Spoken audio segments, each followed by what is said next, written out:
Chapter 1: The Rocks Pirates. New World. On the magnificent sea, a small boat was tossed and tossed on the surf. Bai supported the edge of the boat, raised his head to look at the sun in the sky, then lowered his head and carved a new mark on the body of the boat with a knife. Next to this trace, 2 traces have already been engraved there. It's been 3 days.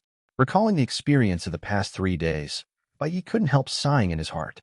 Fortunately, after crossing over, I've unlocked 2 props first.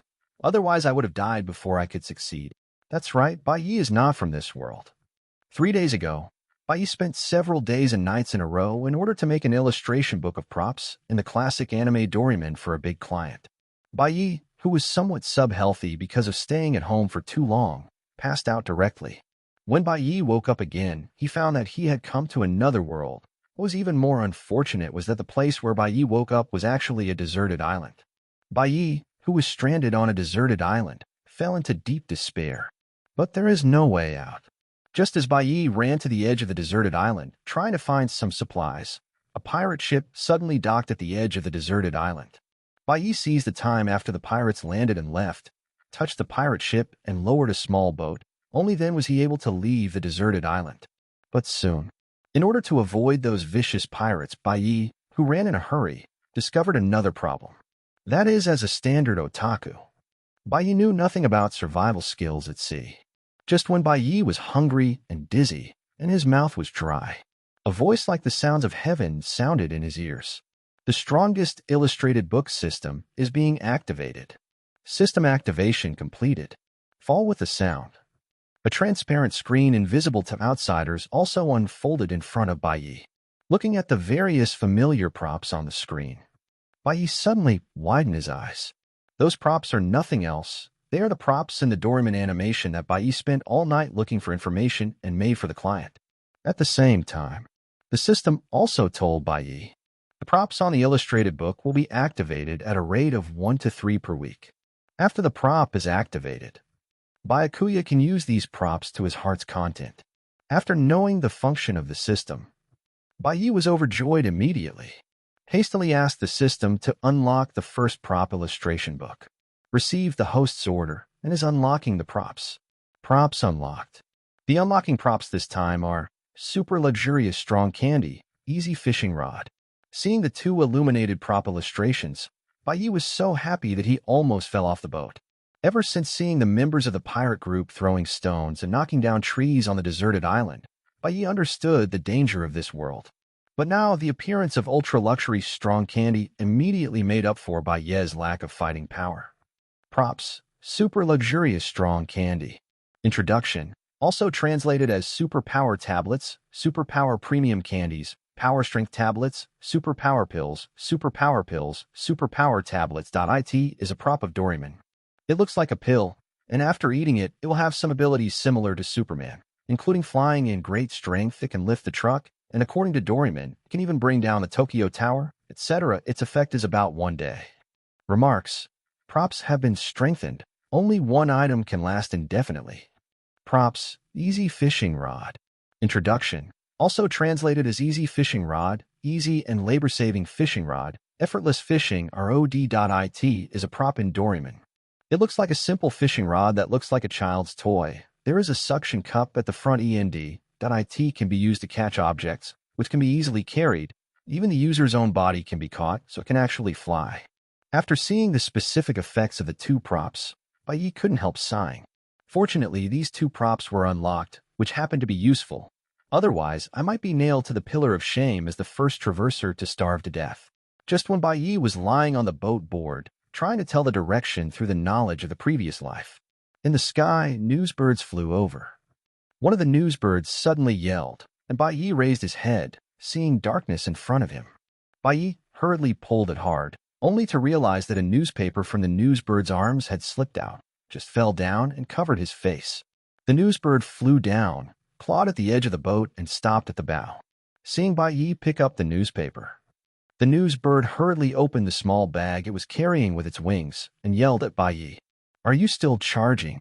While pretending to be surprised, Bai hurriedly glanced at the newspaper from the corner of his eye.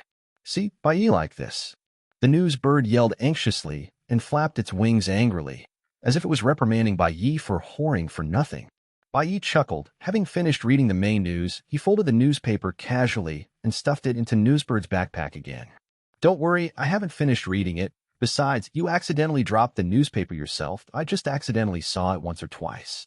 If there is a charge for this, isn't it too much? After hearing Bai Yi's words, Newsbird tilted his head and looked at Bai Yi vigorously. A trace of human contempt flashed in his eyes, and then flew away with fluttering wings. But Bai Yi on the boat didn't pay attention to Newsbird's movements. His brows were tightly frowned. Before I saw that group of pirates, I had some guesses, the style of the pirate flag, and those strange-looking people. Sure enough, this is the world of One Piece. Thinking of the comic plots he had read in his previous life, Bai Yi couldn't help feeling guilty. With the combat power of One Piece world, the two items in Bai Yi's hands now may not be able to guarantee his own safety to percent. But traveling to the world of One Piece is not the most troublesome place for Bai Yi. At the instant of a quick glance just now, Bai Yi saw a familiar name on the headline of that newspaper. Rox D. Jibek. So, the time I traveled to is not the era of the great pirate in the original book, but the time when Lox D. Gibek ruled the sea earlier. Who is Lox? The original party like Bai Yi remembers clearly. That is the timeline of the original work, which has already become the king of the sea more than 40 years ago. Not to mention that the individual's strength is at the top of the sea. Even the future legendary pirates Golden Lion, for emperors, and other famous big pirates are basically from his pirate group. In order to eliminate Lox, the Navy was even forced to join forces with the later One Piece Roger, coupled with internal reasons within the Lox pirates. Only then did the Lox pirates be destroyed in the Battle of the Valley of the Gods. Even after the destruction of the Lox pirates, the world government has to erase him from history in order to feel at ease. In the current time of Bai Yi, it was the era when the Lox pirates were in full swing, and most of the territory in the New World was under the rule of the Lox pirates. In this way, there is a high probability that I am somewhere in the New World now, and maybe I may bump into a member of the Lox pirates at any time. Thinking of this, Bai Yi suddenly felt a sense of crisis rising. Chapter 2: Encountering Pirates. Bai Yi sat there, flipping through the pages of illustrated books boredly, trying to find out if he had unlocked the props that he hadn't found. At this moment, there was a cracking sound. The bitter sea water exploded, soaking more than half of Bai Yi's body. Bai Yi hastily turned off the system screen. Only then did he realize that before he knew it, two pirate ships surrounded him from a distance, one left and one right. A round of shells, as if they didn't want money, smashed towards Bai Yi's boat. The waves crazily churned around Bai Yi, almost tossing Bai Yi into the sea. Not only that, Bai Yi's dry clothes were also beaten wet. A bunch of bastards. Bai Yi was furious. A light appeared in his hand, and a small box appeared in Bai Yi's hand. Opening the box, he took out super luxurious strong candy from inside, and Bai Yi threw it into his mouth. After a strong candy, Bai Yi's body immediately surged with a huge force. Clenching his fists, Bai Yi raised his head to observe. The shells are too dense, and it is too risky to fly through the air, then go through the sea, and let you see the name of the little white dragon in my white night waves. After finishing speaking, Bai Yi plunged directly into the seawater. Just at the moment when the white knight entered the sea, two huge waves burst into bloom on Bai Yi's arms. The turbulent white waves surged more than 10 meters high, and the waves overturned the boat behind Bai Yi. The next moment, Bai Yi rushed towards the two pirate ships like a torpedo ready to go. Seeing the sudden explosion, splitting the blue sea, Bai Yi rushed towards him like a shell just out of the chamber. The people on the two pirate ships panicked. The little boss standing at the bow suddenly turned his head to look at the attacking pirates. Fast bomb! Target the enemy! Quick! The people on the bow commanded the other crew members like crazy. The others also hurriedly ran, filling the cannon with shells nonstop. It's a pity that the force of the One Piece world is powerful. Compared with Bai Yi's previous life, the level of technology is not known how much worse. The cannons and shells used by these pirates can play a big role at the same level, or when they abuse vegetables. But facing the fast-moving Bai Yi, those slow shells couldn't even hit the waves behind Bai Yi. One shell after another exploded around Bai Yi, but none of them could touch Bai Yi's figure. Even the waves behind Bai Yi were hard to hit. Looking at the thin figure rushing wildly in the waves all over the sky, the pirates on the two pirate ships seemed to see an angry beast rushing towards them. Under this fierce power, The pirates suddenly panicked. Bastard, what the hell is this guy? How could he be so fast? Cannonball, haven't you guys eaten yet? Aim and shoot again. That guy's almost coming. Didn't you see it? Meet the enemy. Prepare to meet the enemy. The pirates, who usually only bully the few by relying on the number of people, have now completely fallen into chaos. Some are still filling shells, trying to hit the White Knight. Some took up weapons, looking like they were going to fight Bai desperately, but unfortunately their trembling legs betrayed their true thoughts. More than this, he had already run to the side of the pirate ship and seemed to be ready to jump into the sea to escape as soon as Bai came over. Just when the pirates fell into a panic. You bastards, the other party is just one person, quiet me, and then pick up your weapons. I have been offered a reward of 2 million berries by the Navy Sliba, who is known as a madman, just one by one, just a guy with an unknown path. While speaking, a tall figure appeared on the bow of one of the pirate ships. That figure was none other than Sliba, the leader of the ghost pirates. Standing there, Sliba had a very ferocious expression on his face, and his body was at least 1/3 taller than ordinary pirates. Not only that, the body of the pirate leader next to him was not even as thick as his arm. Casting a huge shadow, Sliba held a big knife that was longer than a person and looked at the little boss beside him with a grin. You guy, are you so unbearable as a leader? The little boss, who was shrouded in the shadow, suddenly trembled. His legs went limp, and he knelt down on the bow of the boat. Boat captain, that guy What about him? He's just a guy with unknown background. I'm a man who rejected locks. Saying that, Sliba pinched the head of the little boss with one hand and lifted him up from the deck. Humph, get out, command those guys, stop shooting. Since that guy wants to board the ship, let him come up. I want to let him know that the new world is not just for everyone to wander around at will. Hearing Sliba's wild laughter, the pirates on the 2 pirate ships immediately raised their weapons and shouted, Captain Mighty! Captain, show that arrogant guy some color. Master Mad Ghost. While pirates were roaring wildly, the pirates manipulating the shells also stopped their movements. Bai, who didn't need to change direction to avoid the bomb, sped up his speed again, came to the front and back of the pirate ship. The waves exploded violently, and in the sky filled with sea water, Bai split the waves and landed on the deck of the Mad Ghost pirates. Not far from the deck, Sliba raised a hand and pointed the big knife in Bai. Little guy, you. Before Sliba finished speaking, Bai on the side ignored his words, and a fishing rod appeared in his hand. Bai clenched the easy fishing rod, swung it twice, and threw it at another pirate ship. In the eyes of the people, in amazement, the head of the peculiarly shaped fishing rod stretched out and was firmly stuck to the deck of another pirate ship. What does this guy want? What a stupid guy. Actually trying to hoist the boat with a handful of toys. This guy turned out to be a lunatic, Seeing Bai's actions, Sliba and the other pirates began to mock him. The pirates on another pirate ship also shouted towards this side. Guys over there, hurry up. Come on, weird lunatic, show us a show. Bai ignored their words, exerted force on his hand, and the line on the seemingly simple and easy fishing rod suddenly tightened. Then the huge pirate ship shook violently. Although Bai could shake the boat with his own strength, but with the easy fishing rod in hand, Bai didn't spend much effort. Under the unbelievable eyes of the pirates, the pirate ship was suddenly pulled up from the sea and thrown into the air. Chapter 3. The huge pirate ship was thrown in air. The pirates above fell into the sea like dumplings, howling. 1 or 2 lucky ones caught hold of the hull and did not fall into the sea. But in the next moment, the pirate ship carried them with a huge falling force and smashed into the sea with them. A huge void appeared on the surface of the sea. The sea water soared into the sky and then slammed down hard. Even the pirate ship that Bai was on shook crazily, almost capsizing. Damn it! Sliba, who managed to stabilize his body with great difficulty, let out an angry roar, swung the big knife in his hand and pointed it at Bai. Give it to me. Hack this guy and bury him in my pirate ship. As soon as Sliba's order came out, many pirates looked at each other, and no one dared to go first. After all, Bai just overturned a pirate ship with only his hands under their watchful eyes. I saw how my subordinates cowered.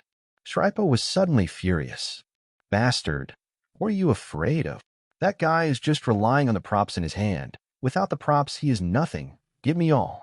Hack that guy first. I can allow him to go to my treasure room to get a treasure. Hear Sliba's words. The timid pirates suddenly turned red eyes, and under the temptation of the treasure, They raised their weapons and rushed towards the White Knight. A smile appeared on Baye's face. He took the easy fishing rod back, raised his fist, and rushed towards the pirates. Under the influence of ultra-luxurious strong sugar, Baye broke into the crowd like a humanoid tyrannosaur. Among the densely packed pirates, Baye quickly punched, and none of the surrounding pirates was his opponent. The weapon slashing at Baye was easily dodged by Baye, but no pirate could withstand Baye's powerful and heavy fist. One by one, the pirates howled and were sent flying. After a while, the pirates, who were still imposing, have now laid down a large area. Standing in the distance, Sliba looked at Baye, who looked like a god of war, and felt that his legs were going to be weak. At this time, Baye, who had knocked out the last pirate, also raised his head. He looked at Sriba with a defiant smile, and then raised a finger to Sriba. "You're the only one. Why don't you go up? Or do you want to turn around and jump down? You bastard, you just picked up some rubbish. I'm a man known as a madman, Lord Sliba, who has a bounty of 2 million. Little devil, I'll tell you now, how cruel the new world is."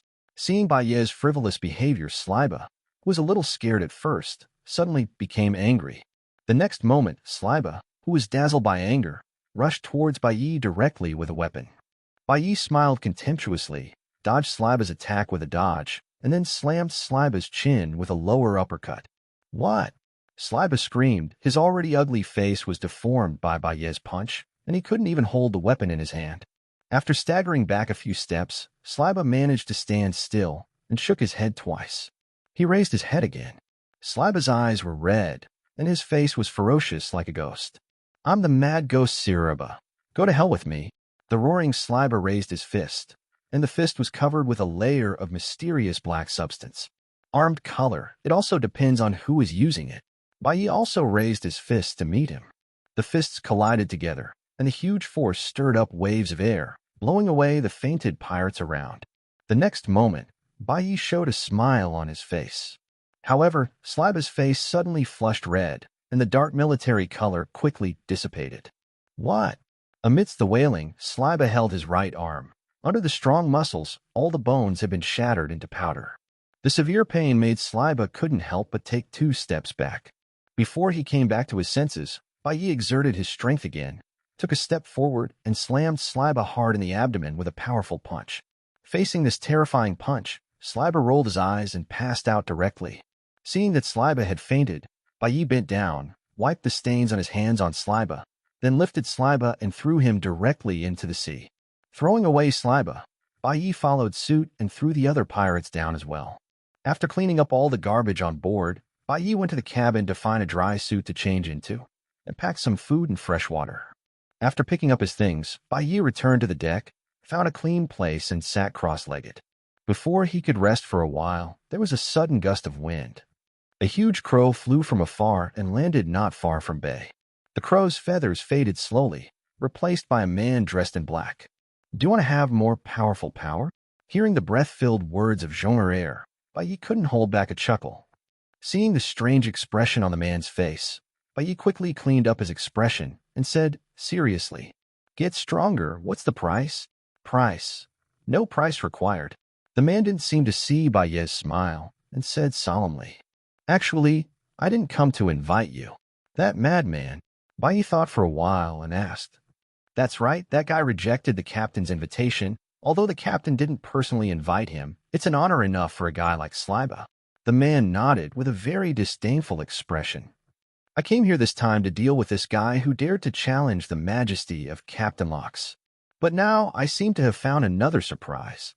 "That's it, so you're also a member of the Rocks Pirates. So why did you invite me? You should know that I am not a pirate, right?"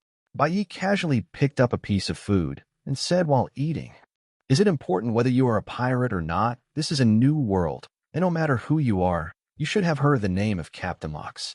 Speaking of Rocks, the man immediately looked revered. "Captain Rocks ordered the expansion some time ago, asking us to recruit potential newcomers. Although that guy Sliba is useless, he's not something that ordinary characters can handle. What's more, he also used his armed colors. You can actually defeat him with only your body. This kind of body reminds me of another intern on the ship. If you can join, I can find someone to teach you the domineering and knowledge-colored arrogance. I believe that after learning the 2 arrogance, you will become stronger than you are now." Chapter 4 Arrival, Rocks Pirates. After listening to the man in black, Bai Yi hesitated for a while.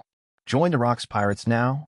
I remember that not long after the Rocks Pirates were in full swing, Rocks became extremely inflated and decided to attack the Tianlongren. In the end, the whole pirate group fell apart. But Bai Yi suddenly felt that his worries were a little unnecessary. Aren't the Golden Lion, Whitebeard, and the others all members of the Rocks Pirates? The main goal of the world government is only Rocks alone. If the momentum is not right, he will just run away in advance. Bai Yi didn't believe it. After the Rocks Pirates were destroyed, there would still be people chasing and killing him all the time. What's more, at that time, Bai Yi didn't know how many props he had unlocked. Thinking of this, Bai Yi also made up his mind. He looked up at the man in black. Okay, I'll join. Wise choice. Hearing that, Bai Yi agreed. The man in black smiled for the first time. I'm now a cadre on Lord Locke's ship. You can call me a Crow. White Knight. After introducing each other, Crow and Bai Yi untied the emergency boat from the Mad Ghost Pirates and threw it into the sea. After loading the things onto the boat, Bai Yi and Crow left here, leaving only a mess in place. 2 days later, Beehive Island, the island of pirates. Bai Yi and Crow drove the boat to the shore. During the 2 days of drifting at sea, it was time to refresh the system illustrated book, and 2 props were unlocked for Bai Yi again. Props: famous sword lightning pill. Introduction, also translated as radar knife, Excalibur Dianguang pill, famous sword Dianguang sword, and sword Dianguang Ho. It is a magical prop in Doraemon. It looks like a cherry blossom samurai sword. There is a radar in the blade to detect the enemy's movement and automatically attack and defend. Therefore, you will definitely win when you hold it in swordsmanship. The person who holds it can close your eyes. Usually, the blade is silver. It will turn golden yellow after being energized and used. Melee-type props, theoretically speaking, can catch any moves of the enemy. The disadvantage is that the attack power is weak. Although it is a knife, it does not have a sharp edge, and when it is overused, it will run out of power and needs to be charged, etc. Props: automatic bandage. Introduction, or as a self-rolling bandage coated with medicine, is a magical prop of Doraemon. The shape is a general bandage, and its function is to automatically apply medicine to the affected part and bandage it when it is injured. Seeing the 2 new items unlocked again, Bai Yi felt much more at ease. With the lightning pill in hand, Bai Yi combined it with the ultra-luxury strong candy and even had a brief back and forth with the Crow. As for the very rare healing props such as the automatic bandage, Bai Yi couldn't put it down. In a world like One Piece, who would have the nerve to go out and fight with others without clicking a few healing skills? At this time, on the port of Hive Island, a large number of strange-shaped pirates are gathering here. Seeing that Bai Yi was a little confused, Crow took the initiative to explain. These people came here to join the pirates after the captain ordered the expansion. Most of them are not up to the standards set by the captain. However, in order to seek the protection of the Rocks Pirates, they refused to leave and have been wandering around here, trying to find an opportunity to join. That's it. Bai Yi was a little non-committal. After all, he was already a member of the Rocks Pirates now. And these people are at best just some guys who come to interview. I saw the Crow walking down from the boat with Bai Yi. The pirates surrounding the port immediately became noisy. Hey, isn't that one of the cadres, Mr. Crow? It's him. I've seen Lord Crow chatting with Lord Whitebeard Wang Ji before. Master Crow, please accept me, even as an intern. Master Crow, I can do it too. As long as I can join the pirate group of Lord Rocks, I can do anything. The pirates shouted desperately, trying to get the Crow's attention. But it was obvious that the Crow was used to this kind of scene, and the expression on his face didn't change in the slightest. Don't bother with them. These people will be reviewed by a special person. Ah. Bai Yi nodded and walked into the port side by side with the Crow. And this scene also fell among the unselected pirates, which caused waves of uproar among them. Who is that guy? He can be led by Mr. Crow. Could it be a member that Master Crow found from outside and allowed to join? Isn't it? Is it just this kind of boy? Look at how weak he is. I feel like I can kill him with one punch. I don't even need to do anything. I can scare him to tears. Can this kind of guy also join the Rocks Pirates? Bai Yi, who didn't take super luxurious candy, was indeed no different from ordinary people, and even looked weaker than the local residents of Pirate World. Of course, those pirates who were not selected could be easily identified, and there was an uproar immediately. But they only dared to lower their voices and discuss a few words with their companions. After all, no matter how weak Bai Yi was, he was brought by the Crow. In front of the cadres of the Rocks Pirates, these unselected guys are not yet qualified to speak loudly. Even so, White Knight's standing with a crow, waiting for the people from the island to pick him up. It can also be felt very clearly. Fiery gazes gather behind him, as if they wanted to burn him to death. That guy is so weak that he can join, not if I beat him. Can I also? Who knows? I don't know what Mr. Crow has taken a fancy to him. Hey, although he was brought by Mr. Crow, he will only be an intern on the ship in the future. Have you forgotten that the Rocks Pirates are the strongest? I feel that my chance to join the Rocks Pirates has come. A low voice filled with malice sounded from behind Bai Yi. Because it was purely aimed at Bai Yi, those pirates did not lower their voices. The crow's face was calm, but deep down in his heart, there was a tinge of pity for these poor pirates. He watched Bai Yi smash the armed color with his own hands. These unselected pirates could not even compare with Sliba, so how could they be Bai Yi's opponent? Just as everyone was discussing, the pirates behind suddenly became noisy. Hearing the sound, Bai Yi and Crow also turned their heads. Far away, 3 huge pirate ships approached slowly. On the bow of the pirate ship in the middle, a tall and familiar figure Bai Yi was holding an equally huge Naginata, standing proudly on the bow. Blonde hair flew over his head, and a crescent beard curled upward. This incomparably unique feature made Bai Yi immediately recognize the identity of the person. It is one of the future 4 emperors, known as the strongest man in the world, and now the cadre of the Rocks Pirates. Edward Newgate, Whitebeard. On the left of the Whitebeard, a golden lion wearing a golden coat with 2 long knives around his waist is laughing wildly with a cigar in his mouth. Bai Yi is not very familiar with the figure on the far right. It was just when Bai Yi was still recognizing it. The crow on the side suddenly said, "The one in the middle is Newgate, the one on the left is Shirku, and the one at the end is Wang Ji." It was him. After being reminded by the crow, Bai Yi finally came to his senses. These 3 people are very important cadres on the ship. They are authorized by the captain to recruit some of his men. If you bump into them in the future, you should be a little more careful. Chapter 5: The Return of Rocks. Hearing what the crow said, Bai Yi nodded to show that he understood. He's not the kind of brainless protagonist in the hot-blooded comics, forcibly ignoring the gap between himself and others and rushing forward. Although Whitebeard and Golden Lion are now under Locke's pirate group, that's just because Rocks is too powerful. Actually, even as a subordinate of Locke's, Whitebeard and the others are also well-known big pirates in this sea. Before, there is no absolute strength to protect yourself. Bai Yi would not take the initiative to conflict with such a guy. Of course, if the other party really came to provoke him, Bai Yi would not allow himself to be bullied by others. Anyway, Bai Yi can rely on the effect of the ultra-luxury strong candy to fly straight into the sky.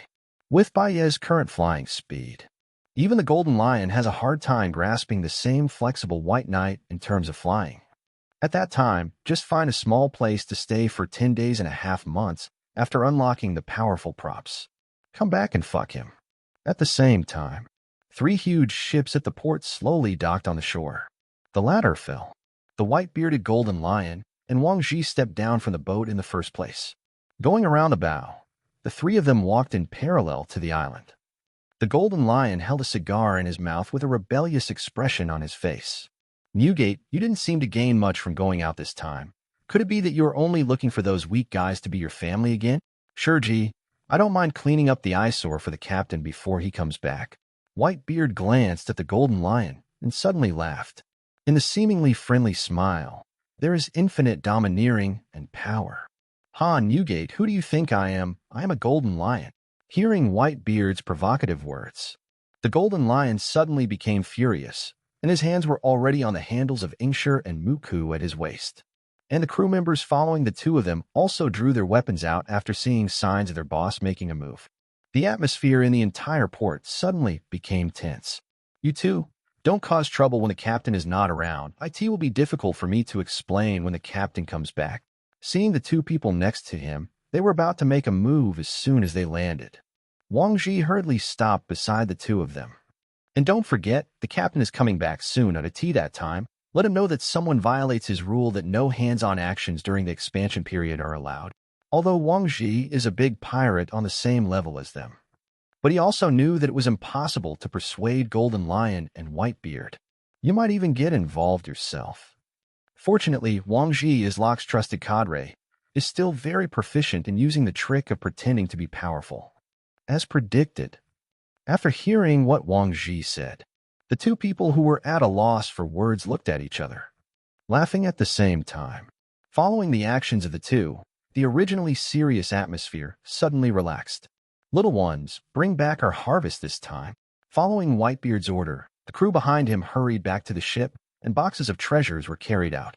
Jin Shizhi and Wang Ji were not to be outdone, and asked their subordinates to carry their gains down. Looking at the boxes of undisguised, incomparably precious treasures that make one's heart beat faster, gathered on the shore, the pirates who were waiting for the recruitment of Rock's pirates began to breathe heavily. However, the pirates who can come here, strength may not necessarily be strong, but assessing the situation is an absolute compulsory course. Facing countless financial reports, they also desperately suppressed their greed and turned to compliment the three Whitebeards. Master Whitebeard, please accept me. Master Golden Lion, I want to join your battleship. Please, Master Wang Ji, give me a chance to join. Except for those who begged to join, the rest were those who admired Whitebeard and others to come here. After all, in this sea, a famous and powerful man will always attract many people who admire him. Those pirates are admirers. After seeing their idols, they started chanting their names. For a moment, shouts resounded through the heavens and the earth. Hearing the deafening shouts in his ears and seeing the flushed faces of the pirates around him, even in Baiye's state of mind, he couldn't help getting a little excited at this moment. Let's go, these guys are still so pushy. The crow was disdainful, but there was a bit of envy in his words. Baiye didn't pierce, nodded and followed the crow to leave here. In these days, Baiye can also be regarded as seeing the power of locks in the true sense. According to the crow, from the beginning of expansion under the Order of Rocks to the present, Beehive Island has gathered nearly 10,000 pirates. You must know that this is not the era of great pirates decades later. In this era, the pirates who have the guts and the ability to come to the Hive Island all have a bad reputation in their respective territories. But it is such a group of villains who are rebellious and even dare to attack the Navy. After coming to the Hive Island, each of them looks like a newcomer who just went to sea. I tried my best to restrain my temper and nature and gather in the port of Hive Island peacefully every day. Baiye even saw it with his own eyes. Two waves of pirates clashed. I haven't waited for the members of the Rocks Pirates to show up. They stopped quarreling, boarded their respective pirate groups, and drove far away. When they came back, there was only one scarred fleet left. It is also in this quirky, peaceful atmosphere. At last, Rocks, who was out, returned to the port. The crow who got the news hurriedly called Baiye to go to the port together. After arriving at the port, everyone on the Hive Island gathered here. The leaders are the cadres like the white-bearded Golden Lion. The crow brought Baiye to the front of the team. Baiye looked up. A huge pirate ship is docking there quietly. The tall and fierce-looking Locks was standing at the port, as if he was patrolling his territory, and the pirates behind him kept carrying things down from the big ship. I heard that the captain went out this time, destroyed an entire country, and brought back all the treasures of that country. Hear the discussion of the people next to you. Baiye was startled suddenly. Is this Locks? While Baiye was thinking, Locks, standing in front of everyone on the left, seemed to have enjoyed enough of everyone's admiring gazes. I saw him open his hands suddenly, facing everyone docked at the port. Everyone here. Now I allow you to board the Hive Island. Little ones, prepare the venue immediately. Trainee selection start now. Hearing Locke's words, the pirates by the sea went completely crazy. Shouts resounded through the sky. Chapter 6, the selection begins. A huge desert island. Pirate ships docked around, covering the surrounding sea tightly. In the middle of the desert island, on a newly built high platform, Rock sat at the top with a contented smile on his face. As soon as he gave an order, so many pirates came, making the sea overlord feel the benefits of power to his heart's content. Locke's ambition began to expand in an uncontrollable direction. Whitebeard, Golden Lion Wang Ji, and the others sat a little below Locke's, observing with great interest. And below the high platform, a large group of people in the dark were staring at Locke's at the top with eager and excited eyes. They are the members who want to join the Rocks Pirates this time. Look carefully, including Baiye. There are tens of thousands of people waiting for Locks to announce the start of the selection. After Bai Yi and the crowd saw so many people, he couldn't help but marvel at Rock's appeal again. Obviously, it's just the selection of interns for the Rock's Pirates. But it's true after all, it's the Rock's Pirates.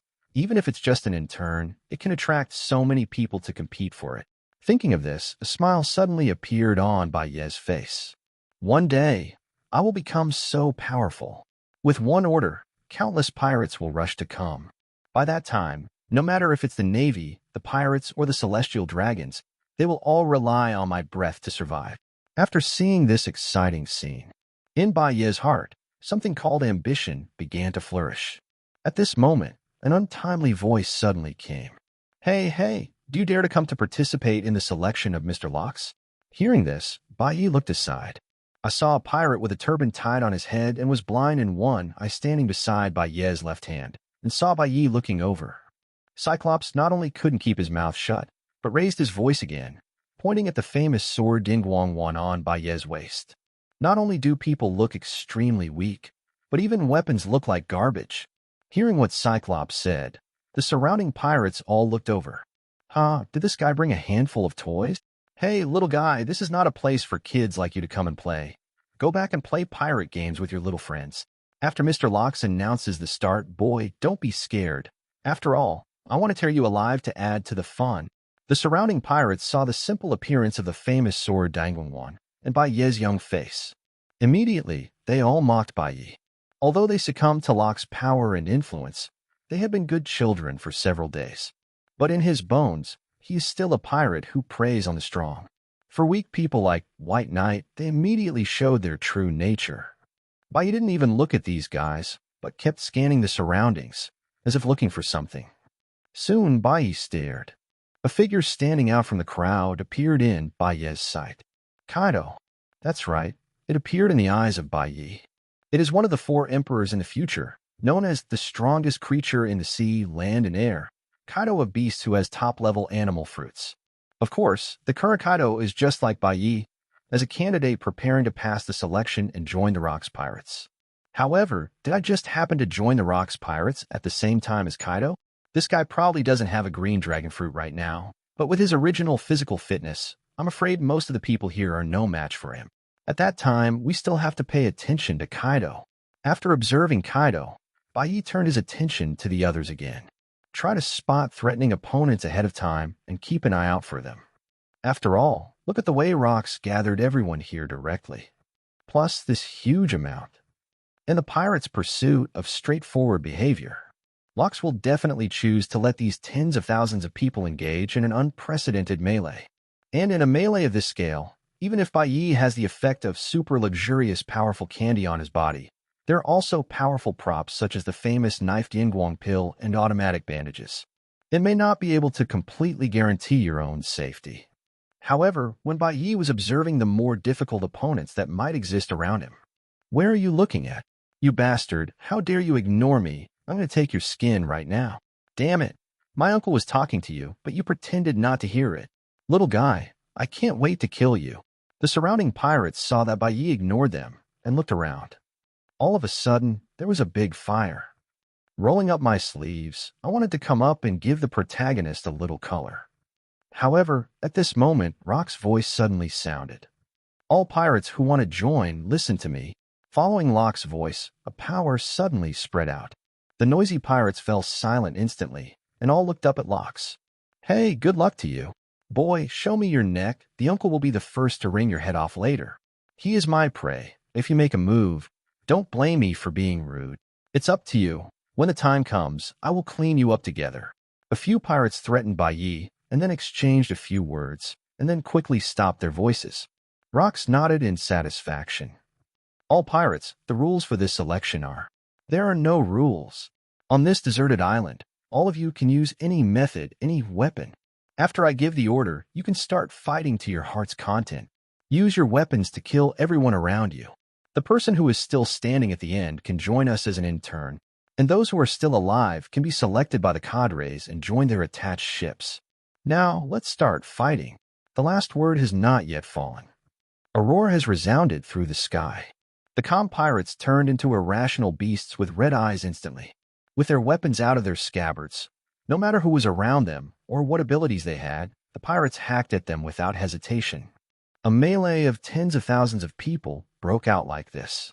Bai Yi immediately put his hand on the famous sword lightning pill.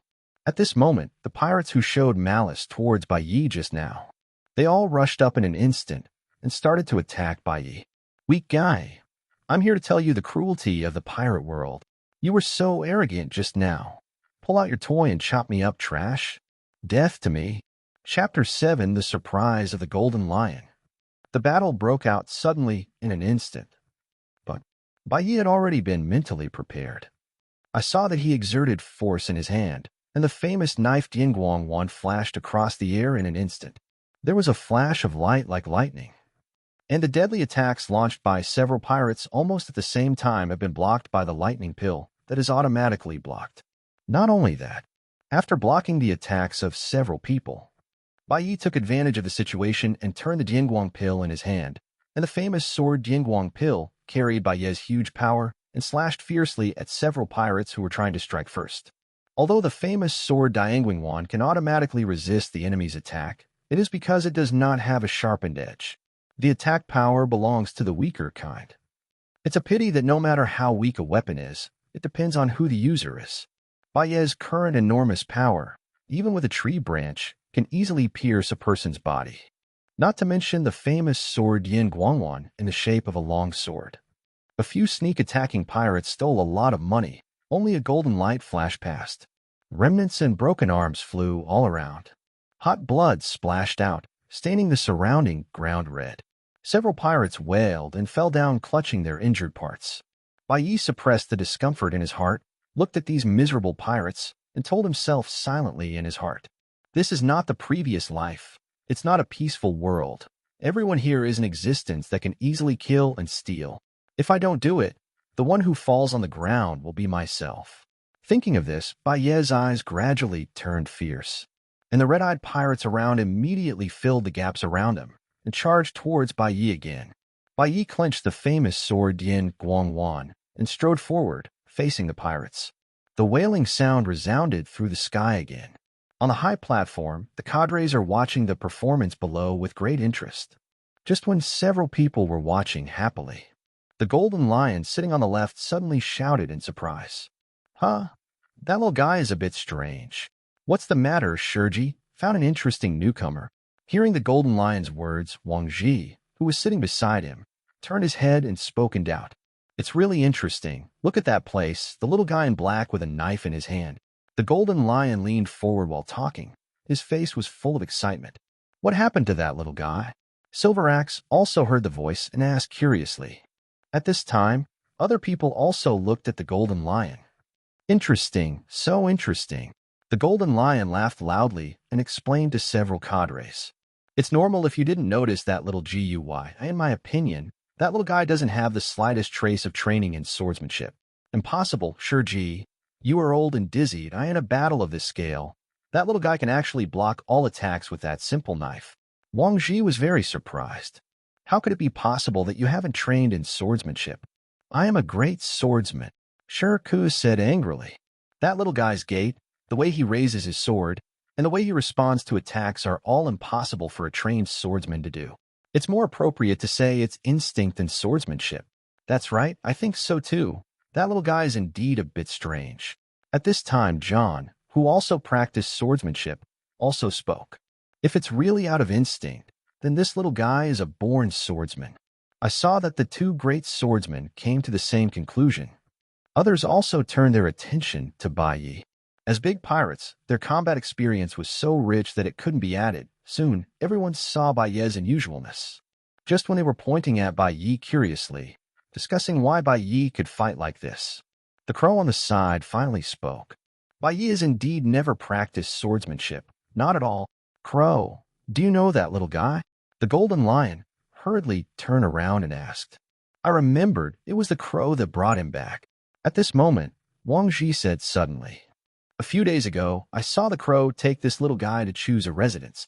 Yes, he was discovered when I went to perform the mission." The crow nodded. He had no intention of hiding Bai Yi at first. After all, his original plan was to let Bai Yi join the Rocks Pirates. Bai Yi claims to be a prop master. Props master. Could it be that his battles are all because of props? Whitebeard asked suspiciously. Yes, although the knife in Bai Ye's hand is inconspicuous, but its effect is very strange that IT can automatically block attacks. If I were to describe it, it's as if the knife itself can be seen and seen. After hearing the crow's words, everyone was surprised. Is there such a magical prop? Come with knowledge? Whitebeard stroked his crescent beard with a disbelieving expression. No wonder that little guy is so weird. It turned out that the knife is actively leading him to block. The golden lion suddenly realized, and all his curiosity was transferred to the famous sword Dangwon in Bai Ye's hand. Interesting, very interesting, Crow. If this little guy doesn't make it to the end, he can come to me then, Wang Zhi said excitedly. Hearing Wang Zhi's words, Wu Ye nodded, but secretly cursed in her heart. Bai Yi, who can smash the armed color with his bare hands and fight against himself, can't pass the test, so he really doesn't know who else can join this time. Just when Bai Yi took the famous sword Yingguang pill to kill the quartet, which attracted many cadres to discuss it. The other side of the battlefield. Kaido stood where he was, frantically waving his huge mace, harvesting the surrounding pirates like wheat. Although Kaido hadn't eaten the green dragon fruit at this time, Kaido's physical fitness was like a monster. Ordinary pirates can't compete with Kaido at all. Such a tyrannical performance naturally attracted the attention of some members of the Rocks Pirates. That guy also seems to be very powerful. Well, this kind of physical fitness reminds me of a person. Could it be?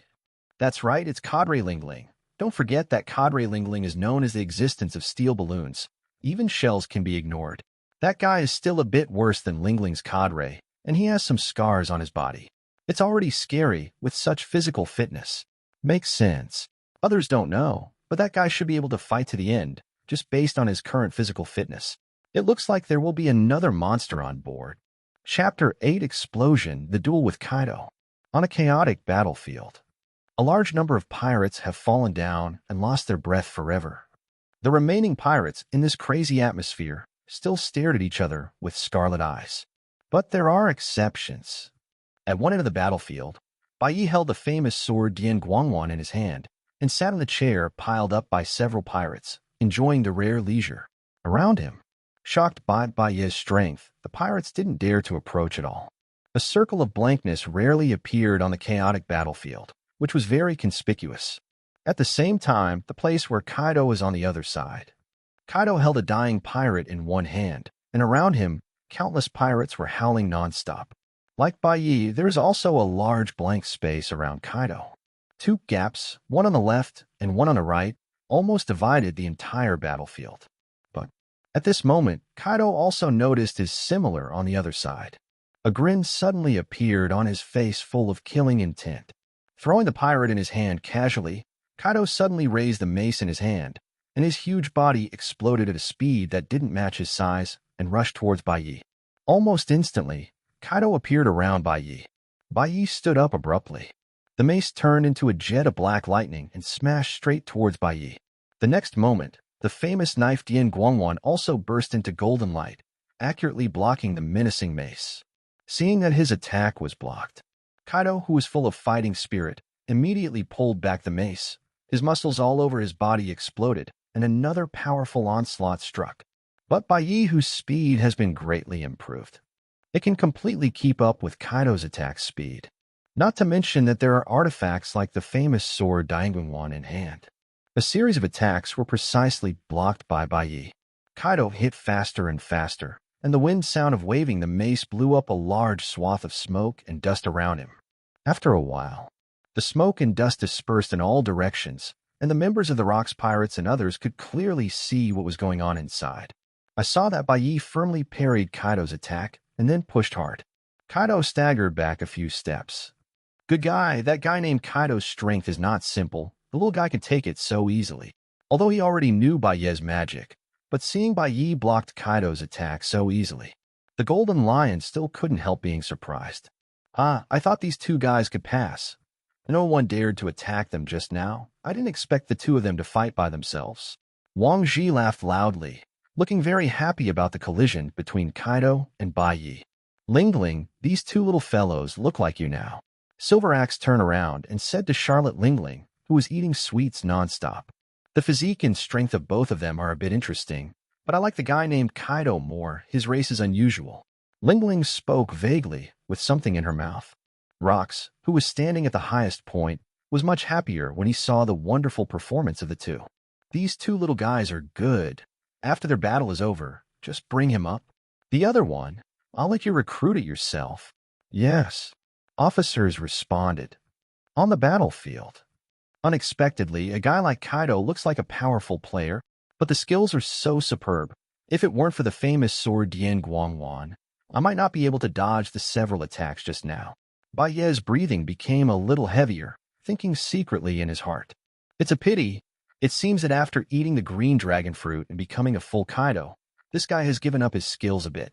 But it's true, with the top-level animal-type devil fruit in hand, who would go to specialize in training skills?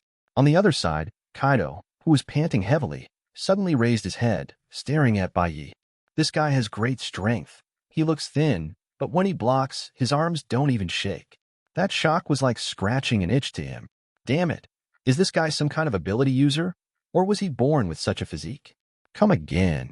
Slightly relieved, Bai raised the famous sword Dian Guangwan in his hand and pointed it at Kaido. I cannot wait anymore. Kaido tore up the tattered clothes on his upper body violently and took the lead in picking up the mace and rushed towards Bai again. Boom! The two collided fiercely, like a comet hitting the earth. A huge voice resounded throughout the battlefield. The originally hard ground split into several huge cracks in an instant. Shock, separate and collide again. Bai and Kaido are like two indefatigable beasts, using their fangs, claws, everything, to tear each other's body viciously. The terrifying force kept colliding, engulfing gusts of wind and smoke. The pirate lying around the two of them was completely silent. The few ones that were close to each other had almost turned into meat paste, mixed with the soil, and could not be distinguished. The huge aftermath terrified the scattered pirates. They stopped attacking each other one after another, and after running far away, they stopped with lingering fear. They looked at each other sheepishly, and each left to find a new opponent. The sun rises in the east and sets in the west, and a new moon rises slowly. From being brought here in the morning to now, Bai and Kaido have been fighting continuously for a day and a night. The cadres of the Rocks pirates sat on the high platform, chatting with wine.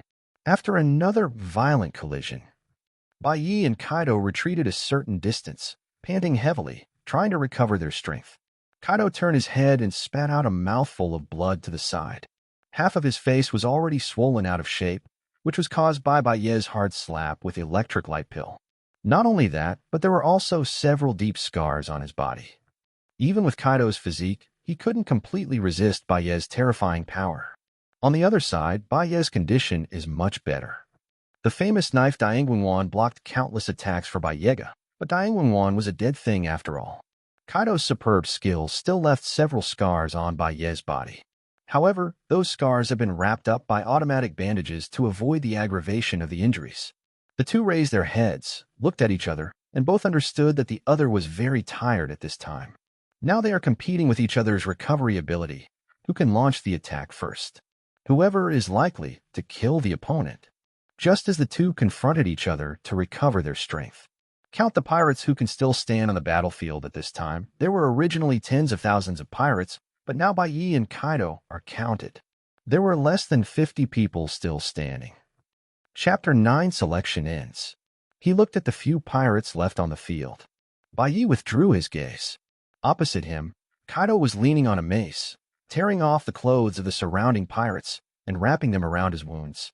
Interesting, so interesting. You bastard, I must kill you. Although the wound on his body was still bleeding, there was no pain on Kaido's face. Instead, he showed an excited expression and shouted towards Bai. Obviously, at this time Kaido has fallen into a state of fury due to crazy fighting and injuries. Want to kill me? You can come and try. Because of the continuous healing of the automatic bandage, Bai's condition is much better. After hearing Kaido's provocation, he showed a slight smile, raised the lightning pill in his hand and pointed it at Kaido, and responded unceremoniously. Ha, come on. The fighting spirits collided again. The violent impact sounded again. Even the members of the other Locks pirates couldn't help but marvel. Don't these two guys know how tired they are? Such a collision, they can still continue. What two monsters! It seems that if there is no accident, the people who can join this time are the two of them, right? After they join, I will definitely go to fight with them. It's a pity that such a strong man doesn't fight. Just when the members of the Rocks Pirates were talking about it, in the middle of the battlefield, Bai Yi and Kaido continue their fierce battle. The two of them desperately squeeze their physical strength. Every attack seemed to kill each other completely. This kind of battle continued until the sky completely brightened. The two of them, who were almost exhausted, stopped again. In this high-intensity battle that lasted for a day and a night, the lightning pill in Bai Ye's hand had lost its luster at this time. At the end of the battle, the lightning pill had run out of battery.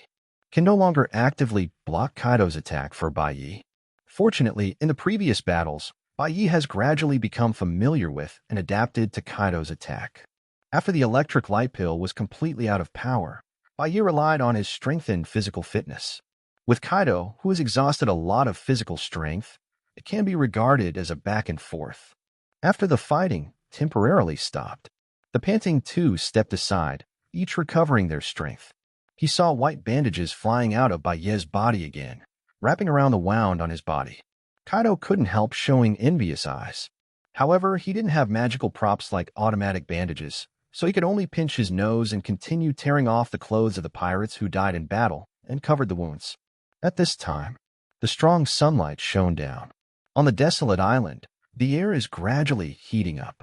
Raising a hand to block the sun, Bai Yi raised the lightning pill in his hand and pointed it at the sun in the sky. When the illustrated book was unlocked, Bai Yi had just obtained the lightning pill. He was also worried about what to do when the electric light pill ran out of power. But then Bai Yi found out by accident. As long as the electric light pill is placed in the sun, the power can be continuously restored. This made Bai Yi heave a sigh of relief. After all, in the world of One Piece, there is no place to charge the lightning pill. Now the Jingguangwan can use solar energy to restore power, which can be regarded as saving Bai Yi a big trouble. Little Ghost, you are very strong. I originally thought that you could draw with me only by relying on that strange knife. After a short rest, Kaido stood up leaning on the mace and shouted towards Bai Yi. However, I also noticed just now that your strange knife cannot be used temporarily. Even so, you can still resist my attack and fight me to this extent. I, Kaido, admit you are qualified to let me remember your name. Hearing what Kaido said, Bai Yi also laughed. Even without the lightning pill, I can still defeat you. My name is Bai Yi. Remember this name, Kaido, well. It will make you unforgettable forever. After speaking, the two looked at each other and suddenly laughed again. Next moment, the two people who had rested suddenly picked up their weapons tacitly and each rushed towards the pirates near them. In the battle just now, both Bai Yi and Kaido knew it well. The current level of the two is almost equal. If we continue to fight, one person will eventually fall here. Although Kaido and Bai Yi enjoyed the evenly matched battle, neither of them were brainless idiots. Their purpose is to join the Rocks Pirates. If you really want to fight, you will lose both sides, that if someone else takes advantage of it, the two of you will really become a joke. Weigh the pros and cons. The two stopped at the same time and decided to clean up the remaining pirates. Although Bai Yi and Kaido were exhausted from fighting, but the physical fitness of both of them is not ordinary people. After a short rest, their physical strength has recovered a lot. The already powerful two faced off against the exhausted pirates, who had also fought for a day and a night. Immediately, there was a one-sided crushing trend. It was like two tigers rushing into a pack of wolves. As soon as Bai Yi and Kaido rushed to the side of the other pirates, they immediately sent several pirates flying, accompanied by screams and the sound of bones breaking. The remaining pirates were knocked down again. The time of battle always passes quickly. Night fell again. At this time, on the battlefield of the deserted island, a strong smell of blood filled the air. The smelly blood spread all over the battlefield, and the broken limbs and arms were scattered everywhere. It's like a Shura field. On this cruel battlefield, the only people who can still stand now are Bai Yi holding the lightning pill and Kaido holding the mace. Here you go. At this time, Locks, who was sitting at the top of the high platform, threw away the large bowl full of wine in his hand, slapped his chair, and stood up. He walked down the steps and stood on the edge of the high platform, took a deep breath, and seemed to enjoy the strong smell of blood in the air. The next moment, Rox opened his eyes and opened his hands facing the direction of Bai Yi and Kaido. I declare that this selection is officially over. Two little guys, congratulations, you can join my pirate team. From now on, bear the name of me, Rox, and act recklessly in this sea. For Rox. Rox just finished speaking. Wang Ji, who was the smartest at the side, immediately stood up, raised the weapon in his hand, and shouted loudly. The members of the Rox pirates also shouted. Bai Yi and Kaido looked at each other and then completely relaxed. Kaido, who was close to the limit, fell to the ground, throwing the mace in his hand aside. Holding on to the last bit of strength, he shouted towards Bai Yi. Bai Yi, you bastard, I will definitely fight you again next time. When the time comes, I will definitely defeat you. Chapter 10, Everyone's Envy. After the selection is over, Rox immediately ordered the members of the pirates to return to the station with the exhausted Shiraya and Kaido. As for the other unselected pirates, Golden Lion and the others selected some good guys from among them to supplement the backup candidates on their own ship. As for the dead pirates, no one paid much attention to them. Rox just pointed at two people at random and asked them to deal with the loser. After everyone left, Bai Yi turned around and took a look. At this time, on the deserted island, a flame was already shining, and those pirates who failed were buried on that island forever. The other pirates left here in a hurry after the selection was over. Taking advantage of the night, after returning to the Hive Island, Bai Yi immediately returned to her room, and after cleaning up, hurriedly went to rest. 2 days and 2 nights of high-intensity fighting almost drained all of Bai Yi's strength. Lying on the bed, Bai Yi immediately closed his eyes and fell into a deep sleep. After a good night's sleep, after waking up, as soon as Bai Yi went out, a pirate affiliated with a pirate group came up, holding a hot breakfast in his hand. Master Bai Yi, you are awake. Hurry up and eat something. Kindness. Bai Yi was not too polite, took the breakfast and ate it while walking. The guy affiliated with the pirates had an excited expression on his face when he saw Bai Yi accepting it. After eating, Bai Yi decided to take a stroll on the Hive Island, chat with the crow, and see if there is any opportunity to go out to sea and pass the time. Along the way, people kept saying hello to Bai Yi with warm smiles on their faces. Seeing this scene, Bai Yi couldn't help thinking of when he first came here a few days ago. At that time, when these people saw themselves, it was as if they saw air. Even those pirates who are subordinate to the Rox pirates are lower than the interns, all dismissive of themselves. But now, when Bai Yi passed the assessment and officially became an intern, the attitude of these subordinate pirates immediately became flattering. This is the benefit of strength. Bai Yi couldn't help but sigh with emotion. Only strength can gain dignity in this cruel world. Just when Bai Yi was filled with emotion, a rough shout suddenly came. White Knight! Along with the voice of speaking, the sound of violent wind also followed. Bai Yi didn't turn his head back. The famous knife Dian Guangwan at his waist has been unsheathed suddenly, blocking Bai Yi's back. Kaido, you guy actually engaged in a sneak attack? After blocking the blow, Bai Yi turned around and looked behind him. Seeing that it was Kaido, a reckless man, he said helplessly, if you are idle and bored, why don't you go and chat with Lingling? She might be very interested in you.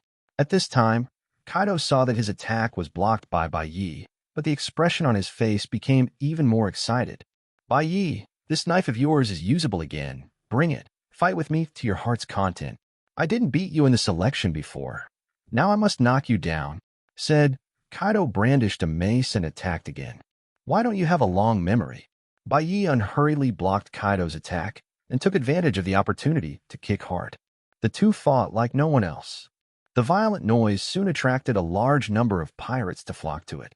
But after seeing that the two interns who passed the selection yesterday were fighting, most of the affiliated pirates left in a hurry. For them, Bai Yi and Kaido, who have become interns, are no longer something they can provoke.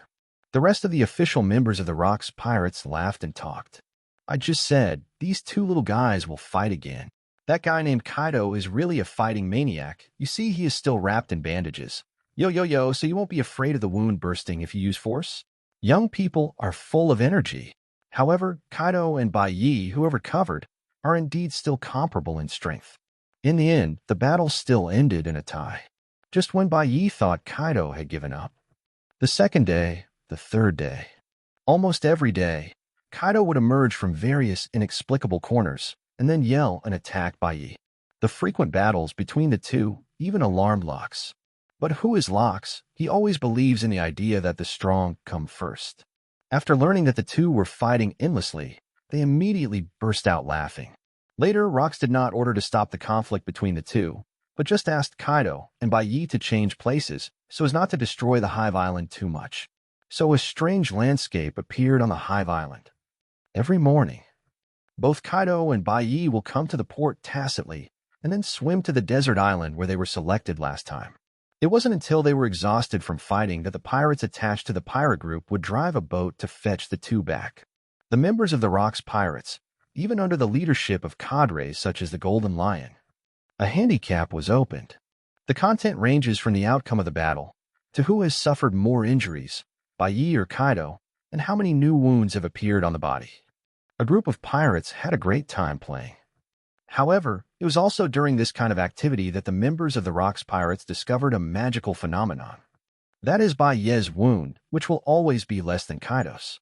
And the healing speed is much faster than Kaido. After some searching, everyone learned the name and effect of the automatic bandage on Bai Ye's body from the crow's mouth. After knowing that Bai Yi himself made an automatic bandage, a prop that is very useful for combat, the pirates were immediately envious. After all, props that can automatically recover from injuries are for these pirates who experience battles almost every day. It's just too tempting. After Locks found out about this, he specially asked someone to call Bai Yi over to see the effect of the automatic bandage with his own eyes. In front of Locks and other cadres, Bai Yi carved a tiny scar on his arm. The next moment, the automatic bandage immediately emerged from his body, probing around Bai Ye's arm. Seeing this miraculous scene, Locks was shocked. Even with his status as the overlord of the sea, he has never seen such a magical prop. Jean Shitzi and others looked at the automatic bandage rolled back into Bai Ye's pocket, and they were also jealous. However, Bai Yi also told them, although the automatic bandage can automatically heal the injury of the owner, the recovery speed is not particularly fast. This greatly disappointed Locks and others. After all, the experts at their level have normal healing speed. For them, it is not even as fast as their own recovery power. Chapter 11 New Props, the original stone spear one. In this way, under Kaido's entanglement, Bai Yi fought with him for a full week. Relying on the accumulated advantages of automatic bandages, Bai Yi gradually suppressed Kaido. A new week begins. Waking up in the morning, Bai Yi immediately heard the sound of the system. New props unlocked. The unlocking item this time is Primal Stone Spear. Without saying a word, Bai Yi quickly opened the system illustration book. After searching for a while, Bai Yi finally found the newly unlocked item this week. Is there only one kind? It seems that this week's luck is not very good. With that said, Bai Yi clicked on the item icon. Props, Original Stone Spear. Introduction. It is a weapon prop, which looks like a common stone spear, one of the primitive life combinations, also called Impact Stone Spear. There is a button on the handle of the stone spear, which can generate a very high voltage electricity when pressed. Enough power to stun a mammoth without risk of death. This prop is really weird. It looks like a primitive weapon, but its attack method is electric discharge. And it can stun mammoths with electricity, but there is no fatal danger. Seeing the remarks of the original stone spear, Bai Yi couldn't help but complain. After complaining, Bai Yi put away the original stone spear. Although they are also weapons and props, it is obvious that the original stone spear is much less useful than the famous sword Dian Guangwan in battle. The only special feature is that it can release super high voltage, which is barely Bai Ye's only long-range attack method now. Why don't you find a place to try the original stone spear, at least master its approximate upper limit of stun? In the future, it will be regarded as an additional fighting method. Just when Bai Yi was about to go out to find the subject of the experiment. Hey! Bai Yi quickly opened the door and go to the deserted island with me. There was a violent knock on the door. Kaido's urging voice came from outside the door. Bai Yi froze for a moment and couldn't help laughing. Isn't the experimental material delivered right here? Saying so, Bai Yi opened the door, followed the impatient Kaido who had been waiting for a long time, and left the Hive Island. You come with me, today is estimated to be over soon. Just as he was about to swim and leave, Bai Yi went uncharacteristically and called a few pirates from the affiliated pirate group to open a boat and send the two of them there. Hey, boy Bay, Are you scared and ready to run away? Kaido, who was covered in bandages, asked suspiciously. You'll find out soon enough. Bai pretended to be mysterious and said. When they came to the deserted island, the two took a stance. Bai took out the lightning pill first and fought with Kaido for a while. After a violent collision, the two separated. Kaido laughed. Bai, I thought you guys had some new tricks. It turns out that it's not the same as before, and it seems that those guys are going to make a trip for nothing. Not necessarily. Saying that, Bai put away the lightning pill, and under Kaido's puzzled gaze, took out the original stone spear. Seeing this scene, Kaido's face tightened immediately. He also heard about Bai's title of Prop Master, the infinite block of the lightning pill, and the healing of the automatic bandage. All made him suffer a lot in the battle. Now Bai took out another thing that he had never seen before. Kaido, who was a little uncertain in his heart, hurriedly raised the mace in his hand, ready to strike first.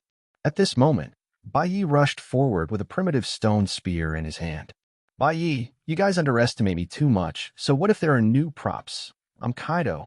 After Kaido finished speaking, he also stepped forward, waving the mace in his hand, just when he was ready to collide. But Bai stopped suddenly, and Kaido, who had lost all his strength, was extremely uncomfortable by the shaking, and raised his head to look fiercely at Bai. This distance should be enough. Bai, who stopped not far from Kaido, roughly estimated the distance. Under Kaido's depressed and puzzled gaze, he suddenly raised the original stone spear in his hand and pressed his finger lightly on the button. In an instant, a huge electric current burst out from the primitive stone spear. Accompanied by the piercing sound of electric current, Kaido's whole body was instantly enveloped by electric current. Forehead, making a meaningless sound, Kaido rolled his eyes and was stunned by the shock. Bai looked at the stone spear in his hand in surprise. Nice one. It seems that I have underestimated you for being able to stun Kaido. On the other side, Kaido, who was able to fight back and forth in the past, was killed by Bai in one blow. The pirates on the shore, who originally thought they were running for nothing, suddenly widened their eyes, and their jaws almost fell to the ground. No, impossible. Really, isn't Master Bai and Master Kaido usually evenly matched? Why was Master Kaido killed in seconds today? That strange weapon, what magical prop? It can kill Lord Kaido in seconds. It's amazing. Is this the power of Master Bai's magical props? It can instantly eliminate opponents who are similar to yourself. Just when everyone was amazed. Bring Kaido back to me, and I'm here today. With a wave of Bai's hand, several pirates hurriedly carried Kaido onto the boat. After returning to Hive Island, the entire Hive Island was a sensation. No one expected that the two were originally evenly matched, but today the winner was decided so quickly. Soon, they also learned from the few pirates who followed that it was Bai who invented the new props.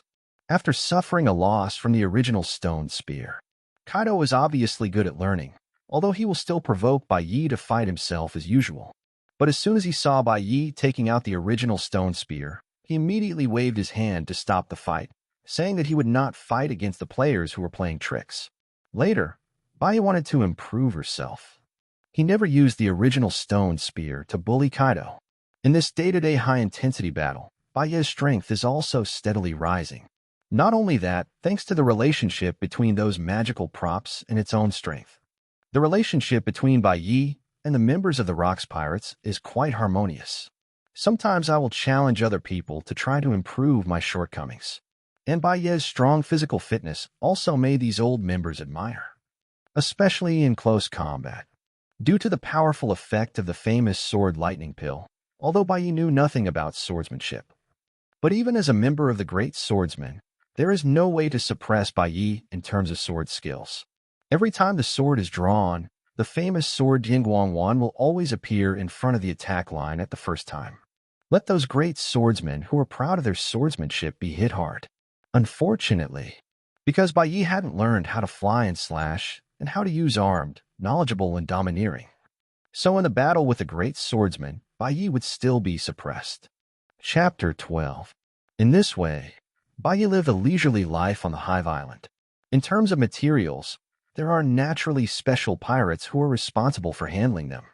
And Locks will not take people out to plunder every day. And in fact, most of the time, members of the Locks pirate group will stay on the Hive Island. Of course, Rocks will not forbid others to leave the Hive Island. Beat Kaido every day. and then go to other strong men to learn fighting skills. When you are bored, go to the Crow and go fishing with him or find trouble with other small pirate groups. After a few days of fulfilling days, Rock suddenly issued an order for all members to gather. After Bai Yi went to the center of Hive Island, he found that most of the cadres and official members had already arrived here. Bai Yi walked to the side of the Crow. Coming. Seeing that it was Bai Yi, Crow nodded and walked a little to the side to make room for him. Isn't this Bai Yi? I heard that you invented a new prop last time, and you can't take care of yourself because you just beat up that kid Kaido? Some time ago, after watching several evenly matched battles between Kaido and Bai Yi, Whitebeard received a secret mission from Locks and went to sea alone. After he came back, he immediately heard the news from his subordinate pirates. Seeing Bai Yi now, he couldn't help asking with the doubts in his heart. Nothing. Bai Yi smiled and shook his head. It's just a surprise. Kaido is not so easy to fail. Really, but it should be true that you turned him over, right? Gulala, Kaido boy. Why is your face so ugly? After hearing Bai Yi's explanation, Baibeard laughed and said to the side. Only then did Bai Yi realize that Kaido, who had a black face, had stood aside at some point. Hearing the sound of Whitebeard laughing, Kaido's face suddenly became more difficult to look. Humph, I will definitely defeat you, Bai Yi. Kaido snorted coldly and left here with a livid face. Bai Yi, you should be more careful. I heard that Kaido and Lingling have gotten a little close recently. The Crow reminded in a low voice. Is that so? Bai Yi stroked his chin with a weird smile on his face. Kaido, you won't really go to eat soft food, will you? While everyone was chatting, the last member also arrived here. I saw that all the members of the pirate group were present. Rocks, who was sitting on the chair, said unhurriedly. Recently, you seem to have been staying on the island all the time. I don't know if your muscles are rusted yet. Captain, are you going to see? My knife can't wait. John on the side immediately heard Locke's overtones and hurriedly asked excitedly. That's right.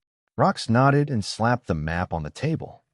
Next, I will personally take people out to attack the G6 base of the damn trash navy in the New World. Last time, those navies dared to take advantage of our expansion and Lao Tzu's destruction of that country.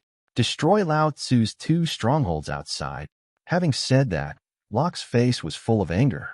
As the overlord of the sea, he has not been provoked like this for a long time. The Navy dares to challenge Lao Tzu's authority. This time, all cadres and official members, including interns, are all dispatched. I'm going to retaliate fiercely. I'll let those navies know that the New World is not a place for them to exist. Hear what Rox said. Militants like Jean Lion and the others immediately showed excited smiles on their faces. In this era, for the Rox pirates, the Navy is really not a giant. Otherwise, Rox would not be so rampant that he would launch an attack on the celestial dragons in the Valley of the Gods. John spread the news to me. Let the Navy, no, let the whole New World know. I'm going to attack the naval base. As long as those idiot Navy have the guts, come and try to stop me. Rox laughed wildly, not paying attention to the Navy at all in his words. Everyone go get ready. We'll set off right away with the good stuff. Squad down the G6 base. Yes. Everyone at the scene responded in unison.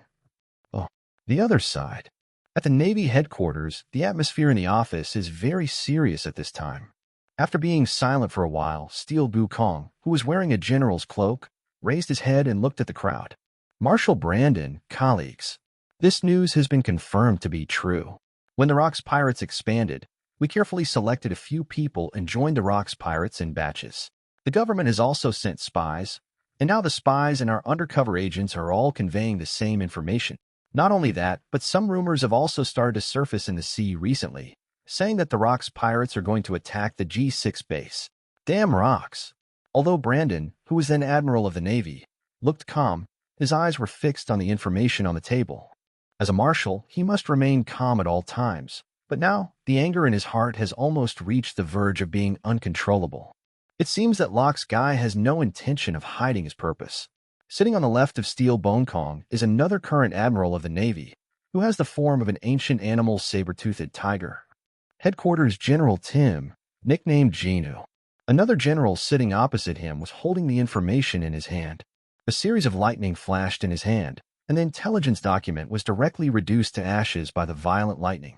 He is the general of the White Dragon, who ate the thunderous fruit, DeWitt. At this time, DeWitt was obviously very angry by the arrogant behavior of the Rock's pirates. So much so that the ability overflowed involuntarily. Bylong, restrain yourself. This is not a battlefield for fighting locks. Brandon let out a long breath before looking at DeWitt. DeWitt also understood that he had lost his composure and quickly restrained the overflowing lightning. Tim shook his head and sighed. Didn't we already think about the current situation in the last battle? With Locke's character, how could he not retaliate against us? It's just that I didn't expect Locke to be so arrogant, and the revenge would come so quickly. Okay, everyone, now is not the time to say who is right and who is wrong. Locke is coming aggressively. We have no way out this time.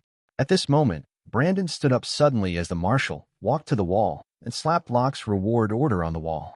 From now on, all soldiers in the Navy will be equipped for battle. Except for the necessary guards, all the rest rush to the G6 base. This time, rocks must not be allowed to break through the G6 base. Chapter 13. Received orders from rocks. John didn't dare to be negligent, so he hurriedly found a few reliable men, and through the underground world, spread the news that the Locke's pirates were about to attack the Navy's G6 base. After the news spread, the whole new world suddenly boiled. Who is Rocks? The uncrowned king of the New World. In the New World, you may not know who the Admiral of the Navy is, but you must know what the name Rocks represents. As expected of Mr. Rocks, even attacking the Navy is so ostentatious. That's Rocks after all, and I heard that the Rocks pirates are all out this time, and those big pirates will follow Lord Rocks to attack the naval base. In this case, the scale of the next battle may expand to an incomparable level. Little ones, let me set off towards the Navy's base. I want to see with my own eyes how Lord Locks cleans up those stinky Navy. This is the ultimate dream of pirates. As long as you give an order, the whole world will be a sensation. IT has decided that I will definitely participate in the next expansion of the Rocks pirates. Just when the pirates were amazed by such a feat as Rocks. Those kingdoms located on the route between the G6 base and the Hive Island were terrified and terrified. After all, they just received the news. Not long ago, there was a kingdom that offended Locks, and the entire country was brutally destroyed by Locks.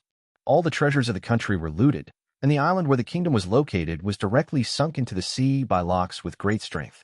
Under such a huge threat, those kingdoms suddenly panicked and desperately restrained the troops in their own kingdoms, for fear that when the Rocks pirates passed by, they would mistakenly think that they wanted to help the Navy, then kill them easily. As for the Navy, of course I hate the Rocks pirates very much. Because of the powerful strength of the Rocks pirates, the Navy that was originally intended to protect the people and maintain peace existed in the New World, but could only settle in a corner in the New World. Even when a Navy encounters a member of the Rocks pirates at sea, the other party doesn't care about the name of the Navy at all, and they will take action as soon as they should, and they will never be soft. Not only that, but the Rocks pirates also gathered the most powerful pirates in the New World and became the spiritual banner of the pirates in the entire New World. From the Navy's point of view, as long as the Rocks pirates exist for a day, there will be a steady stream of people out of admiration for the Rocks pirates. Go to sea and become a pirate. The Navy, which has been suffocated for so long, always wants to find an opportunity to wipe out the Rocks pirates in one fell swoop. Taking advantage of Locke's absence before, the Navy immediately took a thunderous move, led by a general, and destroyed the two strongholds of the Locke's pirate group. The Navy originally wanted to gradually reduce the prestige and strength of the Rocks pirates through the soft knife method. When customizing the plan, they thought that there were only two small strongholds in the area, and coupled with the looming disharmony within the Rocks pirate group that the undercover said, Rocks should not have much reaction. But what the Navy didn't expect was that Locks was so irritable. Not only ignored the miscellaneous things that the Navy considered, but also directly ordered the entire Rocks pirates to dispatch to retaliate against the Navy. Now that the arrow is on the line, the Navy can only bite the bullet and fight. Although facing the Rocks pirates, the strength of the Navy is not dominant. But for other pirates, the kingdom. The Navy can also be regarded as a giant, and the prestige of those admirals was also forcibly punched with their own fists. The conflict between the two behemoths is about to break out, as if a comet is about to hit the Earth. Let the eyes of the whole world be projected over. Countless people began to pay attention to this battle in various ways. As for the Rocks pirates and the Navy, although they said they looked down on each other, the leaders of both sides were not fools, and they had already prepared for this battle. Navy Headquarters. A tense atmosphere hangs over the entire headquarters. The sailors coming and going all had serious expressions on their faces. Ever since he heard the news and decided to fight, the office above the tallest building in the Navy headquarters has never been vacant. Marshal Brandon convened all the high-level officers above the lieutenant general in the headquarters. After several days of meetings, the decision was finally passed unanimously. Led by Sora and Hakuryu generals, led by Sengoku Capsifa and other lieutenant generals and other elites, they went to the G6 base to deploy defense first. The others stayed at the headquarters for the time being to avoid the Rocks pirates from attacking each other. After all, compared to the G6 base, the Navy headquarters is obviously more important. Just when the Navy has selected its manpower and is preparing for battle. Beehive Island on the other side. At the port, hundreds of pirate ships have already docked at the port. These pirate ships are all owned by the pirate group affiliated with the Rocks pirates. This time Rocks can be said to have made up his mind. He has already seen the intention of the Navy, which is to make himself scruples so as to achieve the effect of cutting flesh with a blunt knife. Who do you think I am? A sneer appeared on Locke's face. Of course, he is aware of the hidden dangers on his ship. Locke has long thought about gathering so many big pirates with the appearance of a king. But for Locke, whether it's the Navy or his subordinates with other thoughts, no one can stop your progress. No matter who it is, as long as he stands in front of him, Locke will use his incomparable strength to let him understand what the name Locke really stands for. While Locke was thinking about the next plan, Captain, all the affiliated pirates who participated in the battle have all gathered, and the cadres have also arrived. John walked to Rox, pointed to the densely packed pirate ships in the port and said. Rox nodded and waved his hand. Little ones, let's go. Let this world start to tremble under the name of Rox. Subsequently, Rox took the lead and boarded his ship. The cadres and members who were not attached to the pirate ship followed Locke's pace and boarded the ship. As an intern, Bai naturally followed Locke's. Whitebeard, Golden Lion, and other cadres followed closely behind, boarding their respective pirate ships. Rock stood at the bow of the ship and pointed sharply in the direction of the G6 base. Everyone set sail. Target naval base, full speed ahead. Amid the deafening cheers of the pirates, huge sails were raised, led by the pirate ship that Locke was on. Start moving towards the distance. Chapter 14, arriving at G6. Time flies. At this time, the huge pirate fleet is advancing rapidly on the sea. On the head of a large ship, one side of the deck. Instead of participating in the activities of the pirates, Bai sat alone and fished with a light fishing rod. At the beginning, when some people saw the simple appearance of the easy fishing rod, they wanted to show off their fishing skills to Bai. But just when he had just put on the bait and was about to take the bait. On the other side, Bai had already started crazily catching fish one after another, and the last catch almost burst the storage room on the boat. At that time, the pirate fell into deep self-doubt. Also from that day on, no one dared to underestimate any item in Bai's hands. And in this half-month's time, the System Illustrated book was also unlocked twice again. However, because there are too many props, some of these unlocked props are not useful at all. Among the props that are unlocked twice, there are only two pieces that can be used by the current Bai. The first item is called air nasal stuff, also translated as breathing straw, air tube, air nasal tube, respirator, air plug, etc. It is a prop in Doraemon, which first appeared as one of the underwater hiking combinations. The shape of the air nasal plug is like two wooden plugs, stuffed in nose. You can use the oxygen in the water to breathe, and it is a prop for moving in the water. The other one is deep sea cream, also translated as deep sea fat cream, deep sea ointment, deep sea cream, marine emulsion, deep sea emulsion, etc. It is a prop that Doraemon took out, which is one of the underwater hiking combinations. It looks like a bottle of ordinary face cream. If you apply it on your body, it can withstand the water pressure and low temperature in the deep sea. In the original book, the protagonist who has applied deep sea cream can even cross the largest ocean from the bottom of the sea, which is a very powerful auxiliary prop. These two props can give Bai the ability to fight in water. Not only that, but in the vast and boundless world of One Piece, these two props are even more precious. It is precisely because of this. After Bai unlocked these two props, he didn't take them out to experiment with specific effects, but stored them in the illustrated book as a surprise whole card. But in addition to these two useful props, Bai also took out the remaining Animal Biscuit and Flying a Human Kite 2 toy props. Animal Biscuit works similarly to a super weakened version of the zoo-type devil fruit. People who eat Animal Biscuits will turn into corresponding animals for 5 minutes. And the other one is more interesting to fly a kite. As long as the kite is placed on the ground, the person holding the string of the kite can fly into the air. To put it simply, it is the kite that lifts people up. Although these two props are not very useful for combat, but the effect is very novel and interesting. After Bai Yi took it out, many pirates rushed up curiously. After Bai Yi finished introducing the functions of the two props, the pirates who were already bored suddenly became more interested in playing. Several pirates immediately ate the animal biscuits and turned into animals on the spot. Another pirate took over the flying kite, and as soon as he put the kite in place, that pirate flew up lightly. This miraculous scene made Rocks on the side couldn't help sighing. Bai Yi, this little guy, and the invention of this kind of props, I'm afraid the whole new world has no rivals. These words of Locks, as well as the two magical props, completely consolidated Bai's title as a prop master. Even the pirates on other ships heard about Bai Yi's invention of new props. They begged several cadres to bring them over to open their eyes. After another 2 days of sailing, the huge Rocks pirates fleet finally approached the G6 base. And at this time in the G6 base, the base, which was originally loosely defended, has taken on a completely new look under Kong's leadership. The watertight fortifications wrapped the entire perimeter of the base, and the cannons exuding a dangerous atmosphere were almost all over the top of the fortifications.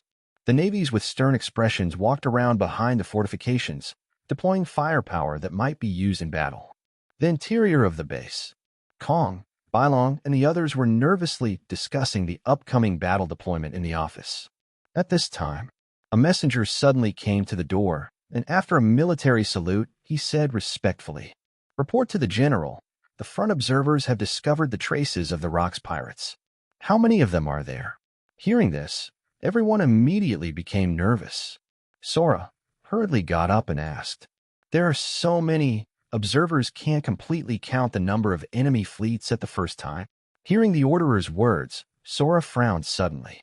It seems that Rocks has no intention of using other methods, just wants to destroy the G6 base openly to show his strength. Then Sora hurriedly picked up the phone bug in his hand. Boo, boo, boo. Soon the phone bug connected. "This is the Navy headquarters, Sora. How about the G6 base? Is the Rocks pirates here?" The face of the phone bug imitated Brandon's face. "Yes, Marshal. Just now the observers have discovered the traces of the Rocks pirates. According to observations, the Rocks pirates may be dispatched by all members." Sora quickly replied, "Okay, I got it. Observe the real number of Rocks pirates as soon as possible, and block the members of the Rocks pirates as originally planned, and wait for the next order." Brandon pondered for a moment, then gave the order. "Yes." Sora nodded, hung up the phone, and then looked at everyone in the room. "Get ready to fight." Everyone hurriedly got up and rushed to their posts according to the plan they had made. As the current highest rank in G6, Kong was also the candidate appointed by the Admiral of the Navy, so he sat in the command position without hesitation. "Attention the whole army. Wait until the members of the Rocks pirates get close to the range of the cannons. All artillery salvos." "Yes." A deafening voice sounded. Everyone clenched the weapons in their hands, nervously watching the distant sea. Soon, a little trace appeared, and then the huge pirate ship gradually appeared on the sea level. The pirate ship is getting closer and closer. The soldiers with better eyes can almost see the densely packed pirates standing on the deck holding their weapons and shouting excitedly. "It's now, all artillery, let go." Following Sora's order, the naval soldiers, who had already been ready to go, immediately ignited the fuse. A round of shells were fired from the interior of the naval base. The cannonballs all over the sky directly covered the sky in the direction of the Rocks pirates. Chapter 15. The battle begins. Facing the sky full of artillery fire, none of the many pirates was afraid. Locks raised the corners of his mouth and laughed. The guys in the Navy are still the same. At the same time, on the attached pirate ship, the Golden Lion in a golden coat laughed and flew up, and Injumaku quietly appeared between his hands. "Trash, how can you block the captain's footsteps so easily?" While speaking, the Golden Lion waved a few knives casually in the air. As one of the great swordsmen of this era, although the Golden Lion just swung his sword casually, he still made several extremely huge slashes. Several slashes staggered past, covering all the artillery fire that filled the sky. Slash flew by. The dense shell stopped in midair strangely. The next moment, under the gaze of everyone, a crack quietly appeared on the cannonball that filled the sky. That so many cannonballs were cut into two even halves by such a random attack. A stunned Navy soldier muttered to himself, "Is this the big pirate in the Rocks Pirates? Cheer up. The second round of shells fire." Seeing that the soldiers were frightened by the Golden Lion's frightening casual blow, Sora hastily shouted. Hearing Kong's shout, many soldiers came back to their senses and hurriedly continued to fire shells according to the plan. Soon, the second round of shells was fired again. Gulala, the stinky lion stole the limelight again. On the other ship, Whitebeard laughed loudly, thrust the Naginata in his hand into the deck, and then hammered viciously on the air in front of him with one hand. A horrible scene happened. In the originally empty air, white cracks suddenly appeared densely packed. The crack quickly spread towards the shell. Bang, bang, bang. Continuous explosions sounded, and the second wave of artillery shells directly blew up in midair, stirring up smoke and dust all over the sky. Not only that, the sea that was originally just turbulent was suddenly stirred up by waves, rushing towards the fortifications around the G6 base. Mamama, Whitebeard, don't you guys also like to show off? But next, it's my turn. These flies are really annoying. Zeus. To the left of the Whitebeard, a beautiful woman flew up on a cloud of thunderclouds. It is none other than the future four emperors, Charlotte Lingling, known as the Queen of Soul. I saw that she was holding the Emperor's sword and slashed forward. Albaf's gone. The sword energy, which was bigger than the Golden Lion's slash, flew straight towards the fortifications of the naval base at an extremely fast speed. Just as the sword energy was about to fall on the fortification, a figure stepped onto the fortification. Then the figure suddenly grew bigger, and bursts of golden light radiated from his body. Renren fruit is in the form of a giant Buddha of phantom beast species, and the warring states of Buddha is officially launched. Buddha's impact. The huge palm stretched out, and the transparent shock wave directly met Lingling's slash. Two powerful attacks collided together, and shock waves spread out in midair. The Navy's originally intensive attack stopped suddenly because of this terrifying impact. Don't stop, keep firing. The cadres will understand how to deal with it. Soldiers, continue to attack according to the deployment. Seeing the attack stop again, Sora felt helpless in his heart. Of course, the soldiers brought over from the headquarters are all elites, but in the face of the Rock's pirate group, especially the terrifying power of Rock standing at the bow, they can keep calm, which is already a very good performance. For the justice that bears.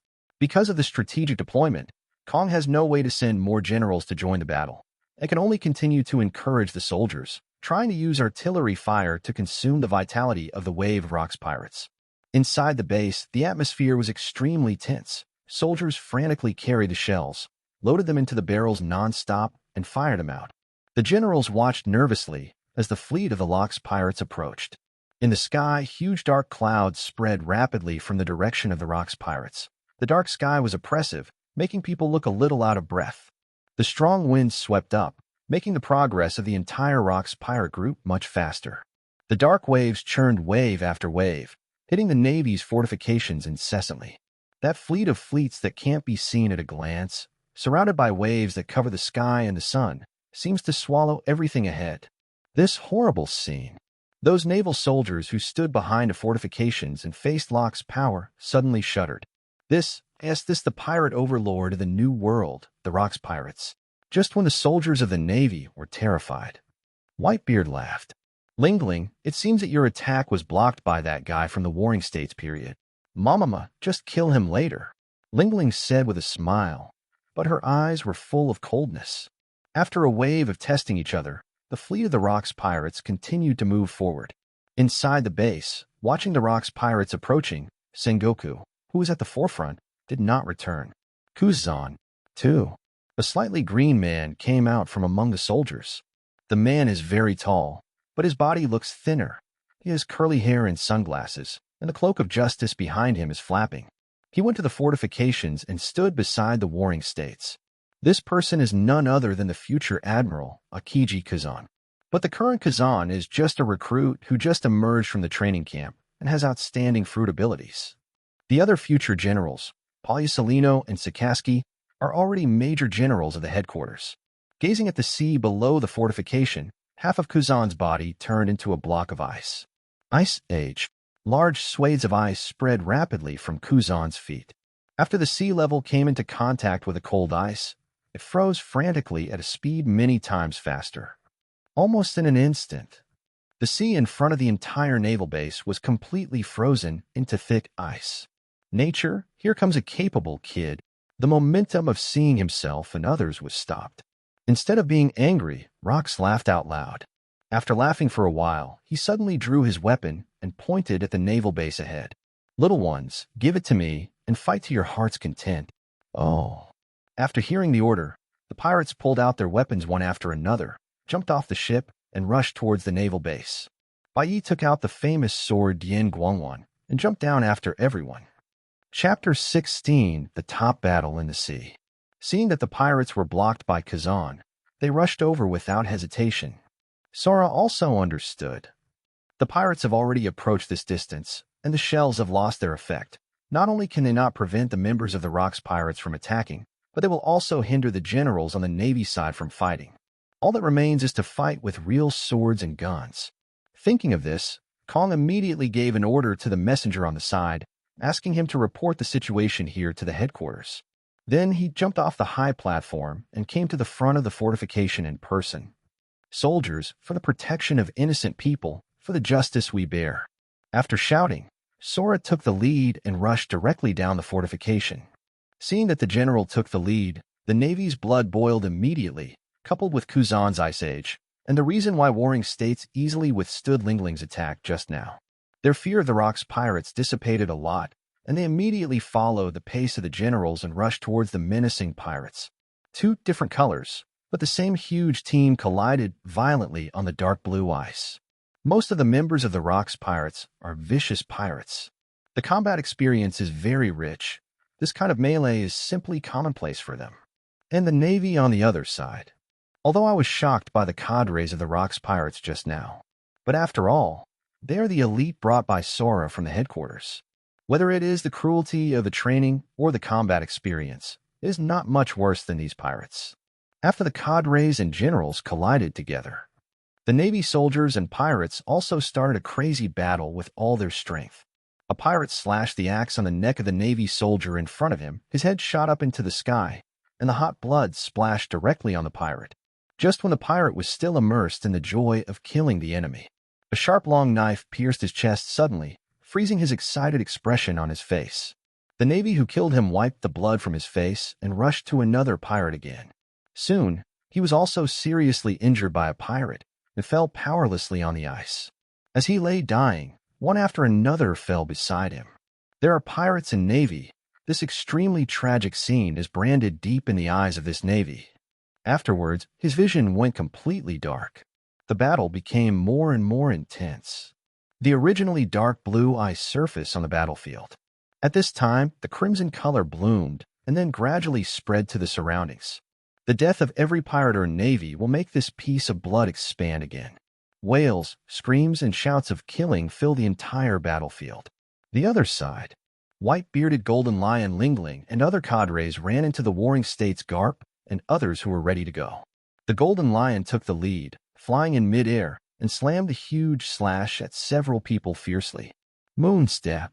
Zifa used the Moon Step to soar into the sky. His arms were covered with jet-black armor, and he avoided the slash and rushed towards the Golden Lion. "Ha, Zifa, it looks like you're going to die here today." Shishawai Earth Scroll. The seemingly solid ice surface was directly lifted by the Golden Lion's ability, and it condensed into a huge ice block with multiple lion heads, rushing towards Zifa. "Golden Lion, go to Jinjin City and confess your sins." Zifa changed direction continuously in the air, and then smashed the huge ice lion's head with a punch. Eye in the sky full of ice debris, Zifa brought a burst of ice fog and rushed towards the Golden Lion. After Charlotte Ling Ling glanced at Zifa and the Golden Lion who were entangled together, she turned her gaze to Warring States, and the smile on her face gradually became ferocious. "Warring States, did you block my attack just now? Come back and try again." As she spoke, the flaming Emperor's sword in her hand slashed down fiercely. The gun of Elbeth. This intensified prestige and forced Warring States had no choice but to directly activate the Buddha form, and the shockwave of both hands suddenly rose and collided fiercely with the oncoming slash. Seeing that his companions had found their opponents, Garp laughed and waved his fists. "It looks like the two of us are fighting again, Whitebeard." Whitebeard also smiled. The ability of the shaking fruit is wrapped on the top of the Naginata. "Then don't die too fast, Garp." On the other side, I saw Carp and the others being blocked. As generals, Kong and Bailong felt a little worried, just when Kong was about to step forward to support. Zhan Wangji, Yin Fu, and others suddenly appeared. "Two generals, your opponent is us." Seeing several people standing in front of him, the irritable Bailong couldn't hold back the anger in his heart. Both arms instantly turned into thunder, rushing into the sky. Amidst the billowing dark clouds, streaks of thunder began to emerge. "Since you guys want to court death, I'll get rid of you first." 6,000 million volts thunder dragon. The thunder all over the sky gathered together and condensed into a huge thunder dragon, which fiercely rushed towards the few people on the ground. Seeing that Bailong had already made a move, Sora no longer hesitated and was ready to make a quick decision. Armed colors appeared on his arms, and the six-style shaving quietly started. The next moment, Kong appeared next to John in an instant, and John broke out in a cold sweat and hurriedly avoided Kong's attack. Kong's fist hit the ice, and the shattered ice rose into the sky. Together with the thunder dragon that fell from the sky, they enveloped the surrounding battlefield together. Wang Ji, John, and the others were forced to retreat crazily by this terrifying offensive. They also knew in their hearts that they were no match for the two generals one-on-one, but they could still do things like stop Kong and Bailong. Several people tried their best to avoid the attacks of the two generals and cooperated with each other to counterattack. For a while, Kong and Bailong didn't find it easy to take them down. Bai Yi casually cut down a navy that was rushing towards him, and the Dianguangwan automatically lifted up, blocking the stray bullets flying from nowhere. Kaido, who was already dripping with blood, also leaned over at this time. Seeing his dirty appearance, Bai Yi frowned and hurriedly backed away a little. At this moment, Bai Yi also noticed the battle between Sora and Whitebeard. The deafening attack collision, the continuous splashing of ice shards, and the looming thunder in the dark clouds all made Bai Yi amazed. Is this the top combat power in the sea now? Looking at the shocking battlefield, Bai Yi was slightly dazed. At this moment, a lazy voice suddenly sounded. "Little brother, it's not good to be distracted on the battlefield." Ice cubes stormed Pheasant's mouth. Bai Yi came back to his senses. Not far away, an ice bird made entirely of ice, wrapped in endless chill, rushed towards Bai Yi. Chapter 17 Aoki Pheasant, Red Dog. The ice bird was wrapped in an endless chill.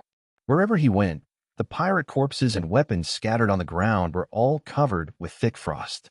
A pothole exploded under Bai Yi's feet, and under the strong reaction force, he suddenly stepped aside.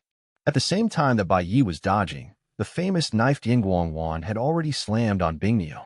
The huge force caused the seemingly indomitable ice bird to shatter into a sky full of ice balls. Fortunately, the current Akiji is just a recruit who has just emerged from the training camp because of the ability of the natural department. His fruit power has not yet been developed to the point where he can freeze the entire sea for a week. This allowed Bai Yi to easily block the attack. "Akiji, you guys also engage in sneak attacks?" After smashing Baoji's mouth, Bai Yi looked at Qingji beside him. Hey, little brother, my name isn't Akiji, it's Kazan." Hearing Bai Yi say his name, Akiji's eyes flashed with doubt, but the attack in his hand did not stop. An ice knife made of condensed ice appeared in Akiji's hand, and then Akiji launched 6 moves and rushed towards Bai Yi. The moment Akiji just appeared, the famous sword Dianguangwan had already blocked his attacking route. Maybe I got the wrong person. Bai Yi also remembered that the current Kazan should not have won the title yet. So casually withstood 2 attacks from Akiji, Bai Yi said casually. Seeing that his attack was so easily resisted by Bai Yi, Kazan's expression became more dignified. Just when the sea was not frozen just now, Kazan and several other admirals standing together. I've already noticed Shiraya and Kaido standing on the deck of the Rocks Pirates, since both of them came out for the first time to participate in the group activities of the Rocks Pirates. In addition, although they are interns, their strength and potential are obvious to all. Lockster deliberately let others make room for Bai Yi and Kaido. Let the two of them stand by his side and casually point them to a few more threatening candidates in the naval force. It was just like this that Bai Yi and Kaido, who stood very conspicuously, were targeted by the generals in the Navy. That's why Akiji went directly to Bai Yi. Just when Akiji stepped back a little, observing Bai Yi silently, Bai Yi suddenly heard another familiar voice. Big fire. Turning his head to look over, he saw that not far away, Kaido was retreating in embarrassment, and the hot magma brushed past him. Half of Sakaski's body had been turned into magma, and the scalding heat wave melted the surrounding ice. It seems that no one is here to support you. Akiji played with the saber in his hand and rushed towards Bai Yi again. Bai Yi smiled slightly, the muscles on his arms swelled, and the famous sword Dangwon slashed fiercely on Qingji's saber. The ice saber snapped, and the green pheasant in front of him was also split open from the shoulder by this terrifying knife. You bastard, you are really scary. Seeing the terrifying power of Bai Yi's blow, Akiji said with lingering fear. It's a pity that the huge wound didn't affect Akiji in any way. The moment the ice blade broke, Akiji had become elemental, and his body had turned into ice. After being split by the White Knight, the elemental body immediately begins to heal. Seeing the unscathed Akiji, Bai Yi frowned. Now he has not mastered the usage of armed color, although his physical fitness is enough. But just joined the Rock's pirates, patronizing to improve physical fitness and fighting skills. For a while, I forgot to find someone to teach me how to arm myself. Brother, your expression looks very distressed. Is it because you haven't mastered the color of armament? Qingji immediately saw Bai Yi's entanglement and said, hearing Akiji's teasing words, Bai Yi clenched the Dianguang pill with his backhand, and there was an explosion. The next moment, Bai Yi suddenly appeared beside Akiji, and the famous sword Dangwon slashed at Akiji fiercely, until the Dianguang pill almost hit the body of Akiji. Only then did Akiji react. His body became elementalized again, and at the same time, ice cones rose suddenly under his feet. The extremely sharp ice thorns caused Dianguang to change direction and flatten those icicles. Bai Yi used his strength on the top of the ice thorn to avoid this dangerous attack. It seems that you really can't be underestimated. Even if you are not armed, your physical fitness surpasses many people. Like a monster, Akiji said with lingering fear. If he hadn't reacted at the last moment just now, Bai Yi's sudden knife strike, I'm afraid he had already reacted by himself, so he pierced his body that was too late to elementalize. After this attack, Akiji put away all contempt for Bai Yi. The ice spread directly on his body. The surrounding sea, which has been frozen, has become Akiji's most powerful weapon. Ice Cube Violent Mouth. Ice Cube 2 Spears. Puck.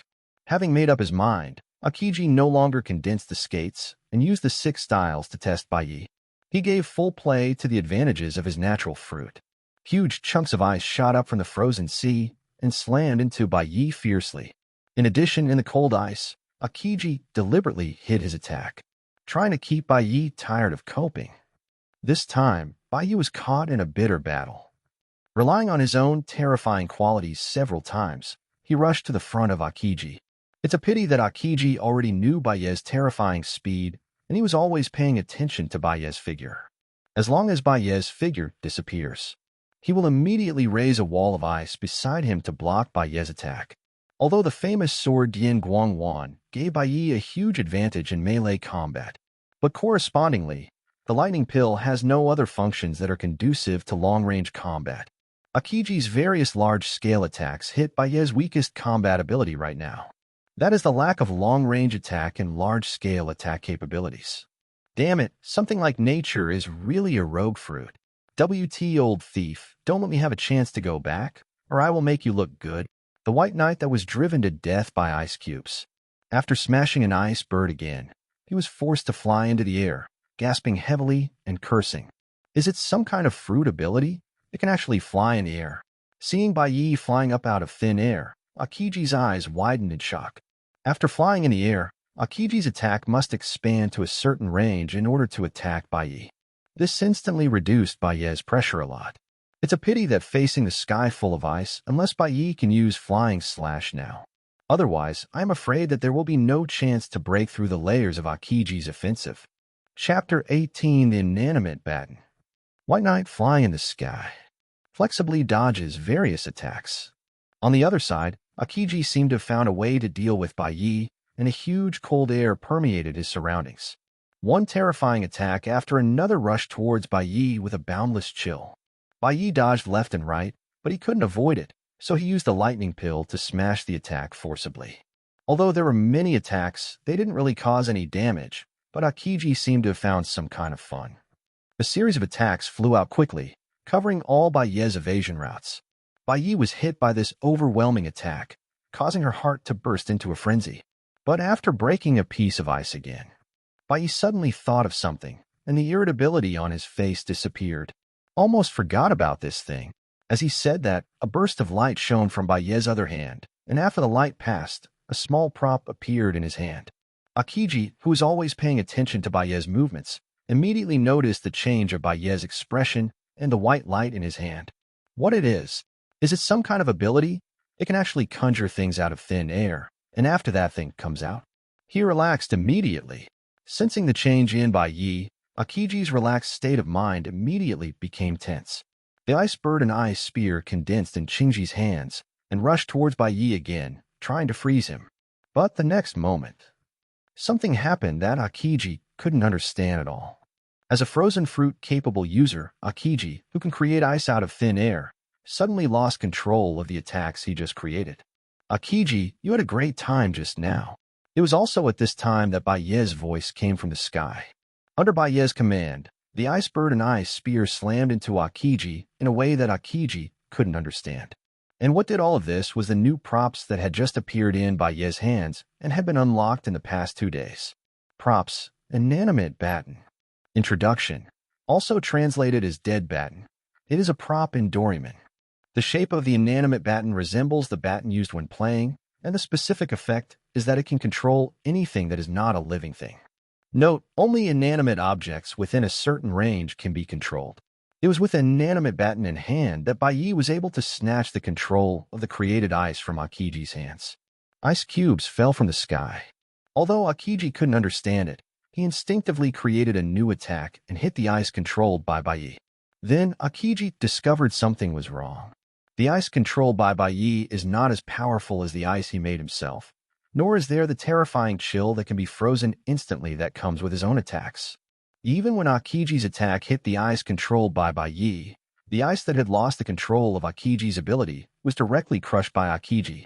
Not only that, Qingji can also freely condense the shape of ice to form a more powerful individual.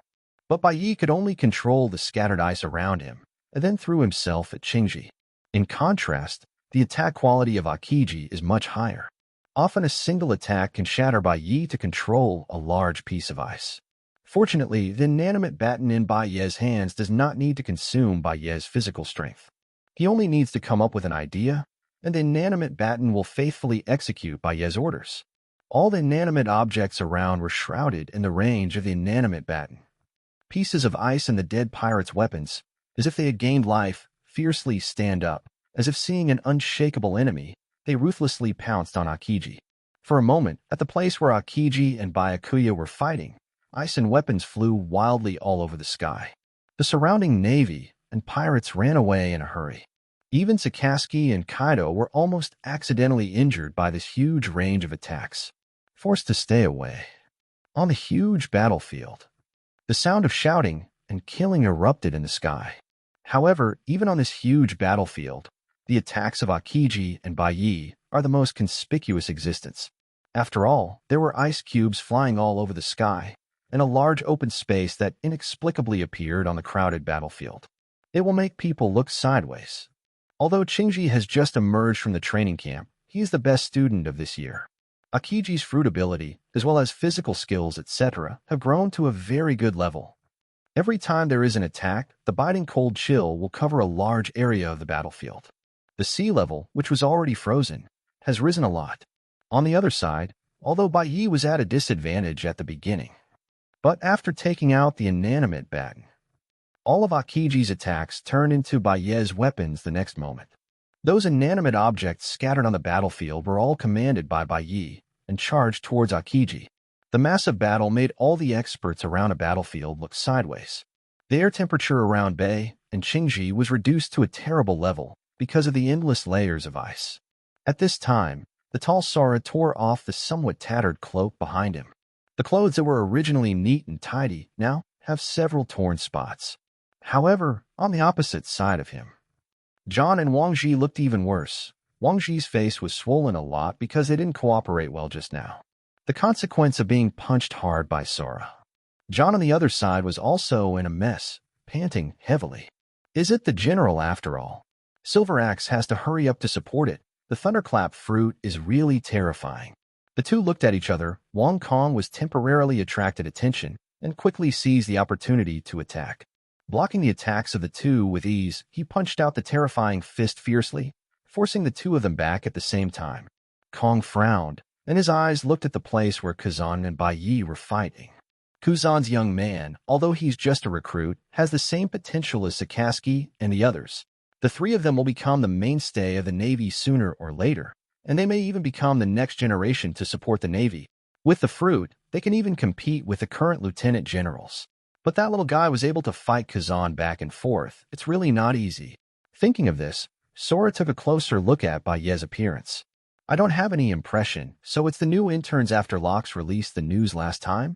The ability to master is a bit strange. Is it similar to Piao Piao fruit?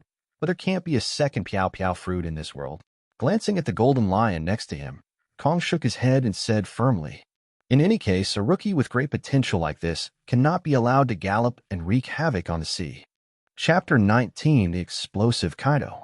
Seeing that the battle between Bai Yi and Akiji entered a fierce battle, Kaido, who was involuntarily forced away from the side, suddenly turned red.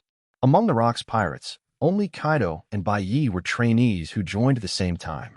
It is precisely because of this. The two are often compared. In the past, Kaido could still fight back and forth with Bai Yi, and the two were considered equal. But suddenly, Bai Yi relied on a strange prop, the original stone spear. Cleaned up easily. Although Kaido was dissatisfied, he also knew that Bai Yi was a prop master. Props were originally a type of his strength. It is precisely because of this that Kaido trained even more frantically. Bai Yi challenged the cadres, and he also challenged the cadres. That monstrous physique let Kaido improve rapidly.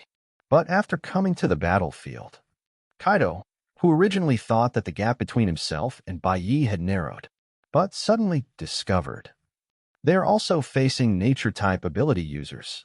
But Bai Yi was able to fight back and forth with Akiji on the opposite side, and on my own side. However, he was severely suppressed by Sakaski, who was controlling the billowing magma. His body was in a state of embarrassment, and there were marks of being burned by magma in several places. Bastard! Kaido, who was forced to fall to the ground by the magma fist again, stood up abruptly. Roaring up to the sky, the muscles on his body swelled again, and he threw himself at Sakaski fiercely with his scarlet eyes. Humph, damned pirate! Sakaski looked at Kaido, who had been suppressed by him, and swung his magma fist again. But this time, his terrifying magma didn't let Kaido dodge. Kaido seemed to have fallen into madness, and he swung the mace fiercely, smashing the fist of magma that was rushing towards him. Even if there is a splash of magma falling on him, it can only stimulate Kaido even more crazy. This indomitable momentum allowed Kaido to successfully rush to Sakaski's side and smashed it down with a stick. Facing this crazy blow, Sakaski could only back away. Saw Sakaski take the initiative to retreat for the first time since the beginning of the battle. In Kaido's seemingly crazy eyes, a little clarity flashed. Then, maintaining this crazy posture again, he rushed towards Sakaski. The battle of trapped beasts. Evil pirates will always die under justice. Sakaski used magma to condense the flowing saber, no longer retreating, and stepped forward to meet Kaido's attack.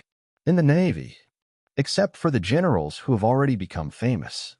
In this new generation of Navy, Sakaski and Huangyuan became famous early, and in a very short time, they were promoted to major generals by virtue of their abilities and military exploits, although Akiji was later than them. However, because they are both in the Department of Nature, they were also put together for comparison. Among the high-profile 3 new naval stars, the most comprehensive strength is Sakaski, whether it's the development of fruit abilities, physical skills, or sword skills. Sakarsky is extremely proficient. At this point, Kaido, who is fighting Sakaski, has the most experience. Under the teaching of the cadres of the Rock's pirates, Kaido has integrated his terrifying speed and physical fitness into his attack. That attack made Bai Yi have to deal with it with all his heart. but it was still unable to break through the saber in Sakaski's hand. Not only that, even in terms of physical strength, Sakaski can compete with Kaido, coupled with the support of Navy 6 and domineering. For a while, Kaido relied on his anger and crazy attack to get the opportunity. It was directly erased by Sakaski with his powerful strength.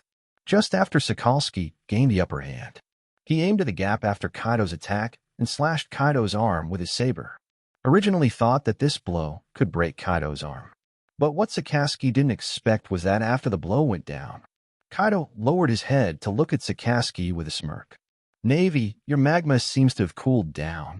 As he spoke, Kaido yanked back the mace, raised his arm high, and slammed it hard on the ice. A huge explosion sounded, and the people around were dizzy from the shock.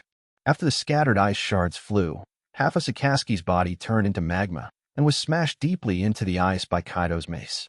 The surrounding ice surface was affected by the magma on Sakaski's body, and a burst of smoke rose directly. Sakaski recovered his body quickly, and the attack with the other hand came out suddenly. Ming dog. The magma that condensed into a hellhound hit Kaido's chest hard. "What?" Kaido, who was hit head-on, let out a scream and fell on the ice not far away. Sakaski did not let down his vigilance. He had noticed that his magma hit Kaido, though. It will also hurt Kaido. But Kaido's body is as powerful as a monster. Obviously, without any defense, the magma could only burn Kaido's surface skin and a little muscle. There is no way to deal decisive damage to Kaido. Sure enough, Kaido in the distance immediately stood up with a mace, and there were large burn marks on his chest, which looked terrifying, but Kaido could only frown. "Navy, compared to that guy, you are still far behind." Saying that, Kaido roared angrily and rushed towards Sakaski again. "Humph."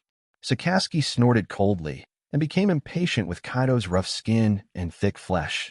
He also learned how Akiji used to deal with Baiyi and created large expanses of magma. Although Kaido has rough skin and thick flesh, he's not a fool. If it really rushed up so straight, lungling, no matter how resistant he is, he will be scalded to maturity by the endless magma. Kaido, who had no other means, could only be suppressed by Sakaski. Just when Sakaski suppressed Kaido again, on the battlefield between Baiyi and Akiji, it fell into a strange peace. Akiji used his ability for a while, and his physical strength dropped a lot. But he found that although Baiyi controlled much more things than himself, the expression on his face was always relaxed, and there was no sign of physical decline at all. "It seems that I picked a monster as my opponent." Akiji, who has always been called a genius, felt for the first time the feeling of being crushed by others with talent. After recognizing the reality, Akiji also changed his strategy and no longer used those large-scale attacks. Moreover, it frequently used small attacks such as ice pucks and Beozizui to resist the inanimate objects constantly rushing around. Baiyi flew in the air, waving the inanimate baton in his hand with ease. The surrounding inorganic objects rushed towards the green pheasant one after another. The boring Baiyi even yawned. Chapter 20 Locks. One end of the battlefield. Rox, who was sitting on the bow overlooking the entire battlefield, suddenly laughed. "The Navy is quite capable. Look around." Warring States Carp and others restrained the white-bearded Golden Lion and the others. And John Wangji and Silver Axe have been forced into danger by Kong and Bailong. Of course, even though John and the others are not as powerful as Kong and Bailong, the fighting process is also very dangerous. But the three of them joined forces, and their exquisite cooperation also made them barely able to support Kong and Bailong. As for the other pirates and marines, there were also casualties at this time. The generals each found their own opponents. Even Huang Yuan, who has always been good at paddling, restrained a general with good strength. Suddenly, the battlefield fell into a strange stalemate. How could Rox, who came here to destroy the G6 base, sit back and watch this happen? He laughed loudly and stood up. The next moment, his body suddenly disappeared. Left side of the battlefield. Kong, who had just forced John and Wang Ji back, breathed a sigh of relief and was about to take advantage of the victory to pursue. The disappearing Rox appeared in front of Sora like a ghost. Sora's expression changed, but as a physical master, he hadn't waited for him to move. Locke's fist, which was wrapped in arms, had already slammed into Sora's abdomen hard. At the critical moment, Kong, who experienced many battles, reacted at the last moment, and the armed color instantly covered his abdomen. Boom! But even so, Locke's hard punch still made Kong's stomach sink in hard. Forehead, letting out a muffled grunt, he faced John and Wang Zhiko, who was showing a crushing momentum. He was thrown out by Locke's punch, and he fell flat on the ice. This terrifying blow made Kong unable to stand up for a while. "Captain!" John and Wang Zhi hurriedly shouted. Rox ignored them, but turned his gaze to the other side. That is, at this time, the other half, the White Dragon General Yu Guangzhong, just caught a glimpse of this scene. The hairs on his back suddenly rose, and the whole person fell into a terrifying sense of crisis. Under the pressure of a huge sense of crisis, Bai Long turned into a thunderbolt. Under the influence of the thunderous fruit, Bai Long's sense of knowledge has been greatly strengthened. In the next moment, Bai Long was fully aware of Locke's movements with his eyes wide open. Bai Long turned around abruptly. One arm had already turned into the shape of a brontosaurus and slammed into Locke's attack direction fiercely. It's a pity that although he has tried his best to stimulate knowledge, but Locke's actions made it impossible for him to withdraw from the attack again. Locke, who was still there just now, has suddenly changed his attack direction, passing by the White Dragon's thunder. The next moment, Rox had appeared behind Bai Long. "Admiral, you seem very imposing just now." While talking, Rox directly stretched out a hand, and the terrifying overlord color suddenly covered it. The hand suddenly pressed on the White Dragon's head. Bai Long's knowledgeable color frantically issued a warning to him. It's a pity that Bai Long has no way to react anymore, and even elementalization has lost its effect under Locke's armed color. Boom! Another explosion. Locke's big hands covered in armed colors directly pressed the White Dragon into the ice. Bai Long's head directly smashed a huge hole in the ice.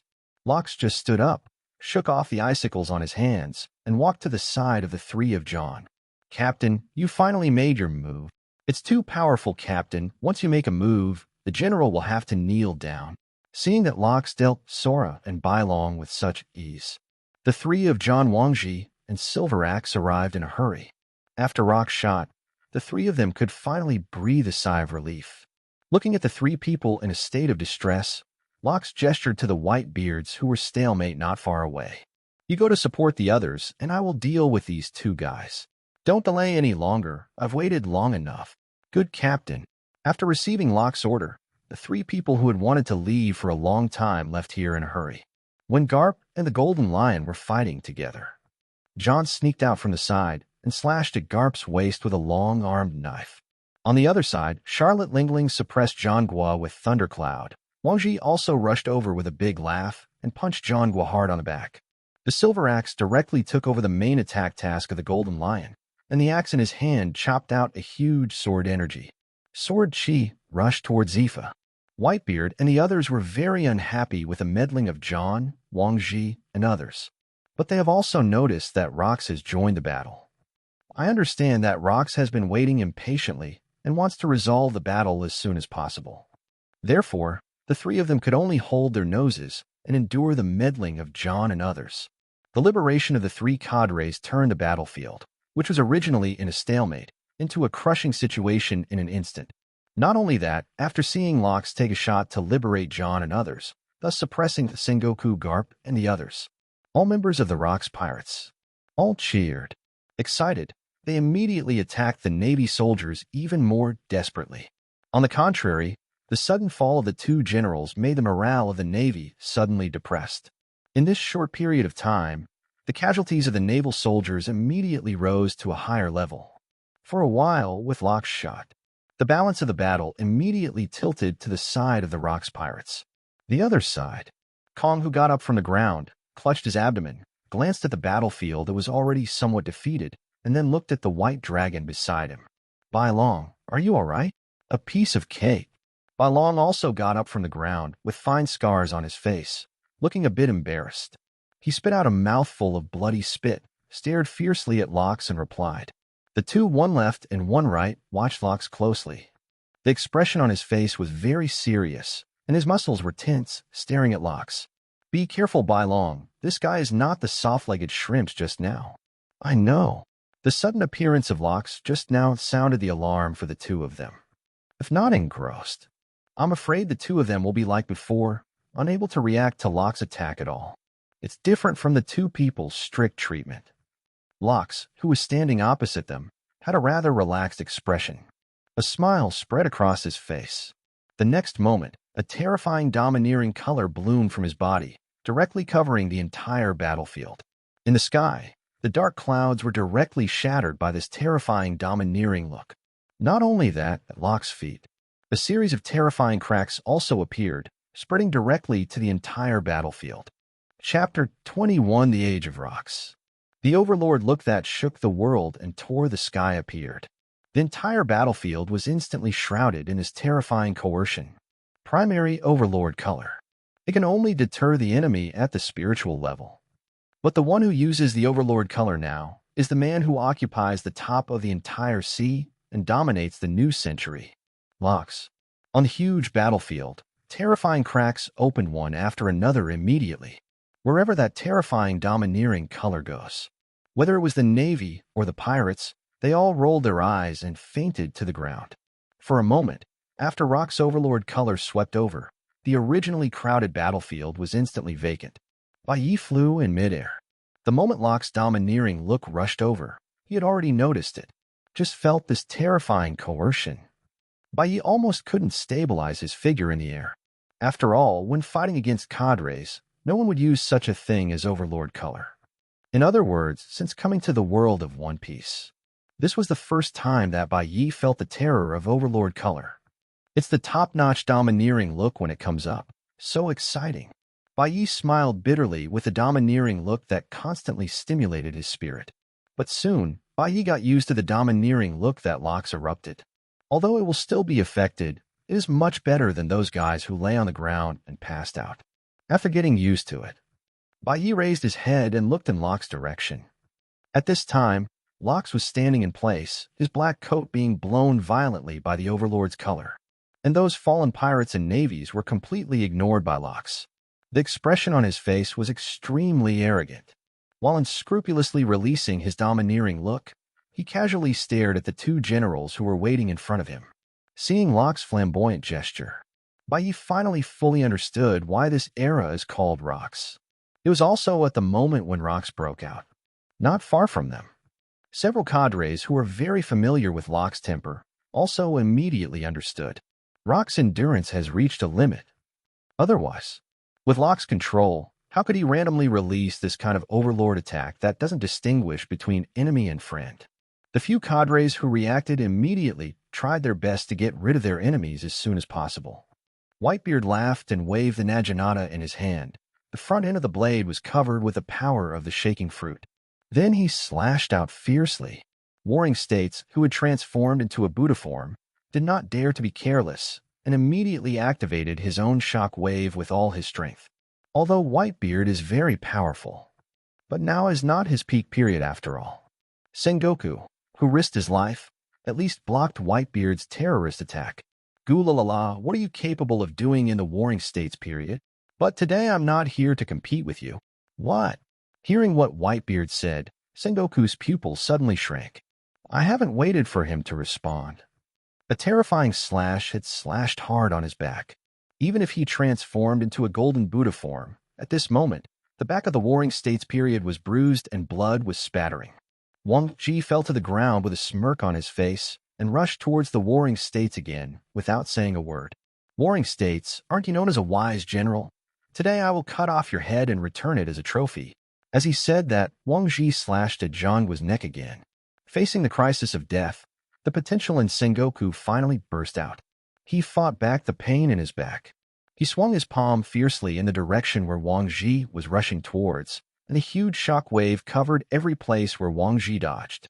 Seeing that he might not be able to escape, the Warring States had completely given up on defense and was going to die together with Wang Jilai. At this moment, the fist wrapped in the power of the shaking fruit hit from the other side. In John's horrified eyes, he collided with the shock wave. Boom! The collision was more violent than a bomb explosion, and Wang Ji was sent flying backwards. The place that was injured by Kong and Bailong just now oozes blood again. After landing, Wang Ji hurriedly got up. Noticing the strange eyes of Whitebeard staring at him, Wang Ji felt ashamed all of a sudden. Angry, Wang Ji also broke out a lot faster than usual. once again followed Whitebeard to the Warring States period. For a while, the injured Warring States could only fight while retreating, temporarily avoiding the sharp edge of the two. Just when Baibeard and Wang Zhi fought against the Warring States period. In another place, there is a one-sided trend. Wei Drum. With an order, Thundercloud Zeus under Charlotte Lingling's feet transformed into a thunderstorm form. Thunderbolts split out from the thunderstorm and rushed towards Garp on the ground. Still, it looked like a horrific attack. When facing Garp, who has already perfected the 6 styles and is approaching the peak, it doesn't work at all. Alternate use of shaving that makes it impossible to see the trajectory of movement. A few dodging Garp left the thunderstorm's attack range. Not only that, after landing in a safe place, Garp's arms suddenly exerted force and plunged into the ice. A large piece of ice was lifted up under Garp's palms and smashed straight into Charlotte Lingling in the sky. Charlotte Lingling hurriedly directed Lei Yun to split the lightning again, shattering the ice. It was also at this time John, who was obedient on the edge of the battlefield, suddenly felt his vision go dark. When he reacts, Garp's armed-colored fist was getting bigger and bigger before his eyes. The sound of fists piercing flesh sounded. John flew upside down in response, and the weapons in his hands fell on the ice. Garp just sneered and tore off the tattered sleeves on his arms. On the strong arms, the bronze-colored muscles are like horned dragons. The jet-black armed color covered it, and a pair of iron fists made people feel shuddering. At this time, Garp also noticed the crisis of the Warring States period. He frowned suddenly, just as Garp was about to go to support. In the sky, thunder and lightning fell crazily again. Not only that, another voice full of anger sounded. "Garp, how dare you ignore me?" Charlotte Lingling, who was irritated by Garp's frivolous attitude, immediately raised the Emperor's sword in her hand without saying a word and struck a terrifying blow. Face this horrible attack. Garp's face was full of confident smiles, and with Uebu's actions, he had already appeared in the sky. A pair of iron fists swung straight out, and under Charlotte Lingling's unbelievable eyes, smashed the terrifying slash head-on. "Ah, Garp, that guy is still so scary." The golden lion flying in the sky controls the surrounding objects to float up and attack. One side laughed loudly. Chapter 22, The Scary Rocks. One after another, explosions continued to come from all directions on the battlefield. Gunpowder smoke, screams, and the smell of blood fill the entire battlefield. Looking at those people who kept colliding with each other and abandoned everything just to knock down the enemy in front of them. Baiyi was infected by this scene with a high fighting spirit. Baiyi, who was ready to move, was no longer satisfied with throwing ice cubes back and forth with Akiji.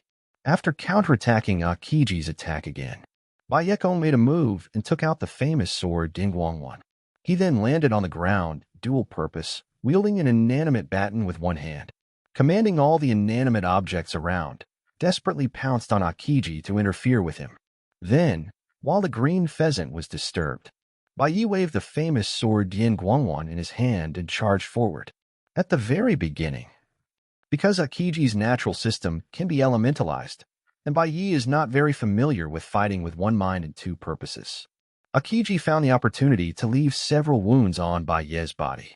Before Akiji had time to be happy, the automatic bandage in Baiyi's pocket flew out and wrapped itself around Baiyi's wound. The Qingji people who saw this scene were all stupid. What shocked him even more, after fighting for a while, Baiyi became more and more proficient at fighting with one mind and two tasks. Later, it was Akiji who was forced to be unable to take the initiative to attack. He could only passively endure Baiyi's attack. It is also under this crazy attack. Baiyi, who was already at the door, directly broke through the threshold. The thin armed color quietly covered the top of the famous sword Dingguangwan. This guy actually learned how to use domineering in battle. Seeing this scene, Akiji was completely shocked by Baiyi's abnormal talent. Just when Baiyi mastered the armed color and began to actively suppress Akiji, on Locke's side, he finally made a move. The white dragon turned into a thunderbolt and rushed straight to the sky. During the short fight just now, or in a one-sided crush, he already understood that in close combat, he would definitely not be an opponent of Locke's. After knowing this, Bailong is not that rigid person either. He immediately changed his strategy. Pinned down by the air on the ground, he uses the ability of the Thunder Fruit to attack in the sky. The Thunder and Lightning Kid seems to underestimate me a little bit. Seeing the white dragon flying into the sky, Lox was not worried at all. Instead, he looked at Kong opposite and mocked. Sora didn't answer, but clenched his fists and stared at Lox. After all, now he's the only one facing Lox alone, if he is a little distracted. Maybe they will suffer an extremely serious blow. The tense space made Lox couldn't help laughing, just when he was about to continue speaking. Thunderbolts suddenly fell from the sky. There are also some more terrifying thunderbolts that condense into other shapes. Those thunderbolts hit the ice surface, causing the already overwhelmed ice surface to completely collapse in large swaths. The nearby pirates and navy quickly left here. Lox, who was standing in place, punched out violently. The fist covered in armed colors directly scattered a thunder dragon condensed by lightning. Stop playing these little tricks, Navy, or are you going to surrender now? Break up the interference of the white dragon. Rox looked at the opposite space and suddenly spoke. If you're willing to join, I can let you, like Whitebeard and the others, lead a subsidiary pirate group alone. How about it? Locus, don't even think about it. Hearing Locke's solicitation, Sora was unmoved at all, and his armed colors covered the fronts of his arms. Six-style shaved, Kong rushed towards Lox, waving his fists and making a whistling wind. Evil can never defeat justice. A heinous person like you will fall under my fist one day. Really? I'm so sorry. As Lox said, he raised one hand abruptly, and the armed color appeared, catching Lox's attack with a very relaxed expression on his face. Then, he suddenly pulled Kong into his arms. Kong secretly said that he was not good and wanted to withdraw his fist, but felt the huge pressure from his wrist. Sora could only watch helplessly as Rock's other hand slammed down hard toward his heart. Times of crisis. Sora could only condense all his armed colors to cover his chest, trying to resist Rock's attack. However, it was at this moment. General Bylong's voice came from above their heads. Thunder, dragon, heaven's punishment. Much larger than normal, the Brontosaurus roared and circled around the body of the white dragon. Falling from the sky, it rushed towards Locke's arm under the control of the white dragon. A boring attack. Rock stopped attacking the air. In the nick of time, he aimed his hand in the direction where Thunder Dragon was attacking. After the mighty Thunder Dragon hit the palm of Rock's palm, it froze like that. The white dragon's forehead was full of cold sweat, and he tried his best to control the Thunder Dragon, trying to break through Locke's defense. He understood that if his attack had no effect this time, then Rock's arm will appear on Kong's chest again. By then, it's hard to say what will happen to Kong Kong. Not far away, Bai Yi commanded a large piece of ice to hit Qingji and then glanced at the nearby battlefield. Fighting against two generals alone, you can still crush them so easily. Is it true that you are Rox? As an intern of the Rox Pirates, Bai Yi had heard from other people a long time ago that Lox is not only a master of physical skills and domineering, still a devil fruit ability user. But now facing two of the Navy's highest combat power, one of them is also the Thunder Fruit ability user with the most terrifying attack power. Lox was able to suppress the two of them only by relying on physical skills and arrogance. It even put the two of them in dangerous situations many times. Such strength let Bai Yi's heart be shocked. However, just when Bai Yi was distracted, Qingji saw the gap and quickly launched an attack. Only then did Bai Yi come to his senses, and as soon as he moved the inanimate baton in his hand, Bao Zhizue flew back and rushed towards Qingji. Come on, Kazan, play it a few more times. I'm worried that I won't have any weapons to use. Bastard. Hearing Bai Yi's frivolous words, Qingji was immediately furious and attacked more frequently. The other side. Okay, I won't quarrel with you. This kind of boring battle has gone on long enough. Hearing Locke's words, both Sora and Hakuria felt a danger warning in their hearts at the same time. I saw a strange ray of light hovering over Locke's hand. The Thunder Dragon, which was tightly attached to his palm, was directly worn away by that magical power. Afterwards, Rox shook his hand. Under the entanglement of Overlord's color, General Bylong's full attack suddenly turned into tiny thunderbolts all over the sky. Chapter 23 Defeat. Crush the White Dragon's attack. The Overlord's color wrapped around Locke's hands, and the terrifying force made Sora's wrists crack. Punch in the air. Bylong's abdomen suddenly sunken. His expression suddenly became extremely painful, and he flew upside down. After emptying your hands, one of Rock's hands turned into a phantom, and he punched out again. Before the fist touched Kong, there was a depression in his abdomen, which was the same as Bailong's abdomen. Kong suddenly spat out a big mouthful of blood and then flew backwards. Because of Bailong's large-scale attack just now, the surrounding ice is cracked a lot. After being knocked into the air by Lox, the white dragon immediately fell into the sea.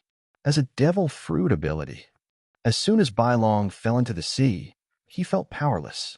Of course, Bailong is a top-level devil fruit ability user after all, and he is qualified to exist as an admiral. In addition, he has also done some targeted training for the weakness of the devil fruit. That's why Bailong didn't abolish directly like ordinary ability users. Instead, he struggled and crawled out of the sea, half lying on the ice. Compared with Bailong, Kong is much miserable. Although they were all attacked by Locke's top skills such as Overlord Color Winding. But Bailong first maintained his elementalization and then avoided some distance. So although he is miserable outside, however, the injury was not as serious as the one who had actually endured Locke's punch. After taking a little breath, Bailong quickly paddled on the ice, came to Kong's side, and pulled Kong, who was floating there, up. Rock stood where he was and sneered disdainfully at the embarrassed two.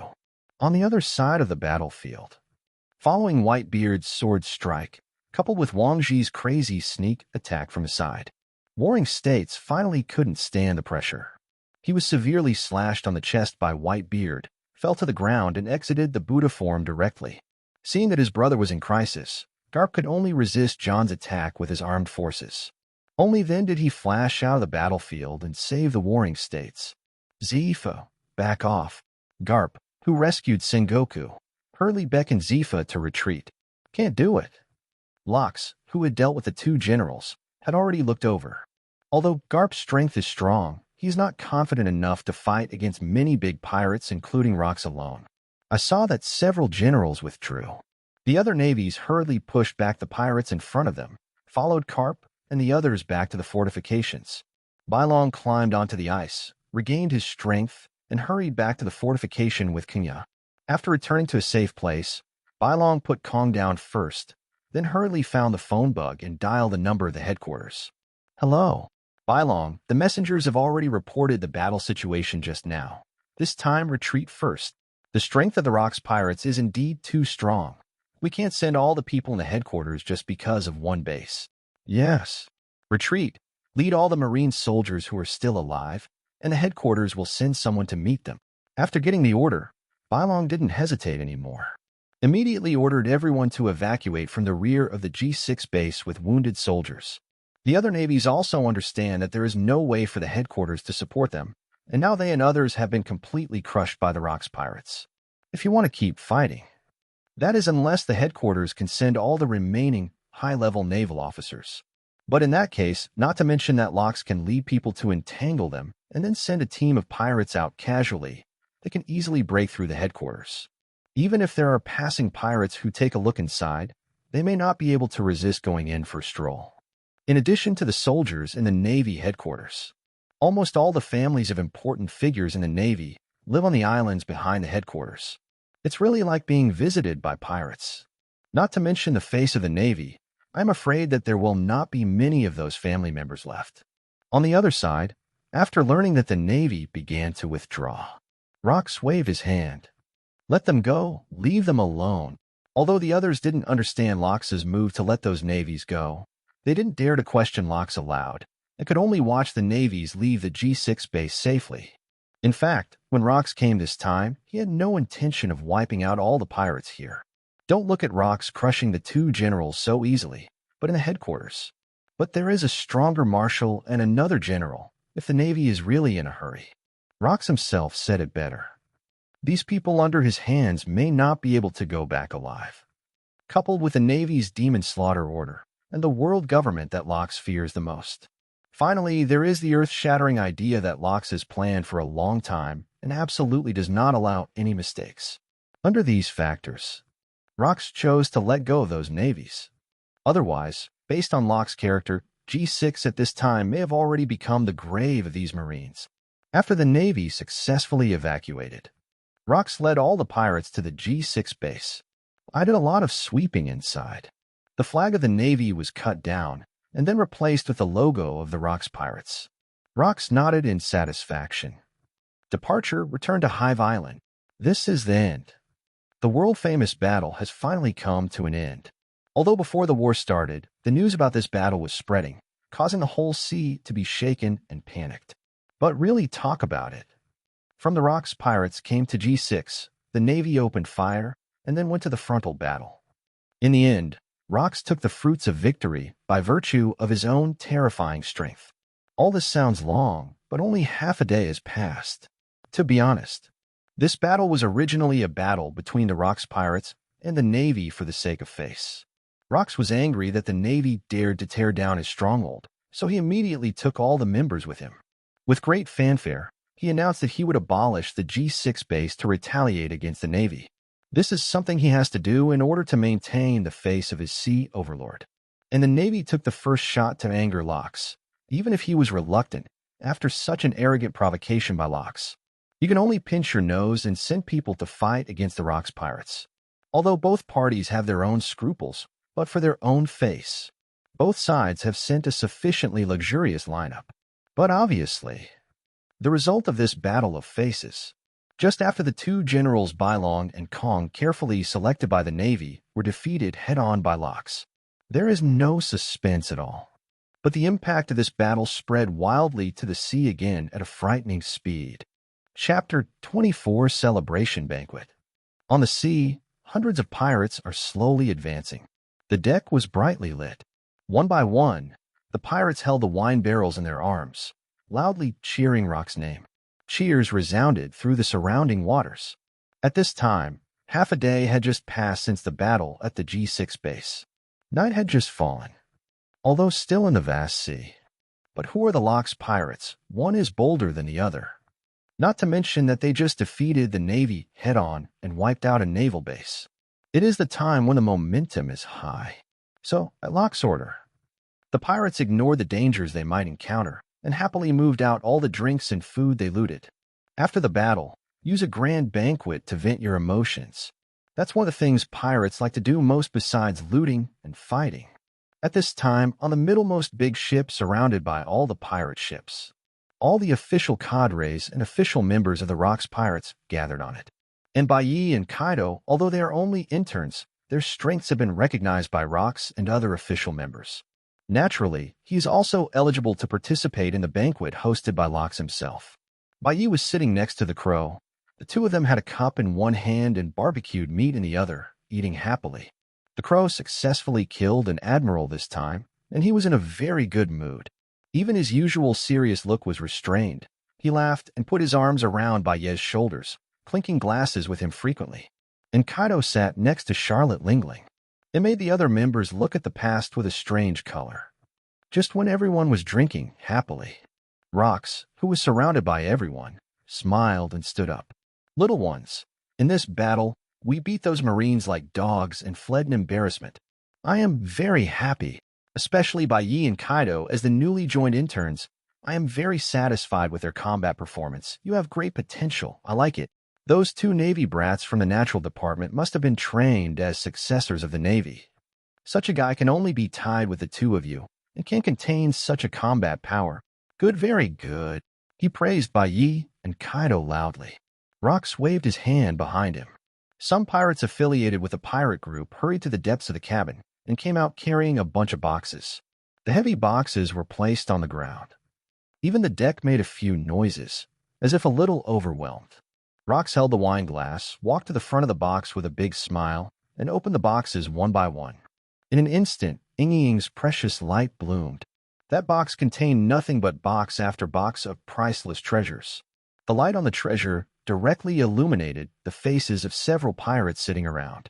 Ordinary people may not even dare to imagine that terrifying amount. And in several other boxes. One of them is even more precious than treasure, and it is called the secret treasure of the sea. Just need one. A devil fruit that can change a person's fate. Those devil fruits with different patterns that make people flock to them are like ordinary fruits, rolling into the box for anyone to choose. In addition, there are several famous knives shining with cold light, lying quietly in other boxes. The eyes of several pirates who practiced swordsmanship lit up when they saw those famous swords, as if they saw peerless beauties. If it weren't for rocks standing in front of those boxes, Bai Yi had no doubts that those guys would immediately pounce on them and take those famous knives into their pockets. As a pirate, no one is not interested in these things. Lox grabbed a handful of treasure, waved it around in front of everyone, and threw it on the ground casually. Today, the name Lox is famous in the sea again. Each of you deserves credit. I will never be stingy with rewards for outstanding performance in every battle. Kaido, come here. You can choose any 3 of the things in here. Rox pointed. Kaido, who was sitting by the side, was envious looking at those precious secret treasures when he suddenly heard Locke's words. He hurriedly stood up and pointed at himself and asked in disbelief, "Can I really pick first? Go." No one can refuse the captain's order. Charlotte Lingling, who was sitting next to Kaido, quickly reminded her. "Thank you, Captain." Only then did Kaido come back to his senses, quickly thanked him, and ran to the front of the box. After a little observation, Kaido made up his mind from the box containing the devil fruit. Take out 3 animal devil fruits. It seems that from now on, Kaido will form a pirate group composed of animal-type devil fruit ability users. Looking at Kaido, who kept thanking and seemed excited, Bai Yi secretly thought in his heart. Thinking of the later plots, Kaido seemed to be reckless on the surface, but there were various performances in the rough. He looked around again and saw the smiling cadres. Bai Yi couldn't help slandering secretly in his heart. It's all a bunch of old bastards. Fortunately, Locke's strength is here. Otherwise, if it were someone else, I'm afraid there would be no bones left that would have died a long time ago. Bai Yi, it's your turn. After Kaido sat down, Rox once again pointed to another brilliant performance of White Knight. With Kaido's lessons learned, Bai Yi didn't hesitate, stood up and came to the front of those boxes. Treasures are of no use to me, as long as Bailey is enough. As for the famous sword, even if it is the supreme fast sword, I'm afraid it's not as useful to me as the famous sword Dianguan one. Thinking of this, Bai Yi no longer hesitated, and turned his gaze to the box containing the devil fruit. He casually took out 3 pleasing fruits from it, and retreated to the side of the crow. Except for Bai Yi and Kaido, 2 people who performed more brilliantly during the battle. The other members weren't too eye-catching, and naturally they didn't have the chance to get special rewards from Rox. Therefore, after the 2 have finished their selection, the rest of the treasures were all divided up by Whitebeard and Golden Lion. I saw these cadres returning to their seats one by one, holding a lot of treasure and devil fruits. Bai Yi finally understood. Why in the future, except for that special guy with red hair? The other members of the 4 emperors have so many devil fruit ability users. It turns out that when Rox is happy, he will give them treasures and devil fruits. Accumulated over the years, the devil fruits in Whitebeard's hands may have accumulated a terrifying amount. Chapter 25, Getting Ready to Go to Sea. After the banquet, the numerous pirates, who were tired from the fuss, returned to their cabins. The return trip was also uneventful. After returning to Hive Island, Bai Yi once again entered the leisurely life when he first joined the Rox Pirates. Rox, both in terms of strength and attitude towards doing things. They are all very in line with his status as the overlord of the sea. For those who join the pirates, Rox never restricts too much. As long as you can pass the test. Even if the identity is unknown, he can join Rox's pirate group smoothly. Rox usually doesn't want regular members to perform any heavy tasks. As for the trivial matters of maintaining the basic life on the Hive Island, it is generally handed over to the members of the affiliated pirate group. Only when there is no task, a member of the pirates, because of personal reasons or other things that need to leave, Lox will not ask too much. Of course, if you go out to plunder treasure or gain something, a part also needs to be handed over to Rox. This has become an unspoken rule among members of the Rox Pirates. White Knight is also during this time. I found Kaido and improved my armed color. After all, I have just mastered the weapon color, and if I fight in other ways, I can't get a good training. And Kaido is a rough-skinned and thick-skinned target. It has become the best object for Bai Yi to practice now. After seeing Bai Yi successfully mastered the armed color, although Kaido was a little surprised, he became even more excited in his heart. After all, 2 people joined the Rox Pirates at the same time for the true level of Bai Yi. Kaido is still very clear in his heart. In the previous battles, the reason why Bai Yi was able to suppress himself was mostly due to the magic of props. If you really want to rely entirely on your own strength, Bai Yi is really not Kaido's opponent. This also makes Kaido always feel suffocated. Now, in order to practice armed color, Bai Yi deliberately reduced the frequency of using props. The two of them seem to have returned to the time when they first came to Hive Island. Go out early and return late every day. Except for those members of the affiliated pirate group who are responsible for picking up and dropping off the two. Others have basically never seen Bai Yi and Kaido on the Hive Island. Under the frequent fighting between the two, the deserted island had been plowed almost all over. If it weren't for the huge size, anyone who looked at it would think that it was just a bumpy reef protruding from the sea. It is also in this crazy combat training. Bai Yi's mastery of armed colors is also increasing at a rapid rate. Of course, the price to be paid for only practicing armed color without using props is that Bai Yi has many bandages and redness on his body. Successfully suppressing Bai Yi, Kaido is also happy not to be able to find Bai every day. Just after Bai Yi mastered the armed color, Crow also found a well-informed member of the Rocks Pirates for Bai Yi. Thanks to the Crow's relationship, coupled with the fact that Locks has publicly expressed his optimism for the two, that member didn't dare to neglect either. He tried his best to teach Bai Yi what he had seen and heard for a period of time. The next few days, Kaido discovered a strange thing. That is, when Bai Yi was fighting with him, he would often close his eyes inexplicably. Kaido, who thought he was underestimated, suddenly became furious, and his attack immediately became swift and violent. Bai Yi, who had just come into contact with knowledge and knowledge, suffered a lot again. But soon, Bai Yi has mastered the use of knowledge color proficiently and finally stopped this momentum of being passively beaten. And Kaido over there. In the case of not using props, Bai Yi would be suppressed by himself even if he only used the armed color. Suddenly and inexplicably able to stalemate with myself for a while. This strange phenomenon made Kaido react immediately, and Bai Yi has successfully mastered the arrogance of knowledge. However, Kaido, who has been drifting and fighting in the sea, has been fighting in addition to the armed color. Of course, he also mastered the color of knowledge. I didn't expect you to have mastered the two-color domineering Bai Yi, but even so, you will not be the opponent of Kaido. This uncle is destined to suppress the existence of the entire sea. Kaido said so. Yes. Bai Yi rolled his eyes at Kaido, a guy who forcibly pretended to be hard. However, Kaido really looks like a monster. Even if I don't have the Azure Dragon Fruit, just relying on my physical fitness, I can suppress me in battle.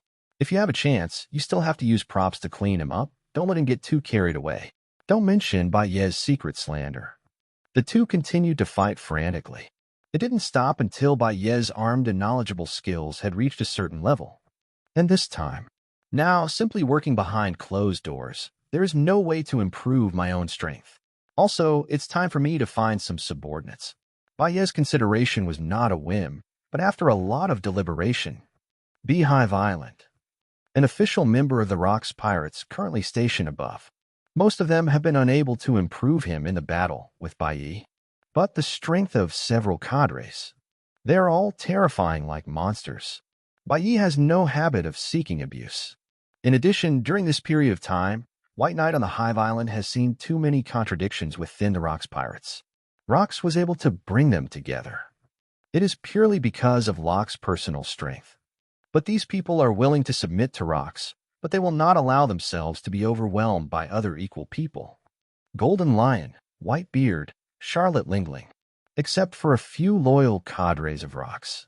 None of the remaining ones have the qualifications of a king, and all of them are ambitious, wishing to suppress everyone else. And these people were all given the right to independently establish affiliated pirate groups by Locks.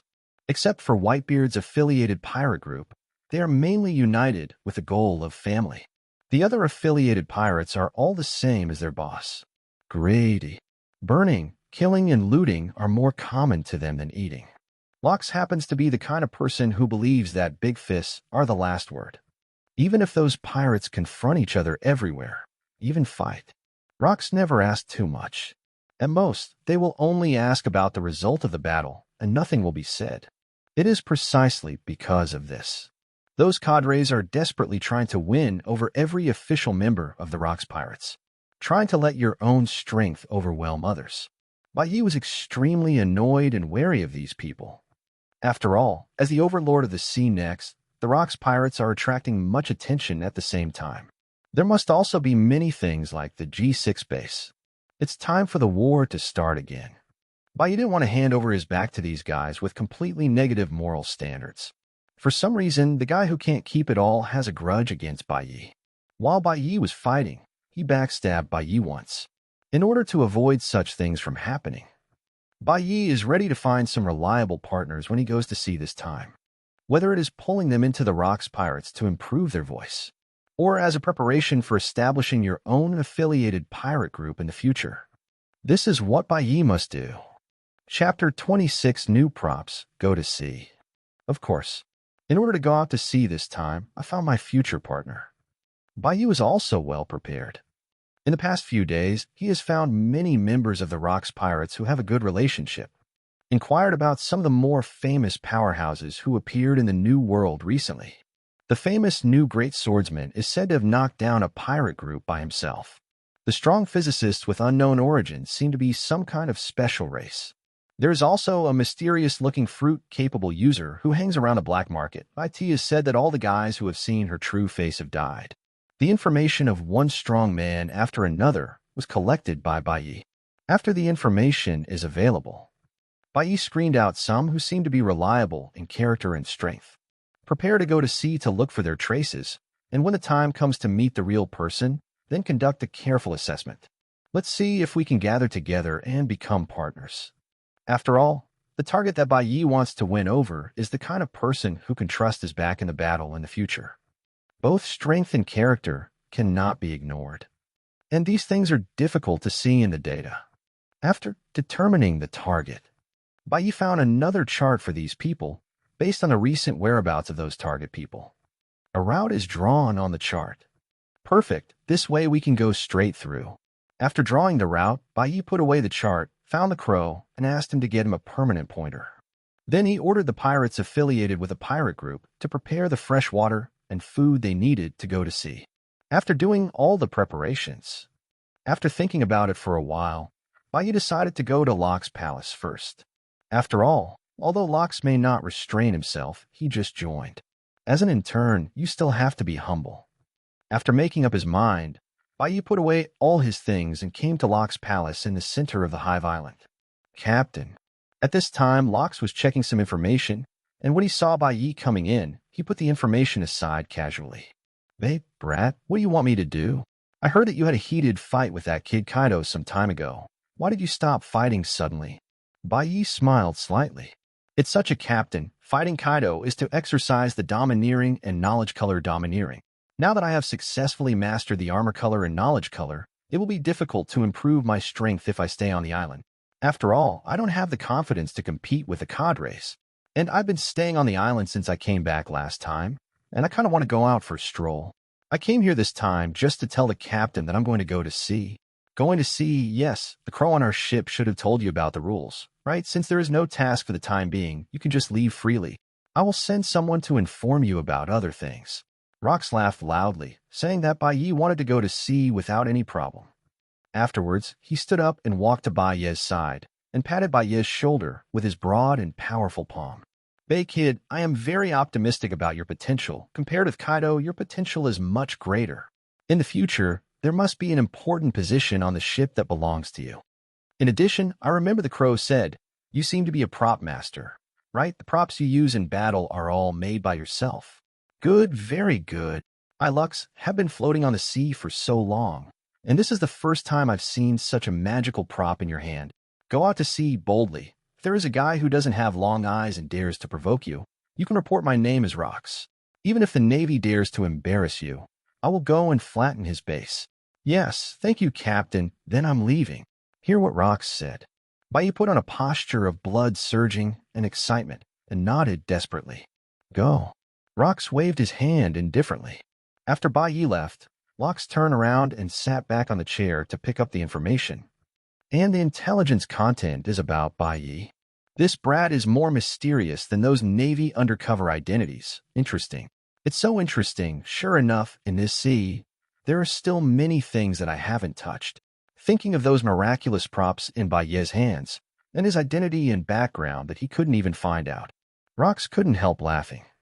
After this kid leaves, we still need to find someone to monitor him again. Maybe we can find out information about his identity. Little devil, and no matter what your purpose is, I hope you can be smarter. After all, I really like you. The voice fell, and the palace was plunged into darkness. On the other side, Bayi, who didn't know it, came to the port of Hive Island.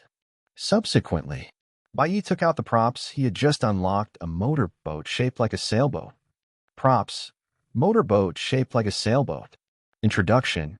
Also known as a sailing motorboat or a mechanical sailing boat, the official name is unknown, but IT is a prop of Doryman. It looks like a sailboat, but it actually advances not by wind but by mechanical power. IT has cabins including kitchens and other equipment. The huge motorboat was thrown into the sea by Bayi with both hands. What is that? A pirate standing at the port who was chatting saw Bayi's movements and shouted in panic. That guy, why did he suddenly take out such a big sailboat from his body? Bastard, shut up. The companion beside him looked in the direction he pointed. After seeing that it was Bayi, he hurriedly slapped his companion on the back of the head. That is the rookie master Bayi that Lord Lox is very optimistic about. And I heard that his strength is very terrifying. You know Kaido, right?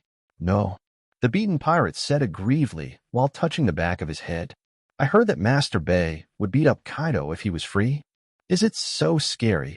Not only that, it is said that Lord Bayi is the most powerful prop master on the entire island. No, in the entire New World. I heard that Lord Bay's props, even Lord Lox, are full of praise after seeing it. Those cadres are even more greedy. Did you see the knife on Lord Bayi's waist? It is said that the knife was made by Lord Bayi, and it can automatically block attacks. There are also spears that can discharge electricity, bandages that automatically heal wounds, and biscuits that can turn people into animals after eating.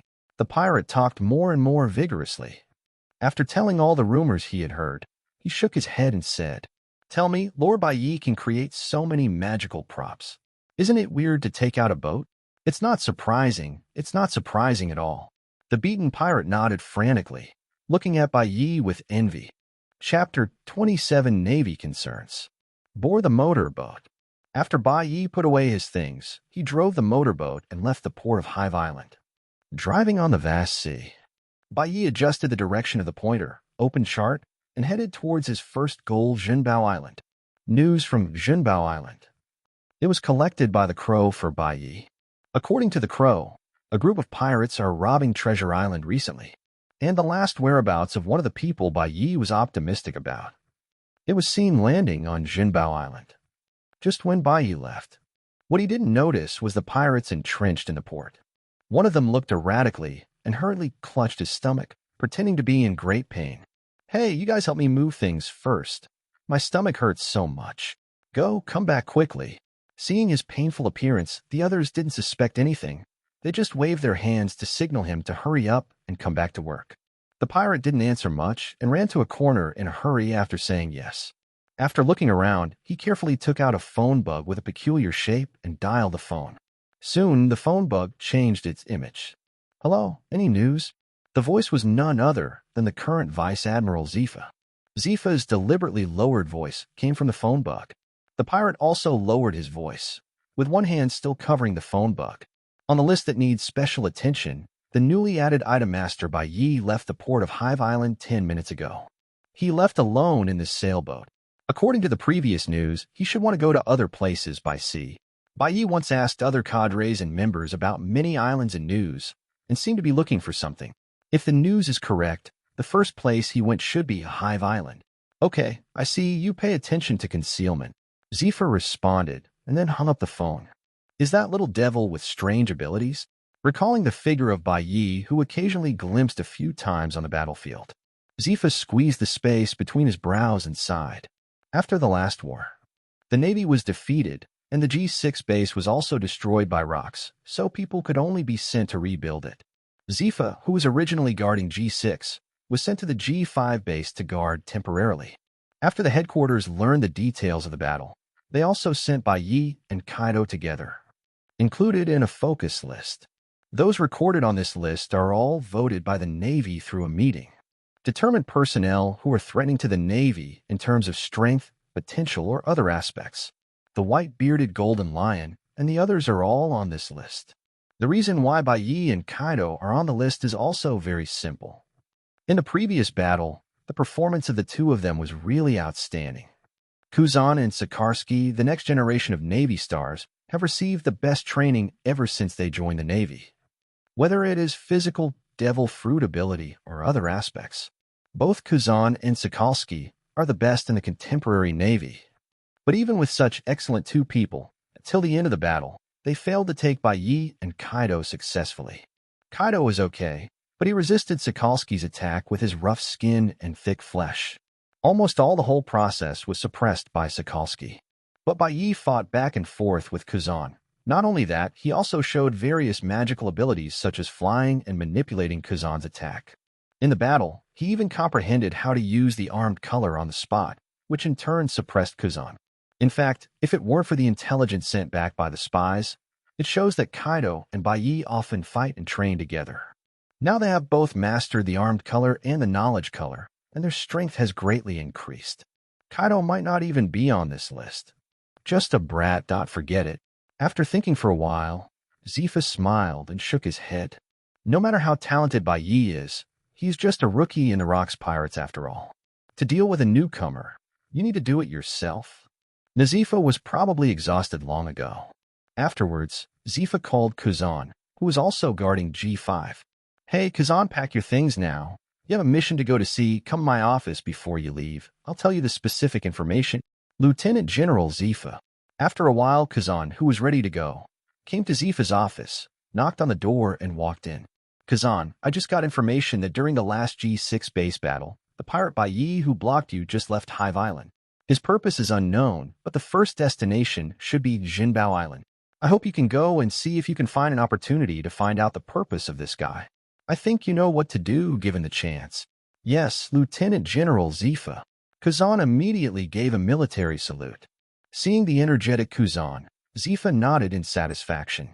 For the training of the new generation of Navy. Among the current lieutenant generals, Zifa can be regarded as the most caring. Of course, Zifa understood. On the battlefield at that time, Akiji hadn't been able to win Bai Yi. Now in the vast sea, it is even more impossible for Bai Yi to be taken down by Akiji. But it's like when Zifa, Sengoku, and Carp were just fledgling in the Navy. The biggest opponent I have ever encountered. It was the white-bearded golden lion and others. Today's few people have become the backbone of the Navy, and Whitebeard and the others also became a cadre of the Rocks Pirates. In a sense, several people can be regarded as mutual achievements. And in the new generation of the Navy, Kazanzifa is very optimistic about it.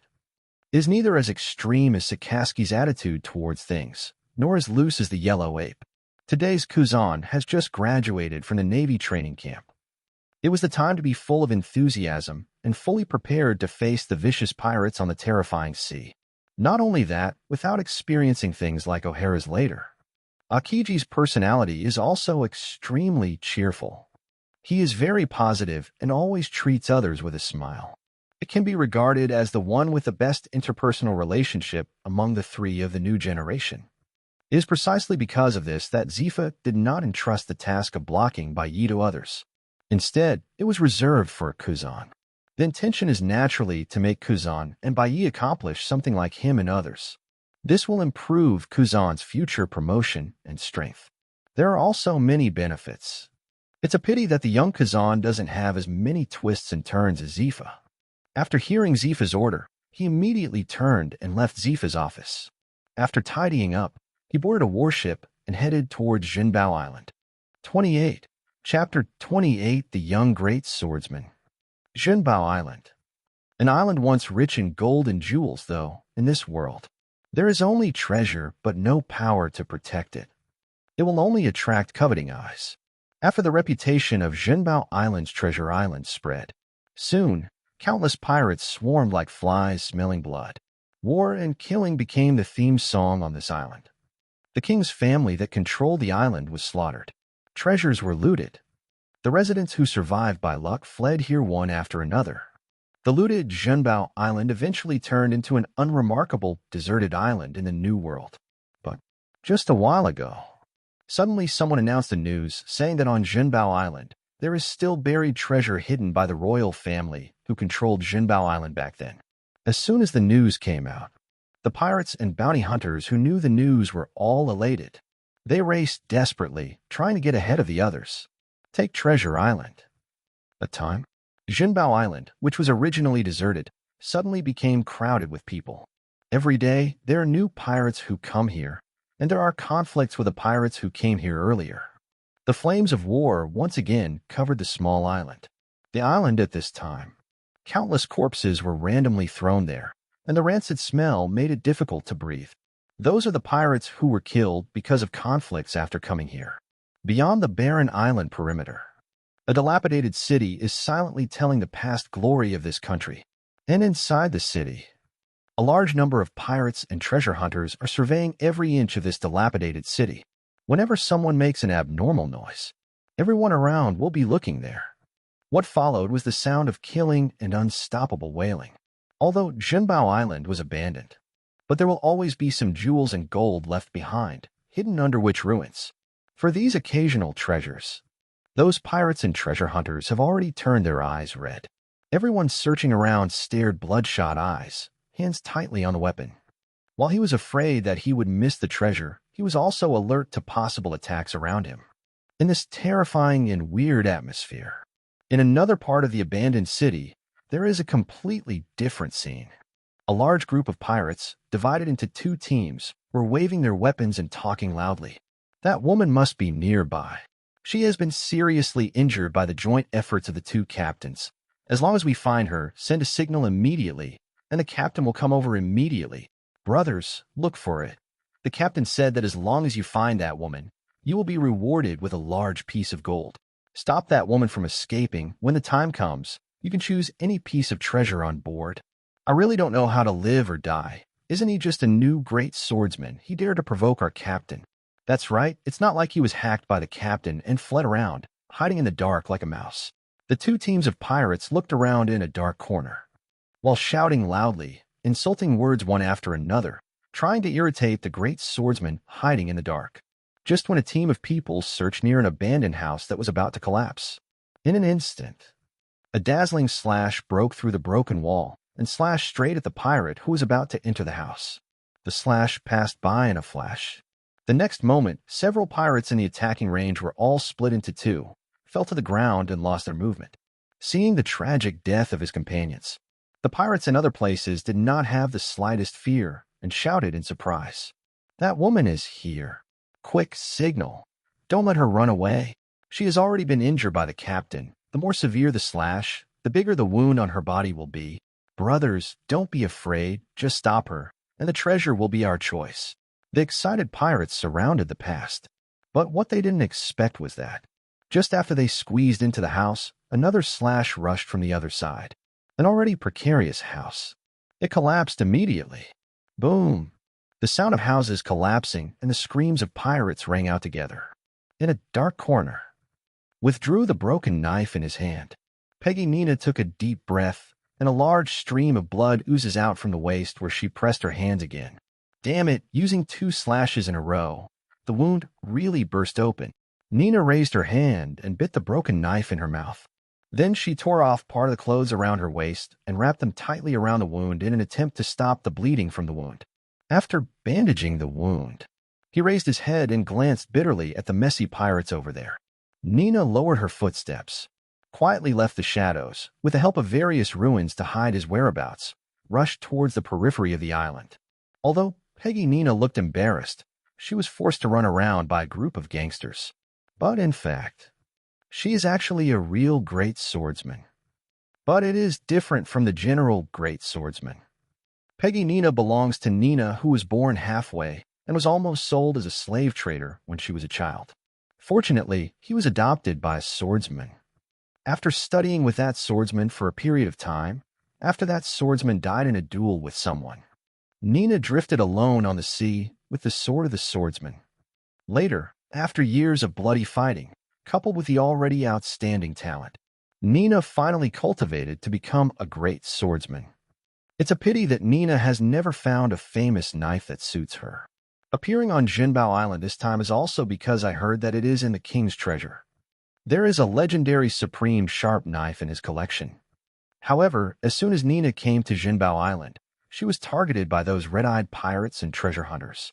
The strength of the great swordsman made Nina unrivaled in the audience. But just as Nina was fighting day after day, she casually found a place to rest and was preparing to find the treasure by the way. The captains of the two good pirate groups made an appointment, and they attacked Nina together. Although Nina reacted, but one of the pirate captains saw that the saber in Nina's hand was not a good knife. So he deliberately aimed at Nina's weapon and kept attacking. In the case of similar strength, the long knife in Nina's hand has gone through so many years of fighting. Finally unable to withstand the pressure, it collapsed from the middle. Only then did the two pirate captains gain the upper hand and successfully wounded Nina. Only then did the scene where Nina hit around just now happened. Damn guy. Glancing at the broken knife in her hand with heartache, Nina's eyes were full of hatred. I will definitely destroy you all. The girl's words were full of killing intent. Chapter 29. Just when Nina was trying to escape. I don't know who advertised it. Among the pirates who were looking for treasure and the treasure hunters, something suddenly spread. The thing about two pirate groups who were trying their best to hunt down a female swordsman. It quickly spread throughout Jinbao Island. Hey, did you hear that? Is it about the female swordsman who was hunted down? That's right, I heard that the porcupine and hyena pirates sent everyone out to hunt him down. Your news is outdated. Let me tell you, the reason why the porcupine pirates and hyena pirates chased and killed the female swordsman is very simple. That female swordsman seems to have found the lost treasures on this island. Impossible. So many of us haven't found it. Even if a woman is a great swordsman, she will be able to find it? That's right, finding treasure has nothing to do with strength. Finding treasure has nothing to do with strength, but that female swordsman, but the treasure thief Peggy Nina. What it's her? If it's Peggy Nina, it's really possible to find the treasure. Then what are you waiting for? Hurry up and find her. Like the wind, the news blew across the entire Jinbao Island. Those pirates and treasure hunters who came here for the treasures on the island. After hearing the news, without exception, all sensational, they ran out of the ruins one by one and confirmed the information with their companions excitedly. Then he hurriedly ran towards the direction of Nina's escape mentioned in the news. Although from the population who spread the news, they also learned of Nina's strength as a great swordsman, but the news that Nina had been seriously injured by the two pirates also spread. Not only that, under the temptation of the huge treasure, everyone subconsciously ignored Nina's strength and frantically searched for Nina's trace. Chase, don't let that guy get away. She has already got the clue to the treasure. As long as we catch her, we can find the treasure, and then we can go wherever we want. Smelly woman, hurry up and get out of here. There were shouts on the island one after another. Almost everyone joined in the hunt for Nina. Nina was taken aback by this sudden turn of events. Before she could figure out what was going on, several treasure hunters who were searching nearby suddenly found Nina's trace. Hey! The headed treasure hunter's face was full of excitement, but he hadn't waited for him to speak. A slash flew out of Nina's hand. The slash easily slashed across the treasure hunter's neck, and blood spattered. But the movement here immediately attracted the attention of others. Soon, another pirate ran out from behind Nina. After seeing Nina, the pirate was also extremely excited, waving his weapon and rushed up. Nina killed the pirate neatly. But this little moment of being entangled. More pirates and treasure hunters have rushed over. No, you can't be entangled here. Nina glanced at the crowd with greedy faces and threw a few slashes with her last bit of strength, knocked down the surrounding ruins and stirred up puffs of smoke, while everyone was obstructed by smoke and dust. Only then did he escape from the encirclement smoothly. Damn it, why are these guys rushing over all of a sudden? Nina was puzzled. But now she can't take care of that much anymore. She can only endure the pain and try her best to avoid everyone she meets. Just when Nina fled in embarrassment. At the abandoned port on the other half of Jinbao Island, Baiye's motorboat also came here. Docked on the shore. Baiye jumped onto the shore, turned around, and put away the motorboat. What a disgusting place. Looking at the abandoned island in front of him, there were endless shouts and shouts from inside. Gunpowder smoke in one place after another, rising all over the small island, mixed with the strong smell of blood in the air. Bai, who was used to staying on the clean Hive Island, almost felt nauseous. What a bunch of disgusting guys. Bai frowned. A light appeared in his hand, and an item appeared in Bai's hand. With this thing, it will be much more convenient to find people. Props. Human umbrella. Introduction. The person seeking umbrella, also translated as the person finding umbrella, is a prop of Doryman and one of the strange umbrella series. It looks like an ordinary umbrella, and there is an arrow on the top of the umbrella, which will point in the direction of the person you want to find.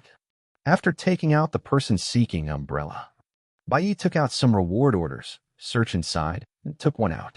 Greedy swordsman. I still don't understand. Why is such a beautiful woman called a great swordsman called this name? Look at the name and photo on the reward order. Bai is a little puzzled. And the reward order in his hand is none other than Nina, who is currently fleeing around the island. At that time, after the crow found information for Bai and a bunch of reward orders, Bai saw Nina's reward order at a glance. As a rare female swordsman in the New World, she has no bad past. For Nina, whose character and appearance are not bad. Of course, Bai had to choose to solicit. This time I came to Jinbao Island precisely because the latest information showed that Nina had landed on Jinbao Island. After confirming again and again, Bai opened the person hunting umbrella. I silently recalled Nina's appearance in my mind, and the arrow on the top of the person finding umbrella immediately pointed out a direction. Fortunately, this guy is still on the island. Seeing the person finding umbrella pointing the direction, Bai nodded in satisfaction. Go in the direction of the cut head. However, it's a bit strange. Why does that direction feel the most chaotic? Is this Peggy Nina in trouble? That's a good thing. Maybe I can use this to directly recruit the other party. As he walked, Bai heard the shouts of killing in the direction. He was heading higher than other places. Bai, who was puzzled, sped up his speed a little, ready to go and have a look. Just as Bai went all the way, those pirates who were chasing Nina, after seeing White Knight, all of them stared at Bai's back in horror. That's right, absolutely right. I will never be wrong about that appearance. How is it possible? How could such a big man come here? It's broken. If even he comes, then the treasures on this island will be in danger. The pirates were shocked, but he didn't dare to go forward to disturb Bai, so he could only watch Bai leave. Then he hurriedly left there and went to find his companions. Chapter 30 Encounters and Battles. These pirates are so terrified.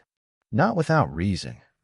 Although rocks shattered the G6 base, he took everyone to pat their butts and left the G6 base. He didn't say much afterwards.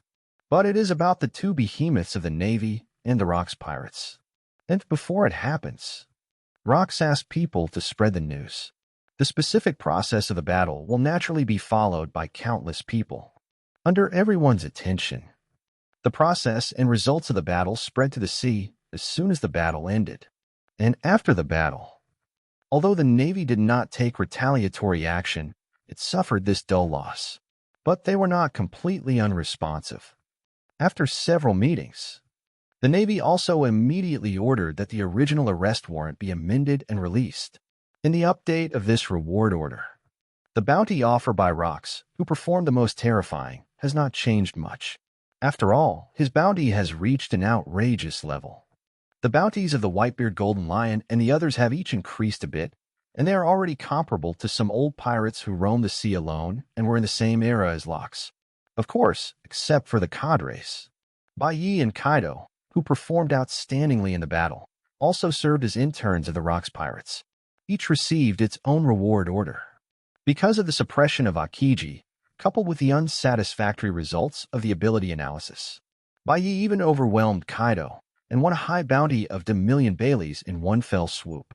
At this point where Roger has not used his life to start the era of great pirates, -1,000,000 Baileys can already be called a dominant pirate, and any sensible person will know it when they see the reward order. Bai didn't have any chance of doing evil, but simply relied on his own strength and potential. Let the Navy judge him with a sky-high price of 10,000,000 Baileys. This is a bounty that is almost reaching the sky in one step, coupled with the membership of the Rocks pirates. Let Bai's name spread wildly across the sea. spread over this period of time.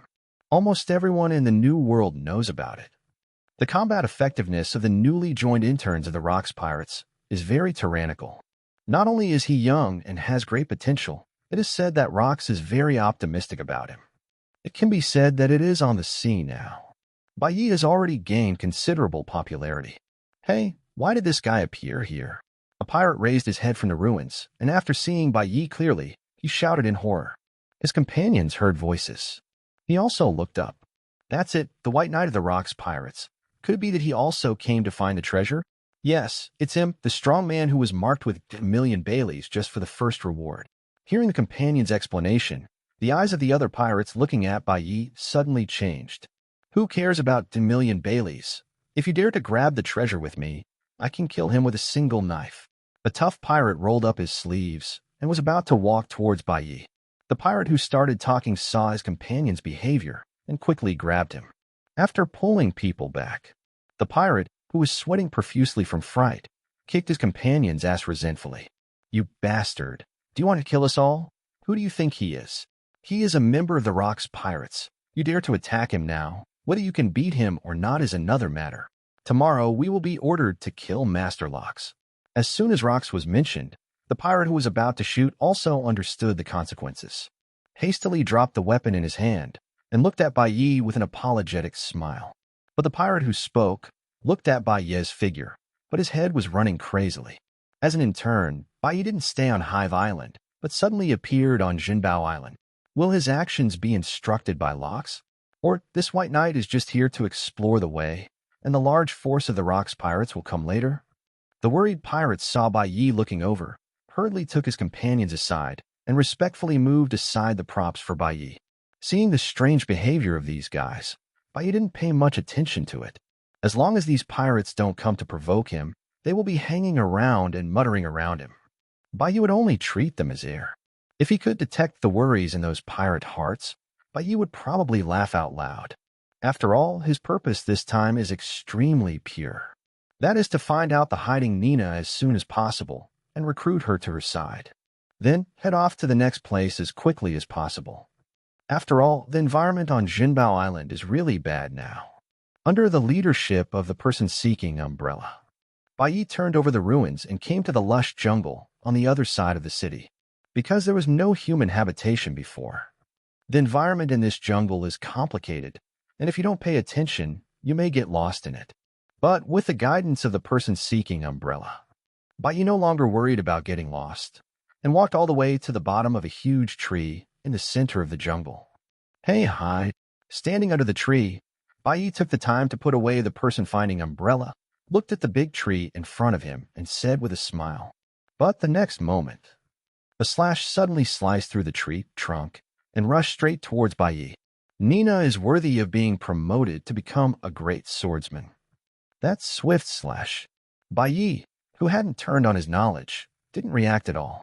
Seeing that the slash was about to fall on Baiyi's body, a trace of cruelty flashed in Nina's eyes, who was hiding in the tree trunk, chasing and fleeing all the way. Now Nina has become a frightened bird. As long as she heard a strange human voice, her first reaction was to shoot immediately. But it is also due to this nervousness. Nina was able to escape from the ruined city without any danger. No. Looking at Baiyi, who was about to be dismembered, Nina snorted coldly, clutched her wound, and was about to get up and leave. But the next moment, the crash sounded on the other side. Hearing the voice, Nina raised her head in disbelief. One of Baiyi's hands was lifted up, and the famous knife Dianguangwan in his hand was precisely pressed against the front end of the slash. What a fast response time! Seeing that, Baiyi blocked the attack. Nina hastily shot again and rushed towards Baiyi. Bleeding too much, she needs to keep her strength as much as possible, so she didn't use the armed color. Instead, he relied on his exquisite swordsmanship to fight Baiyi. Seeing that Nina doesn't intend to use the armed color, Baiyi laughed out loud in his heart. Even in the Rocks Pirates, no one wants to fight me with pure swordsmanship.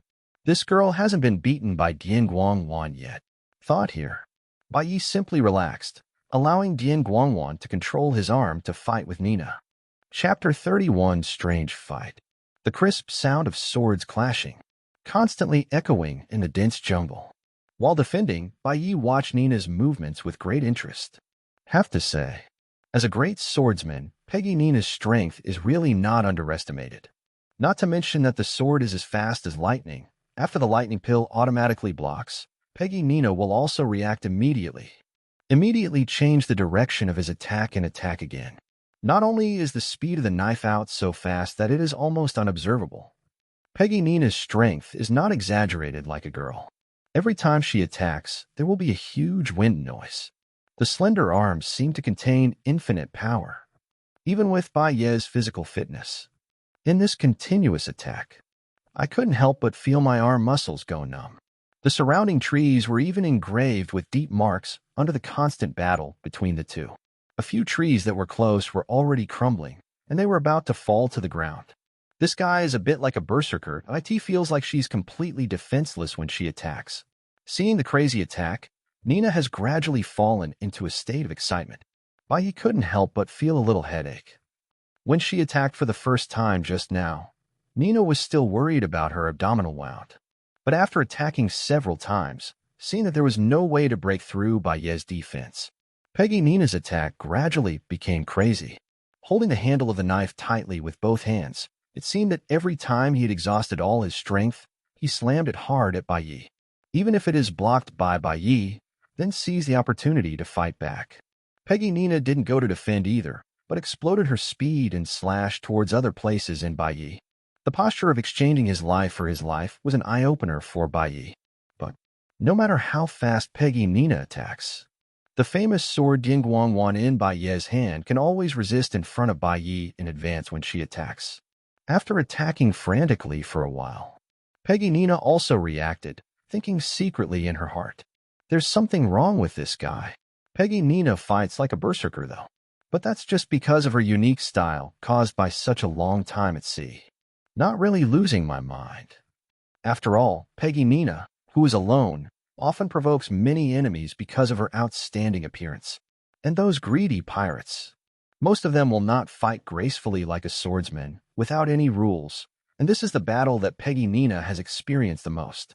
Although relying on talent, Peggy Nina, who went wild, was promoted to a great swordsman. But that crazy fighting style remained. After colliding several times again, as a great swordsman, Peggy Nina became more and more curious about Bai Yi. The white knight in front of him can resist his own attack just right every time. Peggy Nina had only experienced such a situation when she was fighting a swordsman stronger than herself. At that time, Peggy Nina was just an ordinary swordsman. Originally thought that after being promoted to the great swordsman, no one can resist his own attack with such a crushing posture.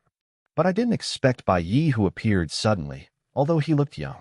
However, he is more sophisticated than those famous swordsmen, and none of his attacks have worked. But the white knight with such eyesight and sword skills, his steps and the direction he looked at during the battle were easily captured by Peggy Nina. Not only that, according to Peggy Nina's feeling, her attack should easily break through Bai Ye's defense. If it is just the pace and sight, it only makes Peggy Nina a little suspicious. That Bai Ye's breathing and the way of making moves after parrying, it directly strengthened the thoughts in Peggy Nina's heart. The guy in front of him seemed so strong that he was helpless. Definitely a novice who has never received sword training. No matter how terrifying his strength is, no matter how impeccable his defense is, Peggy Nina can be sure of that. What horrified Peggy Nina even more. During the battle, not only did Bai Yi not have the slightest foundation in swordsmanship, but even his body didn't look very coordinated. This is something that can only happen to people who have no combat experience. Many times, Peggy Nina clearly observed that Bai Ye's pace was approaching the other side. Peggy Nina seized the opportunity to attack. Under the inevitable blow, Bai Yi was able to lift it up at the last moment, perfectly resisting the attack from Peggy Nina. "Hey, what's the matter with you, guy?" The strange behavior of Bai Yi made Peggy Nina feel less and less willing to fight. After another collision, Nina slashed fiercely and stepped back abruptly. After retreating not far away, she frowned suddenly and covered the wound on her stomach. Bai Yi shook his head with a smile. He had no intention of explaining the effects of the props in his hands to everyone he met. Seeing that Peggy Nina stopped attacking, Bai Yi stood still and looked at her and said, Peggy, Nina, right? I came here this time to find you. Looking for me? What's the matter? I don't remember seeing you. Nina looked up suspiciously. I want to recruit some people. As a partner, you are the first person I see. Here by Ye's words. Peggy Nina froze for a moment, then laughed out loud while covering her stomach. You bastard, who do you think you are? Do you really think you can sit back and relax after joining the Rocks Pirates? Even if other cadres of the Rocks Pirates want to recruit me, it depends on my mood. You are an intern member. Why recruit me? Peggy Nina looked disdainful, looked Bai Yi up and down, and shook her head. Since you didn't come to hunt me down like those guys, I don't intend to continue to shoot. That's it. Goodbye, fun guy. Seeing Peggy Nina rejected herself without hesitation, there was no expression fluctuation on Bai Yi's face. Before departure, in addition to screening out the personnel and routes, he also had a detailed understanding of the information on these candidates. For Peggy Nina's character, Bai Yi also understands almost everything. It is different from other long-successful swordsmen who have a high self-esteem. Peggy Nina's fame was short-lived. Not long before the G6 battle, she made her debut in the SEA.AT. That time, Peggy Nina had become a great swordsman. And she is known. It's not because she's a female swordsman or because of her looks. It's the same as the nickname on the Navy reward order. Because of his extraordinarily greedy character, he's well known by people in the sea. Chapter 32 Props, Treasure Hunting Machine. Nina's experience is also very interesting to talk about. Before she was promoted to Great Swordsman, there are only a few shots recorded. Unlike ordinary swordsmen, who regard death in battle as glory, when Nina faces an opponent stronger than herself, she often chooses to escape as soon as possible. It seems that for her, life is more important than fame. This also made other swordsmen look down on Nina very much. Although Nina had a bad reputation in the early days, after being promoted to the Great Swordsman, Nina's shots suddenly increased, and most of those shots were due to someone discovering certain treasures. Whenever Nina found out about such things, she would not hesitate to take action to snatch the treasure. Oddly enough, after robbing the treasure, Nina would walk away. Will not hurt the life of the loser again. Of course, in addition to robbing treasures, Nina is also very keen to find all kinds of treasures. As long as there are rumors about treasures or treasure maps, Nina will always arrive at the first time. Over time, others knew Nina's greedy character. Those pirates who met Nina again knew that they couldn't beat Nina, so they would obediently offer their treasures to avoid being beaten up by Nina. Of course, there are also people who are obsessed with money and want to resist. And those guys, without exception, were sunk into the endless sea by Nina. Of course, as a genuine great swordsman, it's not that no other pirate group has invited Nina to board the ship, but those pirate groups all failed. The reason for the failure is also very simple. That is, Nina dislikes that those pirates are too poor, and they are not as rich as they can just grab a treasure by themselves. That's it, although others don't quite know why Nina is so keen on treasures. But Nina's title of greedy swordsman was still spread across the sea. Thinking of Nina's wonderful experience, Bai Yi couldn't help laughing. Subsequently, Bai Yi raised his head to look at Nina and raised a hand under Nina's puzzled gaze. Nina stared at Bai Yi's movement suspiciously. Seeing the sudden light appearing on Bai Yi's hand, Nina suddenly turned pale with fright. Those who can. The strange scene made Nina mistake Bai Yi for some kind of ability user, and she was about to activate her ability at this time. The flustered Nina didn't care about the worsening wound. She hurriedly clenched the saber in her hand and stood up, staring nervously at Bai Yi. Don't worry, I haven't done that yet. Bai Yi waved his hand, and the item treasure hunting machine appeared in his hand. Throw the treasure hunting machine to Nina. Nina subconsciously caught the treasure hunter. What is this? After checking it over and over again, Nina still didn't understand the purpose of this strange thing in her hand. This thing is called a treasure hunter. Bai Yi smiled and explained to Nina. A treasure hunting machine is a prop that can be used to find treasure. The pendulum under it can detect the existence of treasures.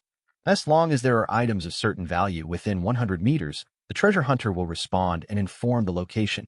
The meter above represents the value of the treasure, and the more valuable the thing, the greater the reaction. So amazing. Hearing the function of the treasure hunting machine in her hand, Nina's eyes lit up immediately. She hurriedly groped around and took out a valuable necklace. After opening the treasure hunt machine, the instrument pointer on it immediately shook crazily. There were also bursts of beeps coming from the treasure hunter. Find the treasure ahead. Find the treasure ahead. After turning off the treasure hunting machine, Nina's eyes had turned into the shape of money. Excitedly, she picked up the treasure hunter, and her delicate lips imprinted on it. Great, with this thing, it will be much more convenient to find treasures in the future. Although the prompt range is only 100 meters, as long as you have a treasure map, you can easily find the treasure. The excited Nina held the treasure hunting machine and jumped around in place. At this time, she was more like an ordinary girl of her age, rather than that great swordsman who fought like crazy. Bai Yi smiled and stood aside. After Nina was excited for a long time. Then he said unhurriedly, "How is it? Do you still think that I invited you out of my control? I still have a lot of props like this, some of which are more powerful than treasure hunting machines. Let me introduce myself again. My name is Bai Yi, and I am now an intern of the Rocks Pirates. Another identity is a prop master. I made the treasure hunting machine in your hand. You actually made this thing yourself?" Hearing Bai Yi's words, Nina shouted in shock. Floating on the sea for so long. This is the first time that Nina has seen such a magical prop that can automatically find treasures. Originally, Nina thought that the treasure hunt machine was discovered somewhere by Bai Yi. But hearing what Bai Yi said, Nina suddenly became interested. "You are so strong, and you can still invent such magical props, so I suddenly have a little interest in you." I saw Nina with her hands behind her back, walked up to Bai Yi, and looked at Bai Yi with a smile. "Look carefully, you are quite a good-looking guy. However, did you really make this thing? I still don't believe it." "It's okay, I can prove it a little." After contact, Bai Yi was quite satisfied with Nina's performance. Strength Online has an outstanding appearance and has its own bottom line in doing things. All aspects are very in line with Bai Yi's requirements for partner selection. From Nina's words, Bai Yi also heard that she was a little moved and looked at Nina, who was leaning in front of him. A roll of bandages appeared in Bai Yi's hands. "Let it prove it." Saying that, Bai Yi stuffed the automatic bandage into Nina's hand. Before Nina could react, the automatic bandage had already sensed Nina's injury and flew up unsteadily towards Nina's wound. "Hey!" This miraculous scene made Nina exclaim involuntarily. Soon, the automatic bandage wrapped up Nina's wound. Only then did Bai Yi retrieve the automatic bandage. "How about it? Do you believe it now? You did this too?" Nina stared at the automatic bandage in Bai Yi's hands with bright eyes. She has no means of treatment, and she has been troubled by injuries many times. Now see automatic bandages that automatically heal injuries. Nina's heart beat involuntarily. "Yes, I made all these props, and there is no semicolon for this one alone. How? Think again. As long as you are willing to board my ship and be my partner, except for the treasure hunting machine, I can entrust other similar roads to you for safekeeping, so that you can search for treasure to your heart's content." Bai Yi's face was full of an expression of winning. Chapter 33, Combat. For Nina. In other words, Bai Yi was concerned about the few targets he had selected. All have been carefully selected. Don't tell anyone else. Speaking of Nina alone, although she has only been famous for a short time, she has been well known to everyone at sea in several battles. Nina's performances are all very glamorous, and they are basically the kind of crushing battles. And most importantly, after the strength has been improved. Nina didn't rely on her own strength to be arrogant like other pirates. She doesn't bully the weak, and she doesn't go crazy like others to kill the weak. Nina's purpose is very clear every time. After obtaining the protection she needs, Nina will leave immediately and will no longer target the opponent she has defeated. Nina, who is online in all aspects of strength and character, naturally became Bai Yi's first target of choice. Just when Bai Yi secretly thought about it. Nina, who was opposite him, was holding the treasure hunting machine in her hand, and her eyes were shining. "Okay, I promise you." Without much thought, Nina immediately agreed to Bai Yi's invitation. As a person who doesn't care about his reputation at all, he can even be called a greedy swordsman. Nina's obsession with treasure is far beyond anyone's imagination, and the treasure hunting machine in her hand just satisfies Nina's crazy pursuit of treasure. In addition, after the battle just now, Nina also felt it. Although Bai Yi didn't know the reason, his strength should be comparable to his own. Becoming a partner with such a person is not a difficult choice for Nina. Since I have promised you, what should we do now? After playing the treasure hunting machine in her hand for a while, Nina raised her head and asked suspiciously, "Now, since you like treasure so much, then of course we will go to this island to search for it." Looking at the pointed Nina, Bai said with a smile, "Great, I knew it was the right choice to promise you." Nina shouted excitedly. Just when she was about to take the treasure hunting machine and start looking for treasure, there were bursts of shouts in the distant jungle. "No, it's the group of guys who chased and killed me before." Hearing the shouts of killing, Nina realized that she was still in danger of being hunted down. "It's just some useless pirates, just deal with them." Bai didn't care. Along the way, he also roughly estimated the strength of the pirates on the island. Although there are a few guys who feel more difficult to deal with, most of the pirates are just the kind of passerby characters who flock to the treasure when they hear the news of the treasure. "Here, here. The woman has been found. Come on, everyone. Come on, hack her to death. The damn guy made us look for it for so long." Just when Bai was talking with Nina, a large wave of pirates also emerged from the woods, surrounding Bai and Nina.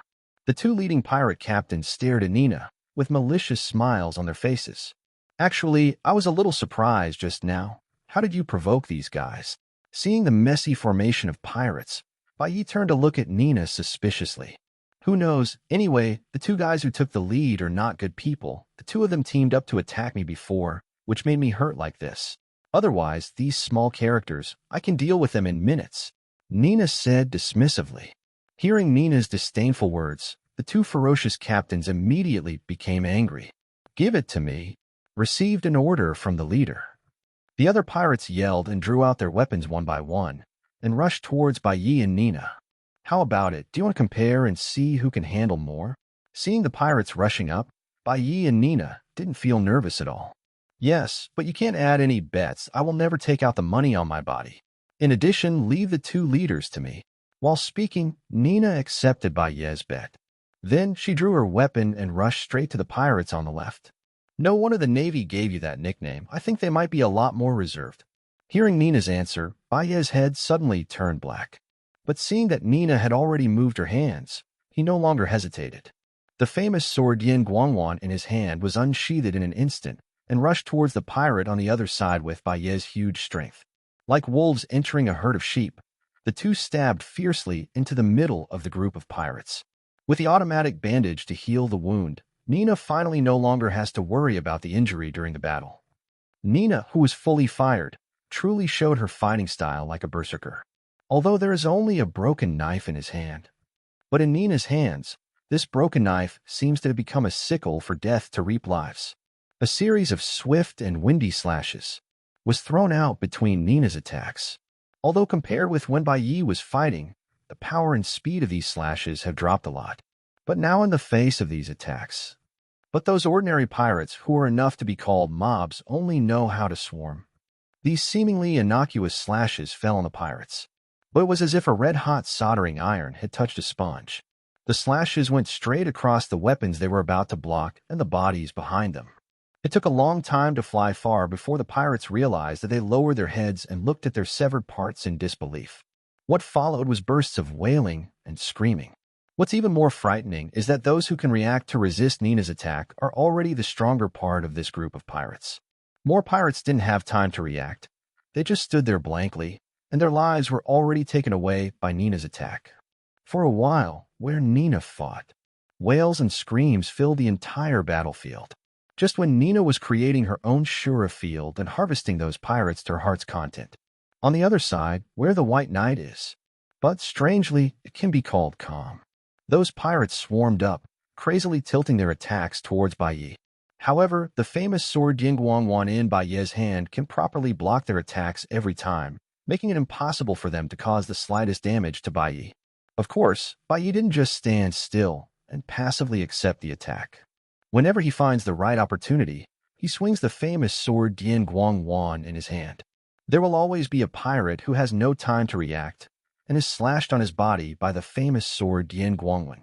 The terrifying force carried by the knife made him fly backwards. It fell to the periphery of the battlefield and lost its movement in an instant. Chapter 34.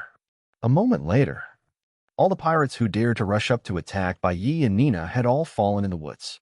After giving so many lives, the remaining pirates finally became timid.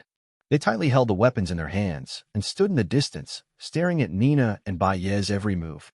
Bastard!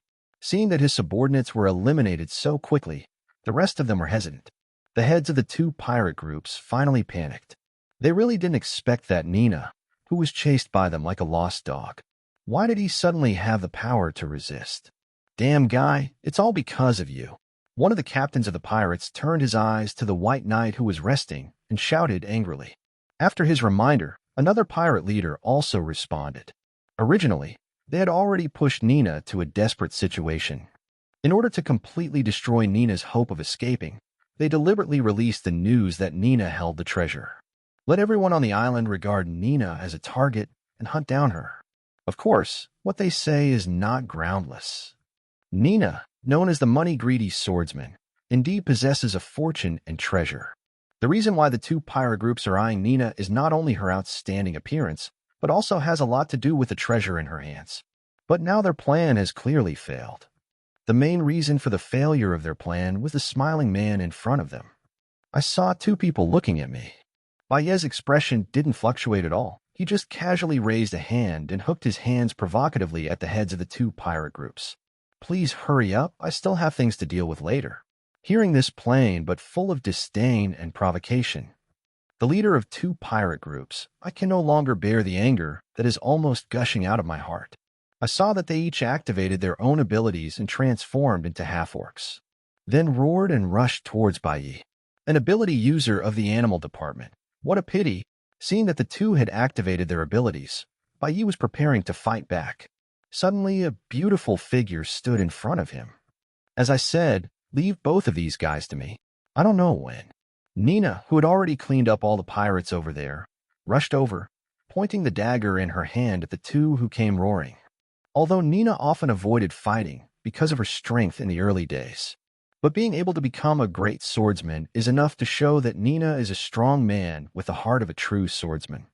And these two guys who almost drove Nina into a corner through a sneak attack were right in front of her eyes. How could Nina allow them to die in vain under Bai Yi's hands? It was too late to say it, just as the two rushed towards each other, covering each other. Nina, who was standing there, closed her eyes, then slowly opened them and let out a slow breath. She lowered her body and made a gesture of drawing a sword. A stream of air that is almost visible to the naked eye. Following Nina's breathing, it rushed between her lips fiercely. Next moment, brilliant knife light cut through the forest. With a knife light passed, huge trees broke instantly, and the cracked places were as smooth as a mirror.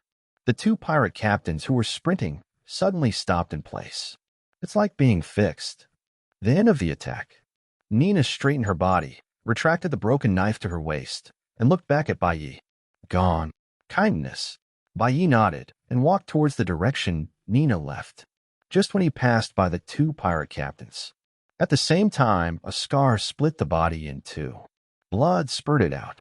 The huge body fell to the ground, and the blood spread. The other side.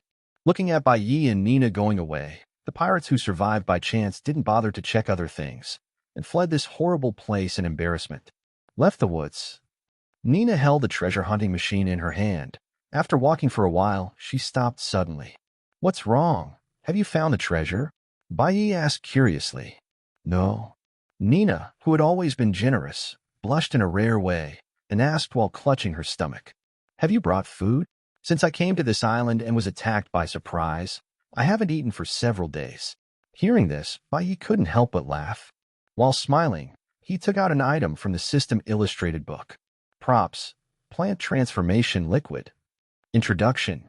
Plant Transformation Liquid, also translated as Plant Transformation Essence, is a prop of Doryman, a liquid medicine in the shape of a vial and a syringe. The syringe is used to inject the liquid into the plant, and the plant can be modified according to the needs, such as making food, fruits, and living places, etc. according to different functions. It is divided into 1, 2, and so on. After introducing the use of the Plant Transformation Liquid with Nina, Bai Yi drew the Plant Transformation Liquid into the syringe and then injected it into several big trees nearby. Under Nina's disbelieving eyes, Those ordinary big trees suddenly grew again, and then produced edible fruits full of trees. That's amazing. Seeing this incredible scene, Nina shouted in surprise. Nina, who was starving for a long time, didn't care about so much anymore, and hurried over to pick all the fruits and had a delicious meal. While eating, Nina muttered, "Your props are really amazing. Now I'm looking forward to it more and more. What are those other props used for treasure hunting that you mentioned before?" "Don't worry, you'll see you later." Bai sat beside Nina, picked up a fruit, and smiled. After eating, Nina patted her stomach, nodded in satisfaction, and then picked up the treasure hunting machine. After confirming their location, the two walked in the direction of the treasure indicated by the treasure hunter. On the other side, at the port of Zhenbao Island, a warship was parked on the shore, and the Navy on the warship. They lined up neatly and walked off the warship under the leadership of Kuzan. When he came to the shore, Kuzan frowned. Looking at the gunpowder smoke rising from all over the island and the pirates haunting everywhere, he immediately ordered, "All navies, start from this port and advance to the island. All the pirates on the island will be wiped out, leaving no one behind." "Yes," got Kazan's order. The navies immediately took up their weapons and launched a battle against the pirates. The pirates at the port were ready to run away when they saw that the situation was not going well. It's a pity that they haven't waited for them to run on board. A series of violent shelling fell on their sides, and the entire port suddenly fell into chaos. However, naval soldiers who can guard in the New World. But they are all elites selected by the headquarters.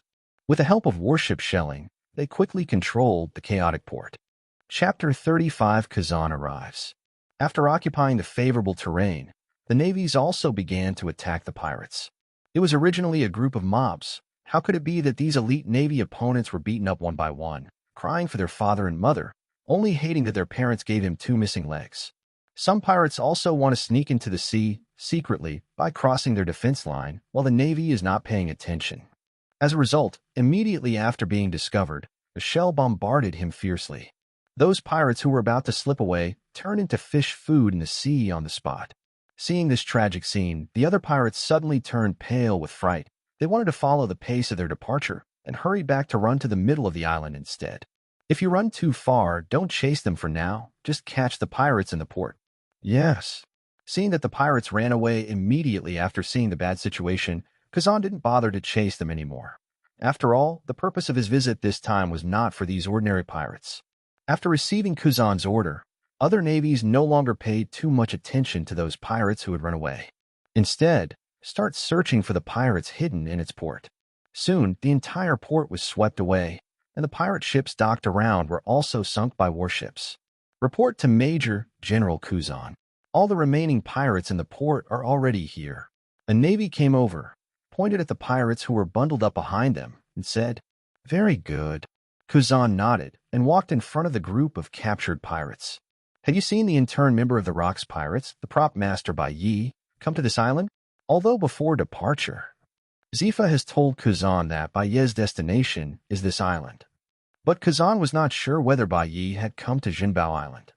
In order to avoid his trip in vain, Kuzan decided to find out Bai Yi's whereabouts first. After those pirates heard Kazan's question, they immediately rushed to stand up. See you, he just landed about an hour ago. Sir, the prop master Bai Yi is heading in that direction."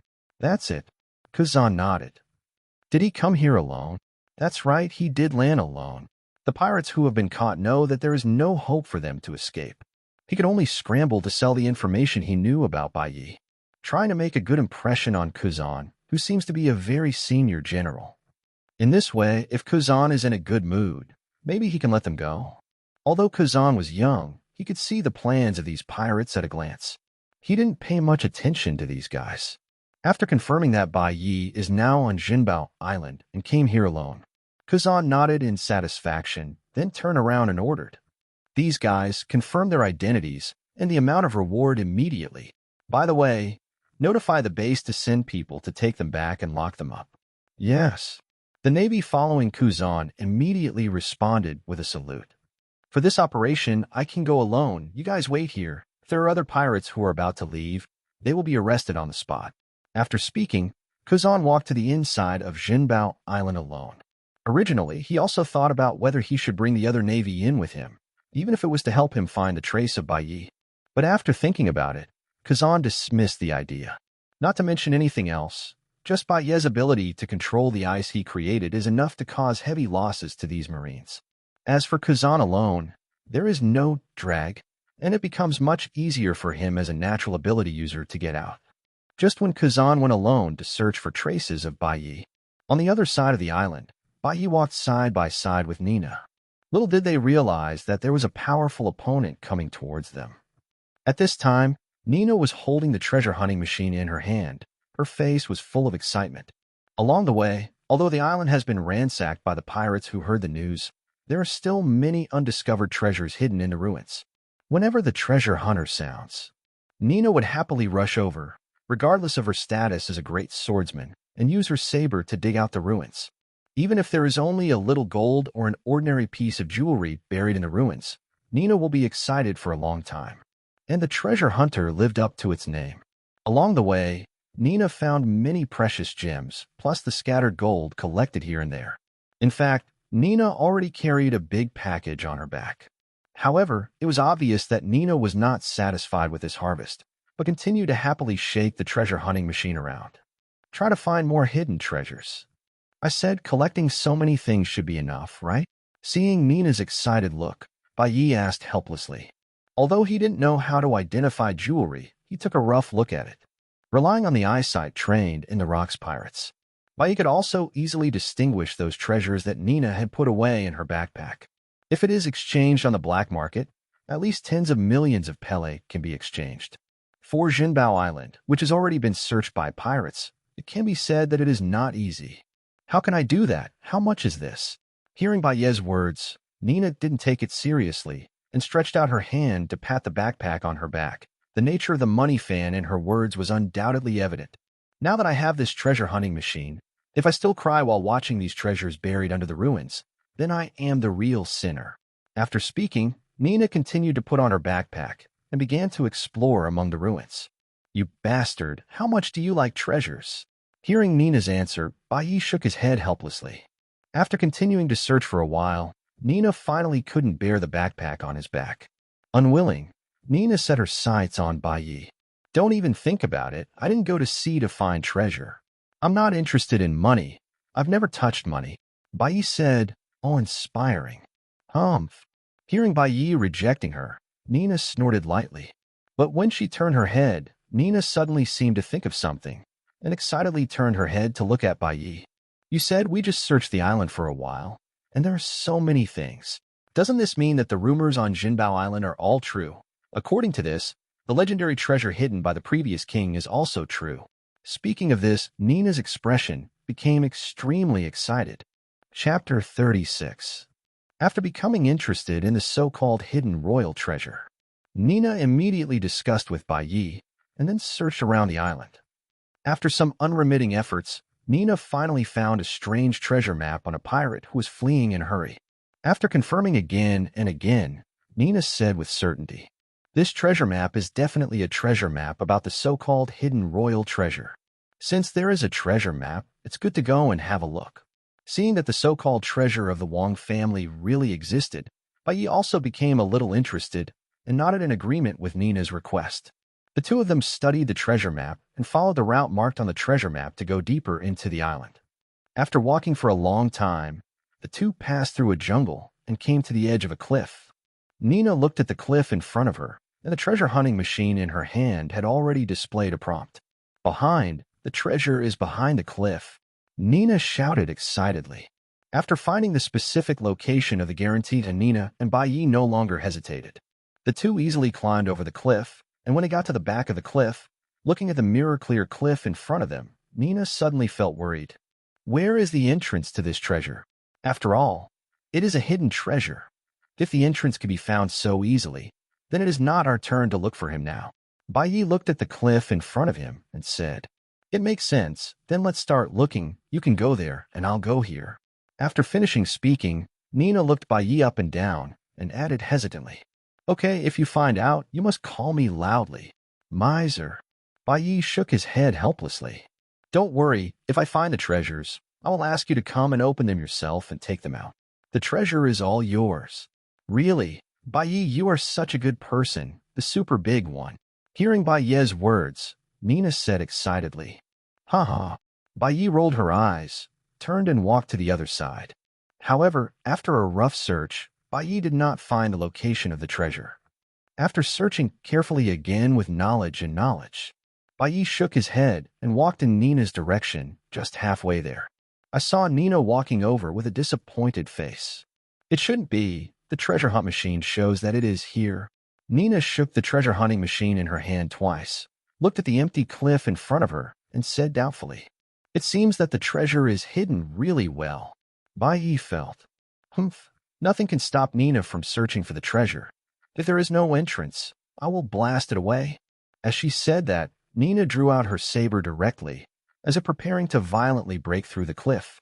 At this moment, a voice suddenly sounded from behind the two of them.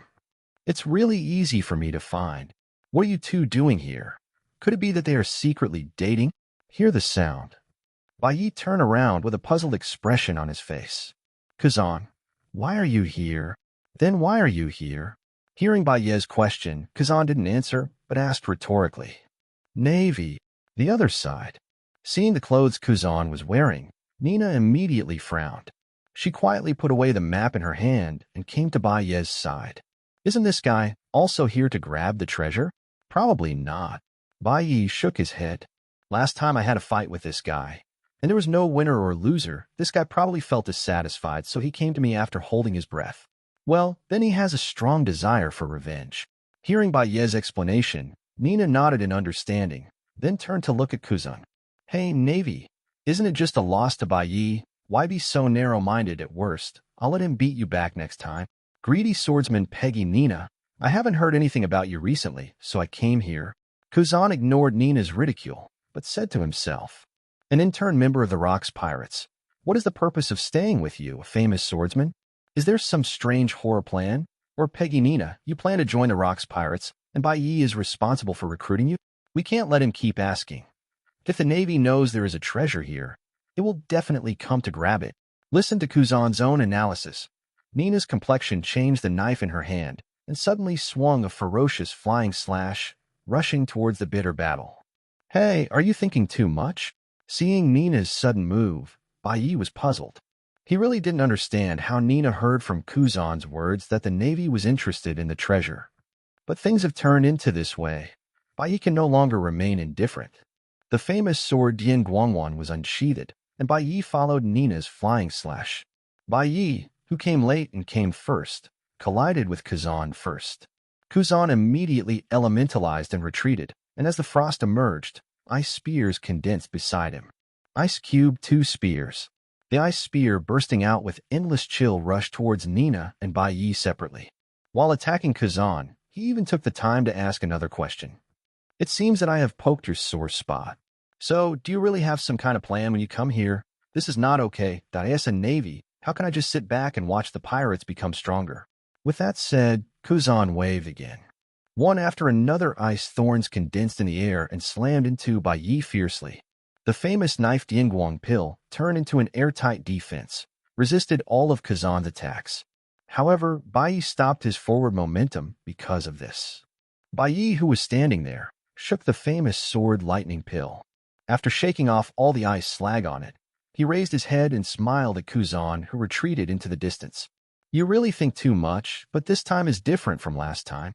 Really, in such a short time, you are confident enough to take me down?" Kuzan asked back. Before he could finish speaking, a terrifying slash appeared beside him. Behind the attack, it was Nina who secretly hid her figure and suddenly burst out. "You don't look like a great swordsman, yet you still use sneak attacks." In the nick of time, Kuzan elementalized the attack again, and more than that, from where he stood. The ice spread wildly, and the temperature near the cliff suddenly dropped to a terrifying level. Nina fell on the ice with a knife, and a huge crack almost split the ice in two. She raised her head, and her breathing was foggy. Noticing this, Nina turned her head to look at Bai Yi and said with a smile, "You bastard, if I knew you had provoked the Nova Navy, I wouldn't say anything to you." Chapter 37: Sudden Power Failure. After Nina made fun of it, she continued to rush forward. As an old pirate who has been out to sea for a long time, Nina doesn't have any respect for the Navy. The so-called Navy Nova is just teasing that Kazan is famous enough. If she really runs away when she encounters a Navy star, then it is impossible for Nina to cultivate to the level of a great swordsman. The chill around Kazan's body became more and more intense, and it was obvious that he had maximized his fruit ability. But in the face of Bai Yi, who is blessed with ultra-luxurious strong sugar, and Lena, who has been training her body by practicing swordsmanship, this chill has no effect at all. As the battle progressed, Nina and Bai Yi's cooperation became more and more proficient. Nina, who has relatively strong attack power, is the main attacker. Bai Yi assisted by relying on the effect of the famous knife Dingguang pill, facing the two who had mastered the armed colors. Kazan also didn't have the ease in the battle when he lost the G6 base. He desperately released the attack with a strong chill, blocking the swords coming from all angles. Then carefully observe the actions of Nina and Bai Yi with knowledge. Once they catch any flaws, Kazan would immediately strike back with a thunderbolt. Although Nina has been promoted to become a great swordsman, her realm has just been promoted after all. Nina is not very proficient in mastering the brand new realm of great swordsman. In addition, as a woman, she is born with some disadvantages in physique. So there is no Nina with full firepower for the time being, and there is no way to suppress Kazan for a while. On the other side, Bai Yi's armed color is only at the level of preliminary proficiency. In comparison, Kazan's fruit ability development is much better. Under the ebb and flow, the three of them also became stalemate for a while. Seizing an opportunity to force Nina and Bai Yi back, Kazan hurriedly withdrew and retreated to the rear. After arriving at a safe place, Kazan hurriedly adjusted his breathing rhythm and recovered his physical strength. Kazan adjusted his breath, raised his head to look in the direction of Bai Yi, and frowned involuntarily. This guy is much stronger than when he was at the G6 base last time. In such a short period of time, he has already initially mastered the weapon color, and if I'm not wrong, he just used the knowledge color to avoid my attacks just now. What a terrifying speed of progress! After expressing his emotion, Kazan couldn't help but secretly worried. Although it seemed that he was able to handle the battle just now, in fact, only he knew it in his heart. With Kazan's current knowledge level, YES.IT was not easy to observe Nina's attack at the first time. Although Bai Yi's attack was slower than Nina's, it was already enough to pose a threat to Kazan. In the confrontation just now, if it weren't for relying on the ability of the highly developed natural devil fruit, Kazan might have been defeated by the joint attack of Nina and Bai Yi long ago. After a while, the three fought together again. However, in this short period of time, how could the strength of the three have changed greatly, and the battle fell into a stalemate again after a while? No, I will definitely lose if this continues. The continuous use of fruit abilities, knowledge, and physical skills let Kazan's physical strength begin to be greatly consumed. Aware of the rapid decline in his state, Kazan felt something bad in his heart. Just when he felt extremely difficult and was thinking hard about countermeasures, suddenly, Kazan keenly noticed that the famous sword Dian Guangwan, which had been shining brightly in the battle just now, had actually dimmed. Kazan, who sensed the opportunity, immediately attacked Bai Yi without saying a word. And this sudden attack, Bai Yi, who was used to fighting with the famous sword Dian Guangwan, didn't react at all. When? Crisp sound. It turned out that it was Nina's knife that blocked Kazan's attack at the critical moment. What's the matter with you? You didn't react to such a sneak attack? After blocking the attack, Nina looked back at Bai Yi suspiciously. Bai Yi shook his head without explaining. In the following battle, without the blessing of the famous sword Dian Guangwan, Bai Yi had no choice but to open up his knowledge again, trying to make up for the vacancy of the lightning pill. It's a pity that the natural fruit ability is too unreasonable. Bai Yi, who had just become proficient in knowledge, could not detect Kazan's attack. Kazan on the other side has also noticed the abnormality, and the focus of the attack immediately tilted towards Bai Yi. Soon, because Bai Yi didn't dodge in time, Kazan's attack left several scars on his body. If it weren't for Nina's assistance, Bai Yi might have lost directly. Bai Yi naturally noticed this too. He looked at the famous sword Dian Guangwan in his hand that had lost its light and couldn't help but smile wryly. Since he came to the island, he first fought with Nina and then ran into the group of pirates who came to seek Nina's revenge. After cleaning up the pirates, before he had time to rest, he started searching for treasures on the island nonstop. After a series of battles, the battery in the famous sword Jingguang Pill was running low, and the fierce battle with Kazan just now completely drained the last battery of the famous knife Dian Guanglin. It's a little bad now, Bai Yi secretly thought in his heart, although Bai Yi has quite a few props now. But among all the props, the famous sword lightning pill is also a very important prop. Only with the famous sword Jingguang Pill, Bai Yi can use one mind and two tasks in battle. But now, after the famous knife Dian Guangwan temporarily lost its power, Bai Yi can only rely on himself to fight, which can be said to greatly reduce Bai Yi's combat effectiveness. The helpless Bai Yi could only temporarily put away the famous knife Dian Guangwan, and then took out the original stone spear from the prop illustration book. After replacing it with the original stone spear, Kazan originally showed the momentum of crushing, but was pulled back again. The sudden burst of lightning on the original stone spear caused Kazan to suffer a little under his carelessness. However, compared to the famous sword lightning pill that can provide Bai Yi with a watertight defense, the effect of the original stone spear is much smaller. This also made Kazan's battle more and more handy. Kazan, who was much less stressed, thought secretly in his heart while fighting. Without that strange weapon, Bai Yi doesn't have the ability to completely resist all attacks. So his terrifying parrying ability is not because of his advanced knowledge. Is it brought by that strange weapon? This kind of thing can be done with only one weapon. Could it be that the weapon is the legendary weapon that is fused with a devil fruit and can use abilities? Chapter 38: The Explosive Nina. After suffering a few losses, Kazan immediately adapted to the attack of the primitive stone spear. The little suppression was immediately pushed back. Efficiency stalemate again. Suddenly, Nina stepped back slightly. No, if we continue to fight like this, we won't be able to consume this guy's fruit ability is too stupid, and the current environment is more and more suitable for him to fight. After Nina's reminder, Bai Yi finally came to his senses. Looking around, including the cliff, everything had turned into a vast expanse of white. Kazan, this guy, unknowingly used his own ability to create an extremely suitable battlefield for himself. Your strange knife can't be used for a while, right? Hearing Nina's question, Bai Yi nodded. Okay, there's no other way. Bai Yi, remember to prepare food for me later. As she said that, Nina raised the broken knife in her hand and rushed towards Kazan with flying slashes one after another. Based on a principle of not wasting energy, Kazan hastily dodged these slashes. While he was dodging Nina's attack, Nina lowered her body slightly, and her voice suddenly became a little low. Bai Yi looked over curiously. In the next moment, Bai Yi suddenly noticed that Nina's originally fair face suddenly flushed with blood. Not only that, but all her exposed skin was stained with the same blood color. I used to be hungry a lot. Nina stared at the distance and also noticed Nina's weirdness, and Kazan, who hurriedly shot to stop him, spoke slowly. But everyone was hungry at the time, so I didn't think it was strange. I just felt that I was hungry faster than others. Then there was a chance. I was full once, and I realized that I have a much larger appetite than a normal little girl. But since then, I haven't had a full meal for a long time. In that state of constant hunger, I stumbled upon a technique that was very much my own. Let go of my desire for food and let hunger consume me.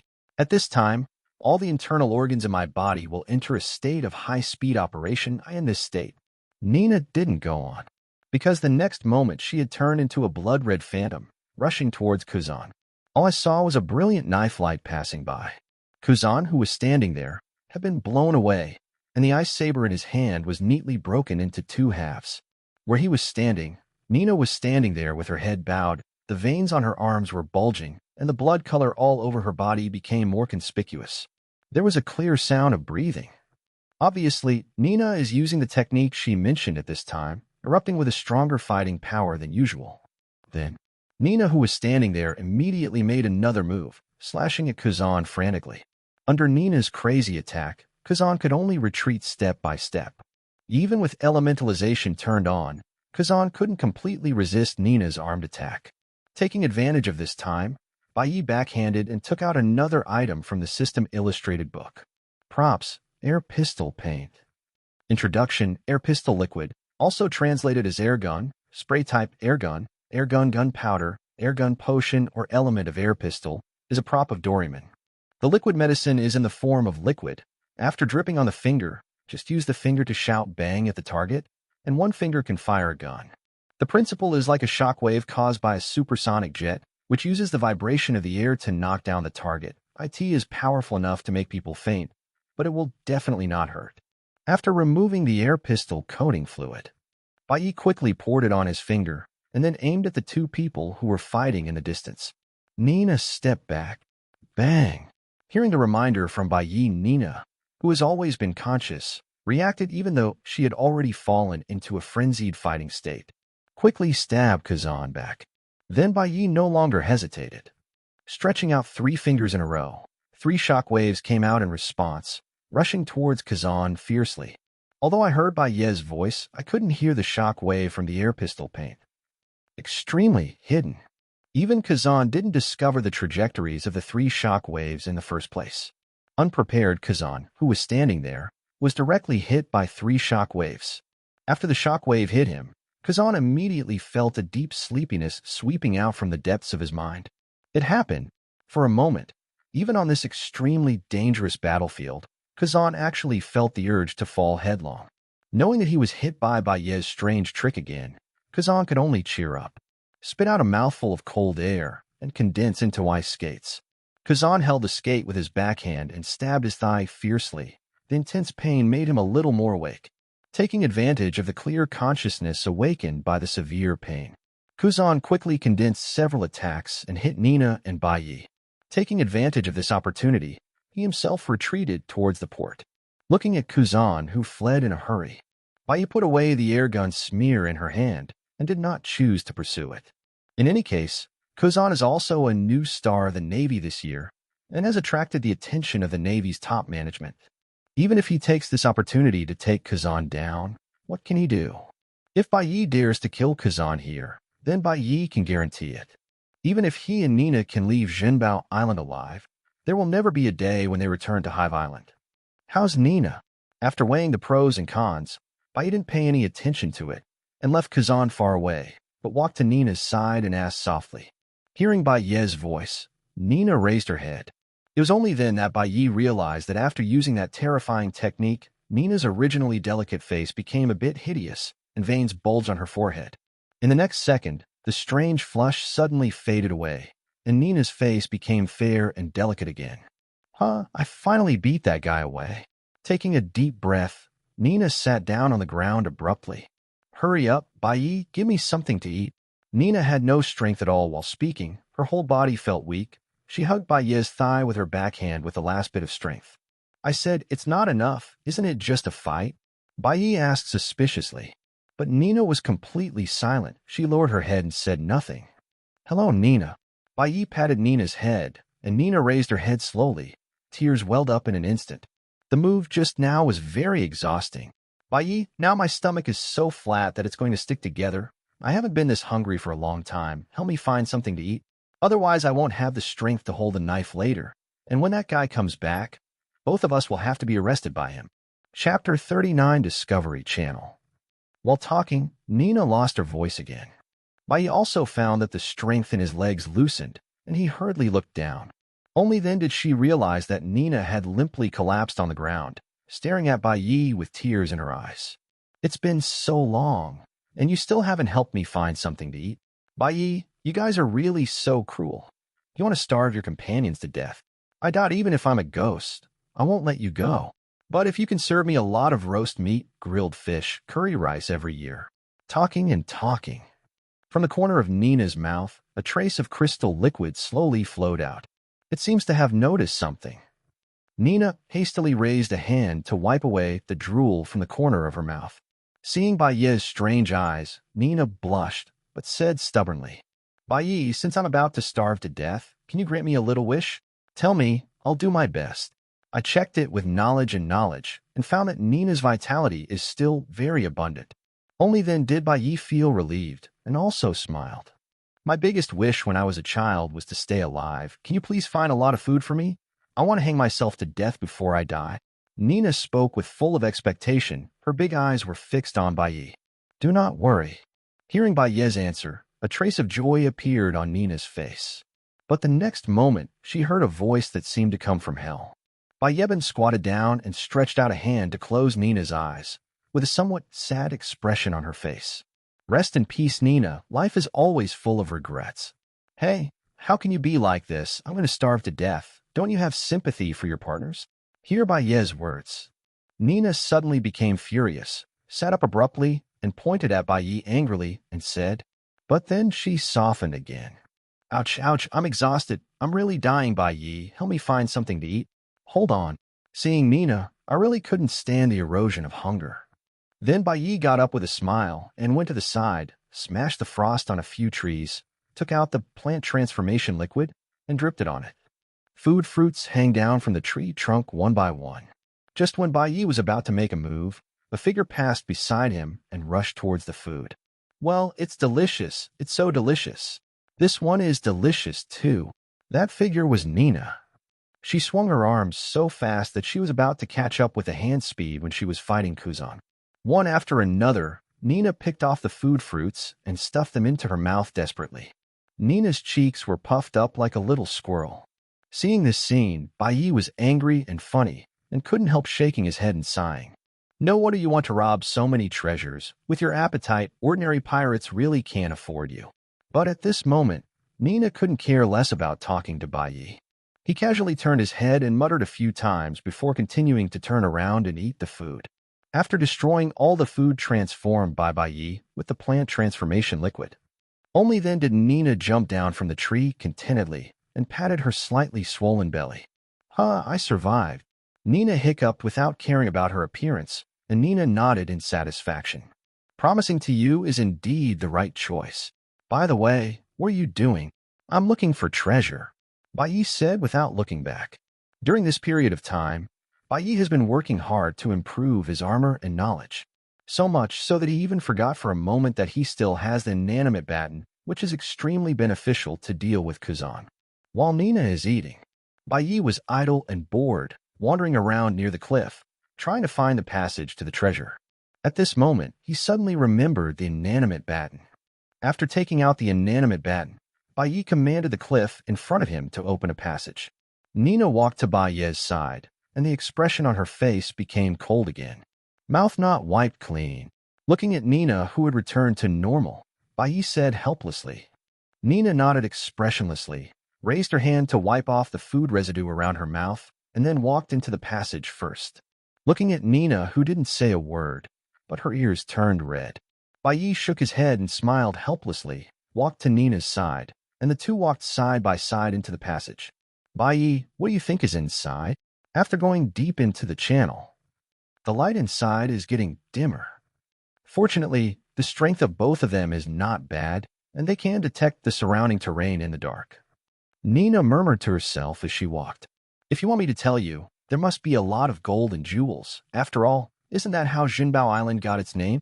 We found so many things outside. This treasure, which was deliberately hidden by the king, should be more precious, right? Speaking of treasure, Nina's tone became excited again.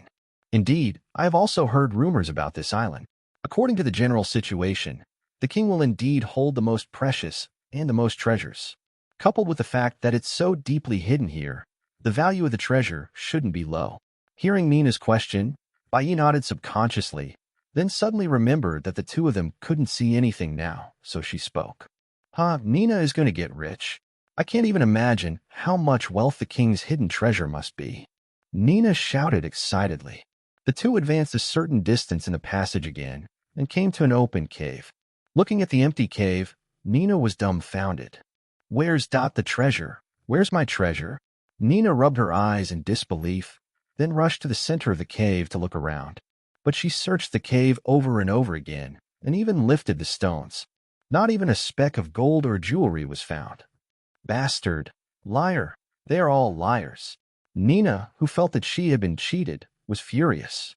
Baye walked up to Nina, patted Nina on the shoulder, and signaled her to be calm. Afterwards, Baye took out the inanimate baton, closed his eyes, and launched it with all his strength, covering every corner of the cave. After a while, Baye opened his eyes with an attitude of knowing everything in his chest. Found it. Seeing Baye's confident look, Nina hurriedly asked, Ah.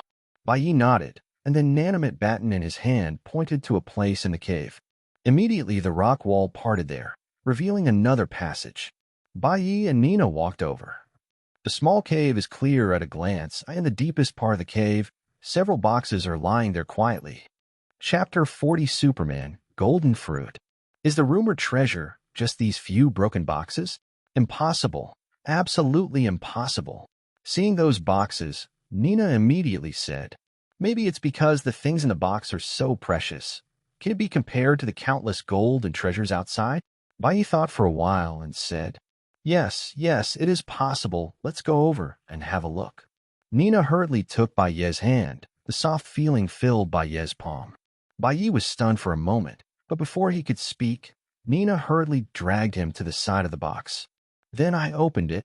After getting Bai Ye's affirmation, Nina rubbed her hands excitedly and then quickly opened several boxes with each hand. Wow!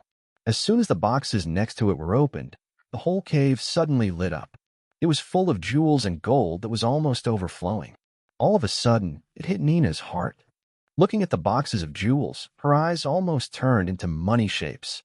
The next moment, Nina exclaimed excitedly and threw herself on one of the boxes.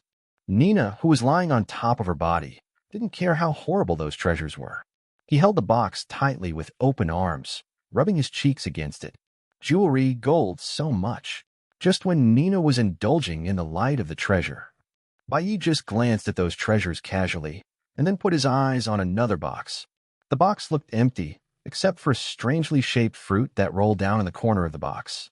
Bai Yi reached out and picked up the strange fruit and looked at it with the light of the treasure next to it. Under the light, Bai Yi finally saw the appearance of that strange fruit. I saw that the outer surface of the fruit was the same color as gold, and its shape was like a gourd. Curly patterns spread all over the top. So it's this devil fruit.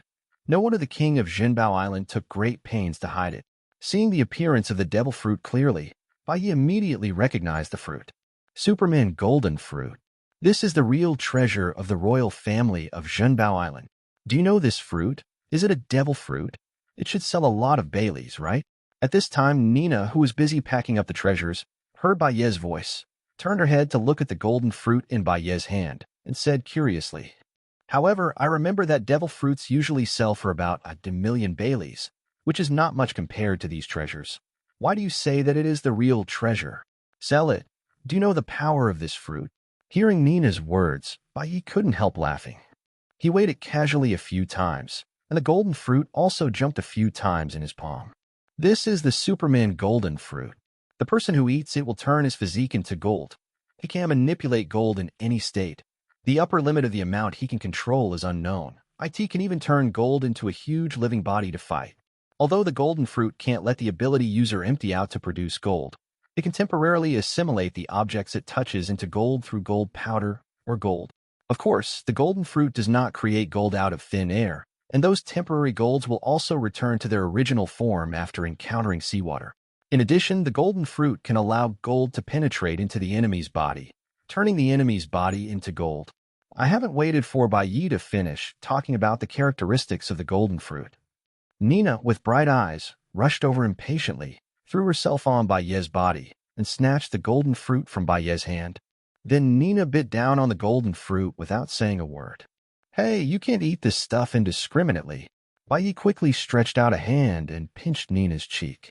Don't stop me. As long as I eat it, I can turn other things into gold. I want to become a golden man. If I can control gold, all the treasures in this world will be mine." Nina, whose cheek was pinched by Bai Yi, saw that she had no way to eat the golden fruit. Immediately struggled angrily. While struggling and pleading to Bai Yi, Nina kept her eyes fixed on the golden fruit and refused to let go. There was really no other way. Bai Yi could only pinch Nina's cheek with one hand and tap Nina's forehead with the other hand. Nina, who was in pain, quickly covered her forehead. Taking advantage of her distraction, Bai Yi hurriedly snatched the golden fruit back from her hand. "Hey, Bai Yi, hurry up and let me eat it. Then I can turn many things into gold and we will have countless treasures by then. Don't worry, I'll give you some at that time. Do you want more? Anyway, let me eat it quickly." Nina, who broke free, said excitedly, "No. You are a great swordsman who is walking the path of a swordsman. Although the ability of the golden fruit is good, it is not very useful to a swordsman like you. It can even be said that there is no improvement at all." Bai Yi resolutely refused. "As my partner, I will never allow you to waste this once-in-a-lifetime opportunity on such a fruit that is meaningless to you. Humph. Seeing Baye's resolute attitude, Nina snorted, turned around sullenly, and packed up other treasures.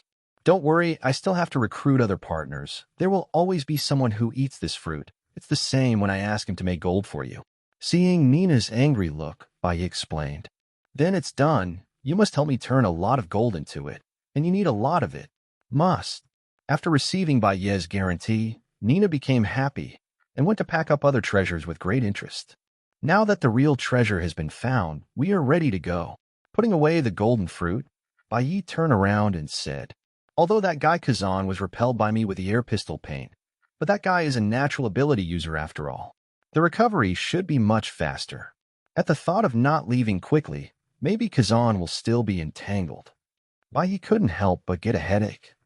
That guy relied on his natural ability, as long as his strength didn't overwhelm him.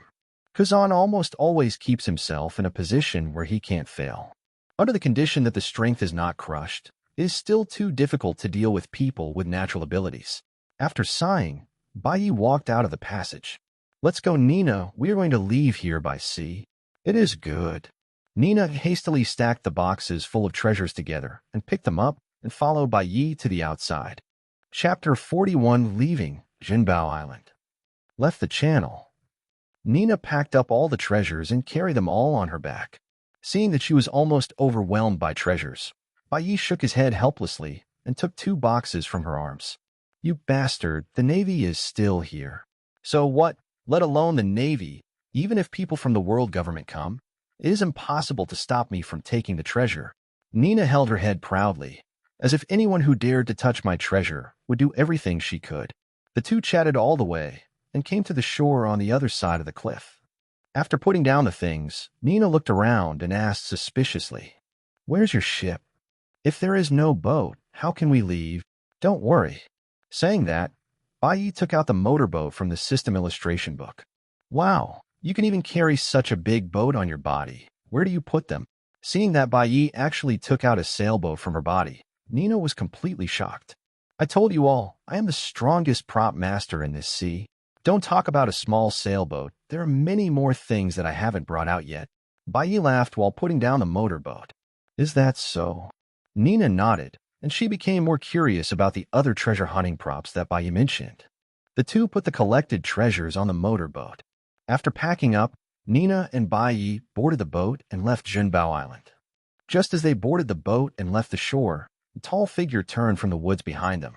That figure was none other than Kazan, who was repelled by Nina and Baye just now. Kazan walked to the shore and looked at the direction where Baye and Nina left.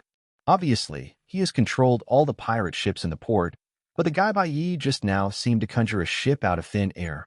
This guy is really mysterious. After expressing his emotion, Kazan didn't plan to continue chasing him, although as an ability user of the natural department. After Kazan was hit by the air pistol paint, he became elemental for the first time, thereby reducing the impact of the air pistol paint on himself. This greatly slowed down the fainting effect caused by the air pistol paint. After Baye and Nina came out of the cave, Kazan has already recovered. Seeing the two people who were about to leave, Kazan felt very tricky. Regarding the endlessly emerging weird weapons in Baye's hands, Kazan thought for a long time but couldn't think of a way to deal with them. He could only resist the desire to do it himself and quietly follow behind the two, preparing to investigate their next actions. Just in this dazed effort, Kazan looked again in the direction Baye left and found that the motorboat had turned into a small black spot in his vision, almost invisible. But on the sea not far away, the traces of the motorboat's passing have not completely faded away. What a fast speed! It's much faster than a warship with such a speed. It's no wonder that guy Baye is so confident. After seeing the explosive speed of Baye's boat, Kazan felt even more depressed. Because he knows. With the speed displayed by the boat driven by Baye, it completely cut off the Navy's actions to encircle and suppress Baye at sea. Even if 10 warships encircle and suppress together, Baye can use the speed of the motorboat far beyond this era to escape from the encirclement. There is no hope for chasing him, but we can only report to Teacher Zifa first to see if he has any other instructions. Depressed, Kazan turned and walked towards the port. After returning to the port, Kazan boarded the warship and dialed Zifa's phone book. Soon, the phone book changed its profile. "Hello, Kazan. How's the mission going? Report, Bai Yi, an intern member of the Rocks Pirates, is indeed targeting Jinbao Island. After I led the soldiers to land on Jinbao Island, I asked the soldiers to control the port and want to find the traces of Bai Yi. When I met Bai Yi, he was with Peggy Nina, a famous and greedy swordsman recently." Peggy Nina, that's right. And in a place like Jinbao Island, it's unreasonable not to go to a place like Jinbao Island. Then what? Hearing Kuzan's report, Zifa asked in silence. Then we had a short battle. During the battle, Bayez's props were temporarily unusable for some reason, but he used new props to make me almost unconscious. Because Peggy Nina is on the side, I can only retreat first. After I recovered, the two of them suspected to have found several boxes of treasure and left from another place on Jinbao Island. Kazan briefly reported the process of the battle. "Leaving? Why didn't you pursue it? According to the information, the prop master Bai Yi went out to sea by himself, and he shouldn't be on a too big ship." Zifa seemed a little angry. After hearing what Kazan said about the battle process, he subconsciously thought that Kazan was afraid of Bayez's weird fighting style and didn't dare to continue to follow. "Teacher, the prop master Bai Yi is indeed in a small boat, but that boat is very strange. It looks like a sailboat, but it is driven by some kind of strange power. The speed is extremely fast, about twice as fast as the warship I was on. In addition, a considerable number of pirates have been captured on Jinbao Island, so I ordered the soldiers to temporarily detain them." Kazan explained, a little aggrieved. Did he not want to chase? Known as the Navy's most advanced warship, it doesn't even look like the exhaust of Bayez's motorboat. What is Kazan going to do to chase him? Is that so? I didn't think carefully. The strange item in the hands of the prop master Bai Yi is really hard to guard against. Just now you said that a large number of pirates were detained on the island, right? In this way, you send people to arrest all those pirates, and then you lead a team to send these people back first. As for the task of the prop master Bai Yi, I will report it to the headquarters after you come back, and let the headquarters make up their minds. After listening to Kazan's report, Zifa's assessment of Bayez's threat level has been upgraded to a higher level. But right now, Kazan really has no way to continue the mission, and Zifa can only ask him to bring those pirates back first. Yes. Kazan hung up the phone bug, stood on the deck of the warship, and shouted towards the port. "Everyone take the captured pirates and confiscated supplies and return to the ship immediately, ready to board the ship and set sail." Hearing Kazan's order, the Navy quickly got busy. Just when the Navy was busy driving the captured pirates to the warship, see on the other side. After arriving at an open sea area, Bai Yi slowed down the speed of the motorboat. Then the two came to the deck with the food that Bai Yi had prepared before and began to eat and drink. Chapter 42. Nina's Past. "Bai Yi, where are you from?" Bai Yi and Nina were sitting on the deck, leisurely enjoying the sea breeze while eating hot food. Nina asked while eating. "Forgotten. Anyway, as long as I can remember, I have no family, and I am wandering alone in the New World. After growing up, I have been running around on various islands in the New World in order to study props, and then I met a member of the Rocks Pirates, saying that the Rocks Pirates would expand. I went to participate in the selection. After passing the selection, I have lived on Hive Island until now. What about you?" Bai Yi took a bite of the barbecue, confused himself, and then looked at Nina. "Me." Nina was silent for a moment. "Do you know the Bacasa Kingdom?" "Not sure." Bai Yi shook his head. "It's normal to be unclear. Not many people in the Bacasa Kingdom know about it. I'm afraid I'm the only one who came out of it in the past 10 years. That's where I was born, and I'm the princess of the Bacasa Kingdom." Hearing Nina's words, Bai Yi raised her head in surprise, looked her up and down, and said with a smile, "Then the people of your country will definitely have a great swordsman and princess to be proud of." Of course they should be proud. The expression on Nina's face became a little smug. "I am the strongest and the only female swordsman in the Bacasa Kingdom. Since I came out, I have sent back countless treasures for Bacasa. Without me, I am afraid that the Bacasa Kingdom may not exist." Looking at the proud Nina, Bai Yi suddenly realized. It turns out that Nina's so-called greedy is not because she likes to collect money, but for the place where she was born, for the responsibility on her shoulders. The Kingdom of Bacasa is located in a very special sea area, and the windless zone belongs to two extreme situations. After opening the chatterbox, Nina's eyes turned slightly red, and she continued to talk. "The weather around the islands of our kingdom is very changeable, and even the best navigators cannot distinguish the weather patterns in that sea area.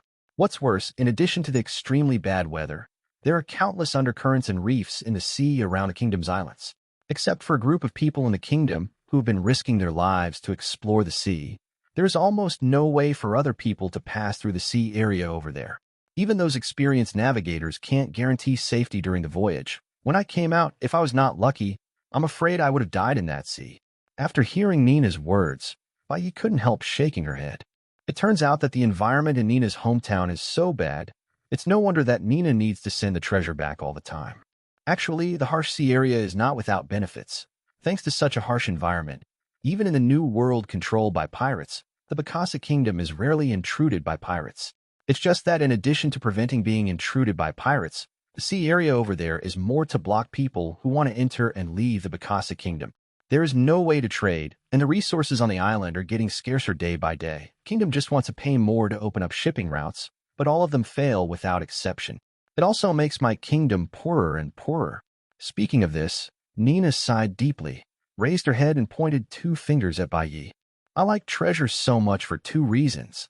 First, the master who taught me the way of kendo is just an ordinary swordsman, and the saber in his hand is just an ordinary sharp knife.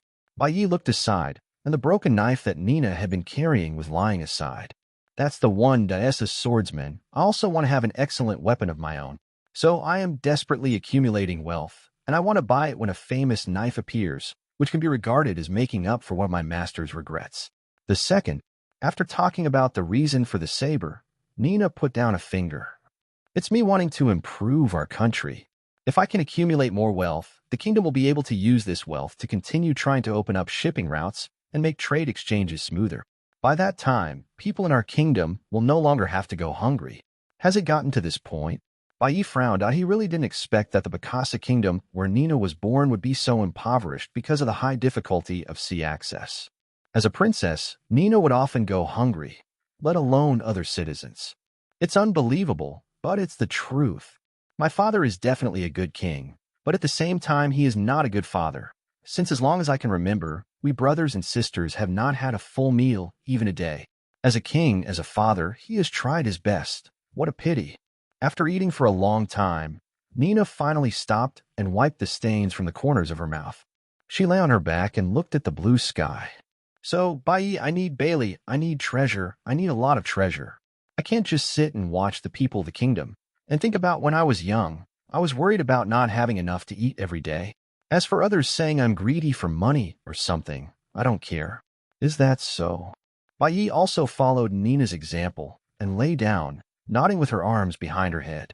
I said, why does a girl collect so many treasures? Actually, the technique of consuming physical energy to greatly increase combat ability in a battle just now is unique to people in our family. I also discovered it by accident when I grew up. Originally, that technique was only used by my father. Now that I think about it, I'm afraid the reason why he didn't teach us to use this technique is because we are afraid that after we use this technique, we will be too hungry to replenish energy immediately. Looking at Nina, who was lost in memories, Bai also remained silent. However, in his mind, several props that had not been unlocked suddenly came to mind. With those props, it should be able to completely solve the problem in Nina's hometown. At worst, it should be able to improve their current situation. However, Bai didn't talk about it with Nina at the side. After all, the unlocking of props is completely by random selection.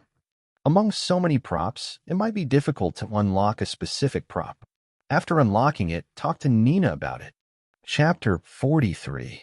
The two chat again for a while. The weather has cooled down slightly. Only then did Bai and Nina stand up from the deck. Nina put away her depressed look just now, walked into the cabin, moved out the treasures collected from Zhenbao Island one by one, and sat on the deck to count them with great interest. Speaking of these treasures, what are you going to do with them? Do you just leave him alone and run around? I still have a lot of destinations. Bai asked suspiciously. Of course not. Nina rolled her eyes at Bai, held a string of pearl necklaces in her hand, gestured twice around her neck, and said casually, we must go to the gold exchange first to convert these treasures into Pele, which is more convenient to carry. A gold exchange? Seeing Bai's bewildered look, Nina's expression was very surprised. Didn't you guys say that you've been running around in the new world since you were a child? Why don't you even know about places like gold exchanges? I'm mainly here to collect materials. You forgot that I told you that I'm not interested in money at all. I've never touched money. Bai Yi explained with a smile. However, I am still very curious about the gold exchange. This time, I can go there and gain a lot of experience. TCH, I've never seen a pirate who doesn't like money. You must be pretending. Speaking, Nina told Bai Yi about the meaning of the gold exchange. The so-called gold exchange is a place established by some big shots to exchange items. The pirates went out to rob, and the treasure they got back was just like what you said. It was troublesome to carry, and it was impossible to directly use the treasure to trade. As for some big names, there is no shortage of Pele, but Pele cannot be worn on the body. The gold exchange is responsible for this aspect of the business, responsible for purchasing jewelry and exchanging it for Bailey, or selling some jewelry. In addition, larger gold exchange offices will also have various mission entrustments. It can be regarded as an alternative intelligence agency, which is very popular with pirates in the New World. After Nina's detailed explanation, Bai Yi finally understood. It's such a place, so we can just go over and have a look. The purpose of my coming out this time is to find someone. Maybe we can find some corresponding clues there. Well, it should be possible. Most of the gold exchanges are very well informed now, and they can be regarded as the most common source of information for pirates. Nina also affirmed Bai Yi's thoughts. After counting the treasures, Nina wrote down the approximate amount she estimated, and then began to clean up the mess on the deck. After packing up, Nina asked Bai Yi to lead her to the cab, found a permanent pointer on her body, and then looked at it with a nautical chart. Let me see where we are now, and turn east. Holding the chart, Nina could easily tell where they were now. After adjusting the pointer, she manipulated the rudder to adjust the course of the motorboat. Not bad, I recognized it so quickly. Seeing Nina move so quickly, Bai Yi praised from the side. Do you really think that after I came out of the kingdom, I was a fool in the New World? I am very proficient in knowledge such as sailing and cooking, and I even know a little about medicine. Nina patted her chest with a proud look. After all, I am a swordsman who can roam the New World alone. It is very easy to do this kind of thing. Really great. Bai Yi nodded.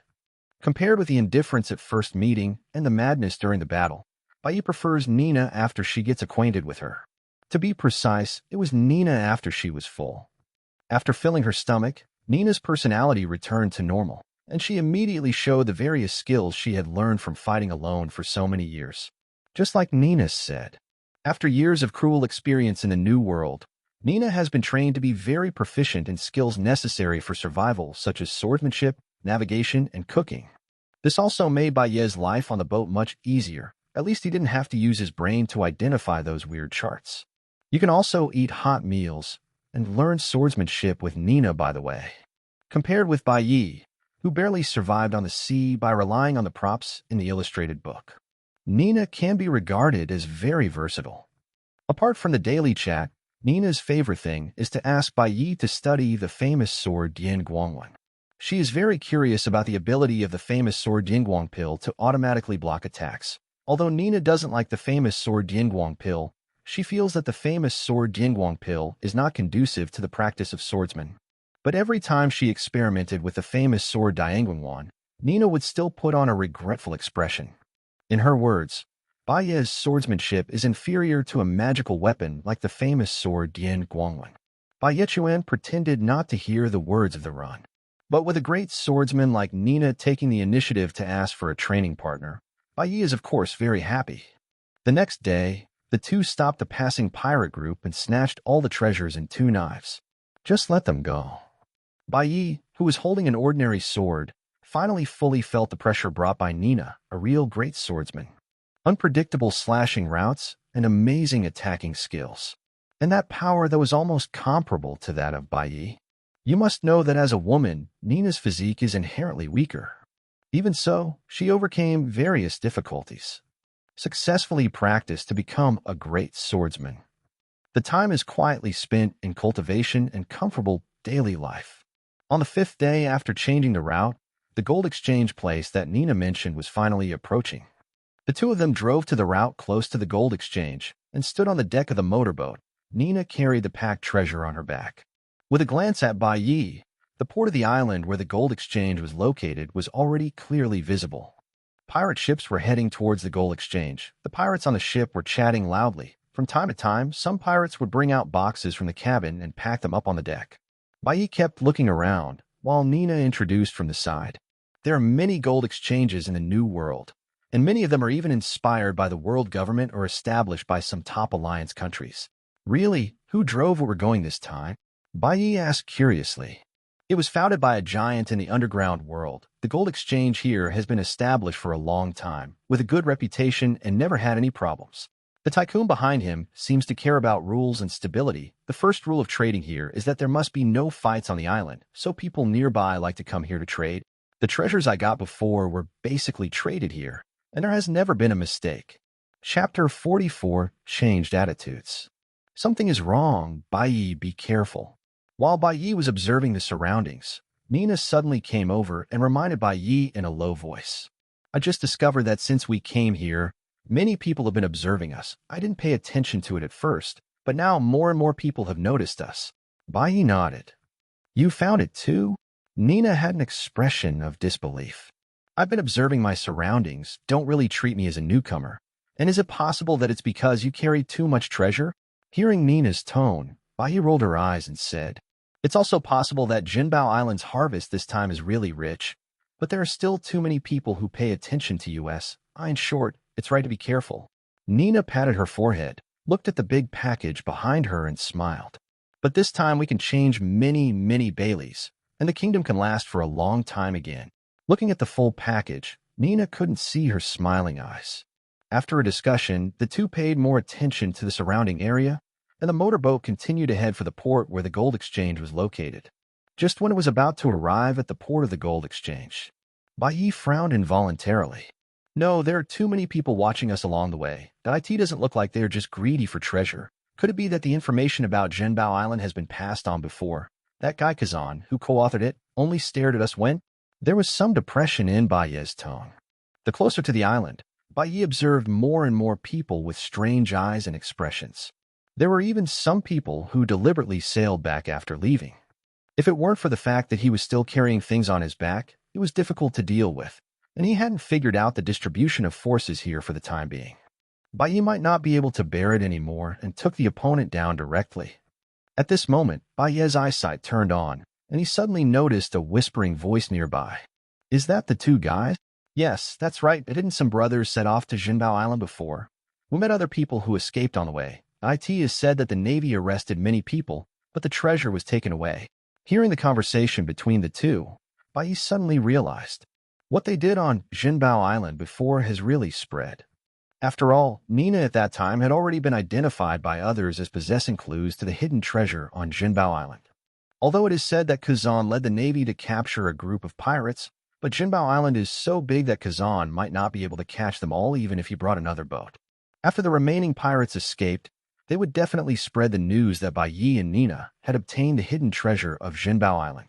Bai, as one of the latest two-in-turn crew members of the Rocks Pirates, has already received a lot of attention. Last time, in the G6 base battle, the Navy considered the potential to be huge and offered a rather generous reward amount, which has already made Bai's popularity soar to a certain level. And Nina next to her was better than Bai. She is even more famous. After all, Nina is an extremely rare female swordsman. Even if other pirates just pass by chance, they may recognize the two. Let alone the two didn't expect this at all, without any disguise at all. I'm afraid something is wrong this time. Be more careful. Remember, Bai, you must always pay attention. The expressions on the faces of the surrounding pirates became more and more undisguised. Sensing the dangerous aura, Nina immediately instructed Bai. No wonder Nina was too vigilant. After getting along for so many days, Nina was surprised to find that although Bai seemed to have good strength, he also possessed all kinds of weird props. But when it comes to sea experience, Nina, who has drifted so much at sea, can completely crush Bai. Get along for a few days. Nina has basically let go of her vigilance towards Bai. When she was originally recruited by Bai, her impression of Bai's strength and abilities also changed drastically. In order to improve himself, Bai has never used props to fight against Nina in this period of time. Instead, he used his strength and physical fitness in an upright manner and humbly accepted and learned swordsmanship skills from Nina. The last battle on Jinbao Island reminded Bai, items are always items, unless they are permanent items like super luxury candy. Otherwise, other props will always have various accidents that cause them to malfunction or become unusable. At that time, the only thing Bai Yi can rely on is himself. Bai Yi, who understood this, no longer obsessed with using props, but worked hard to improve his armed color, knowledge color, and swordsmanship level. This familiar scene reminded Nina of her childhood, when he was in the Bakasa kingdom. Nina is the eldest daughter of the royal family. Although the kingdom is very poor, the citizens are united and working hard to move forward. And Nina's father taught him since he was a child that as the eldest daughter, he must love his younger siblings. Nina, who is the most talented, is required to lead her younger siblings to study every day. Later, in order to change the poor fate of the kingdom, Nina desperately walked out of that dangerous sea area and came to the New World. When he first arrived in the New World, he almost fell into the hands of human traffickers and was sold to the Tianlong people as slaves. Fortunately, a passing swordsman rescued Nina, took Nina back to his gymnasium, and accepted Nina as his disciple. It was the first time Nina had a full meal, and he was extremely grateful to that swordsman. Therefore, Nina is also very hardworking when studying. It is not only to repay the sword hero's life-saving grace, but also to become stronger faster, so as to save his own kingdom. As Nina grows up, she has become the eldest sister of the gym. The juniors under her follow her every day, imitating Nina's appearance and practicing kendo hard. Of course, all those who refused to accept girls as the masters of the gymnasium were severely taught by Nina's bamboo sword. In this way, under the support of these younger brothers, Nina has gradually developed a big sister character. After getting along with these days, coupled with a similar teaching experience as before, Nina unknowingly returned her temperament back to the time when she was a big sister. He walks around with his head held high every day, and he will teach Bai Yi about everything he encounters. However, Nina didn't have any other bad intentions, she just changed slightly in terms of speaking and doing things. That's why Nina repeatedly warned Bai Yi she sensed the danger. After these few days of getting along, she is regarded by Yi from the bottom of her heart as the younger brothers and sisters who needed to be taken care of by him when she was a child and when she was in the gymnasium. Chapter 45 Arrival. Be vigilant. As the distance got closer, Bai Yi frowned even tighter. The place where the gold exchange is located is not a big island, and the port is only a little bit big. But now, at the port where sesame seeds are bigger. But it was crowded with pirate ships, piles of pirates crowded and noisy in the small port, and from time to time there would be bursts of quarrels. Why are there so many people? Nina, is this place usually so lively? Seeing the extremely noisy port, Bai Yi asked Nina, who was at the side, suspiciously. How is it possible? Usually there are not so many people here, let alone here. It is impossible for any gold exchange to have so many people. How can there be so many treasures in the New World? These greedy guys rob them all day long. Nina replied immediately. After a pause, Nina tapped her forehead. If you want me to tell you, these guys are probably planning on the two of us. Although the place where the gold exchange is located, that is, this island, is actually a small country. This country can only be established from scratch by relying on the business of the gold exchange. The boss who usually manages the gold exchange is the king of this country. It is said that this king was personally selected by the underground tycoon who established the gold exchange. But even if there is something wrong with this kingdom, or for other reasons the residents gather here, it is impossible for such a situation to happen. I'm afraid the follow-up impact of Zhenbao Island will be much greater than we imagine. Really? Hearing Nina's explanation, Bai Yi nodded. Besides, I was surprised just now that such a small island, even if there are people to support it, it is impossible to eat so many treasures. It turns out that this place has become a country relying on the gold exchange. As for the matter of Zhenbao Island, the news is really fast enough. The situation is not clear yet, so let's pay attention first. While the two were talking, the motorboat slowly entered the port. As the uniquely shaped motorboat entered the range of the port, Bai Yi's aura suddenly became tense. Not for any other reason. But on the pirate ships docked in the port, almost everyone's eyes looked at them at the same time. All of a sudden, the originally noisy port became strangely quiet. But after a while, those pirates withdrew their blatant stares and continued chatting seemingly normally. The port was once again noisy, and it seemed to be normal. However, Bai Yi had already let go of his knowledge in order to observe these pirates. In Bai Yi's knowledgeable feedback, waves of pure and incomparable malice rushed towards him. This terrifying malice made Bai Yi's muscles tense subconsciously. Be careful, these guys are much more difficult to deal with than the guys on Jinbao Island. They often come and go around here, and they might join forces for their own interests. At this moment, Nina on the side suddenly spoke. Well, I'll pay attention, nodded. Bai took out the famous sword Yin Guangwan that had been charged in advance and hung it on her waist. Nina on the other side grabbed the backpack she had packed and carried it on her back. After the motorboat stopped, the two got off the boat side by side and set foot on the port. After setting foot on the port, Bai and Nina are carrying things, walking in the port full of pirates, one by one, tall or short, chatting, surrounded by Bai and Nina, talking about themselves seemingly indifferently things. However, Bai and Nina were walking forward, and from the corner of their vision, they could always feel a line of sights looking at them nonstop. The faint gazes projected from around to observe him made Bai more intuitively feel the malice he had just noticed. But when Bai followed his gaze and looked over, those straight and gloomy gazes suddenly disappeared into the crowd. Bai let out a breath, gaining a deeper understanding of the cruelty of this world. In this real world, those pirates are all scum who kill and set fire without blinking an eye, and can do anything for treasure. Not only that, but they are not willing to give everything for battle and glory like in the original book. I really want to talk about it. Guys like Blackbeard are more like all the pirates Bai has seen since he came to this world. Greed, hypocrisy, and scrupulous. Ever since Bai crossed over. Bai only felt such pure malice when he participated in the selection of the Rock's pirates that day, when he was surrounded by those pirates, and he was about to draw his sword to face each other in the next second.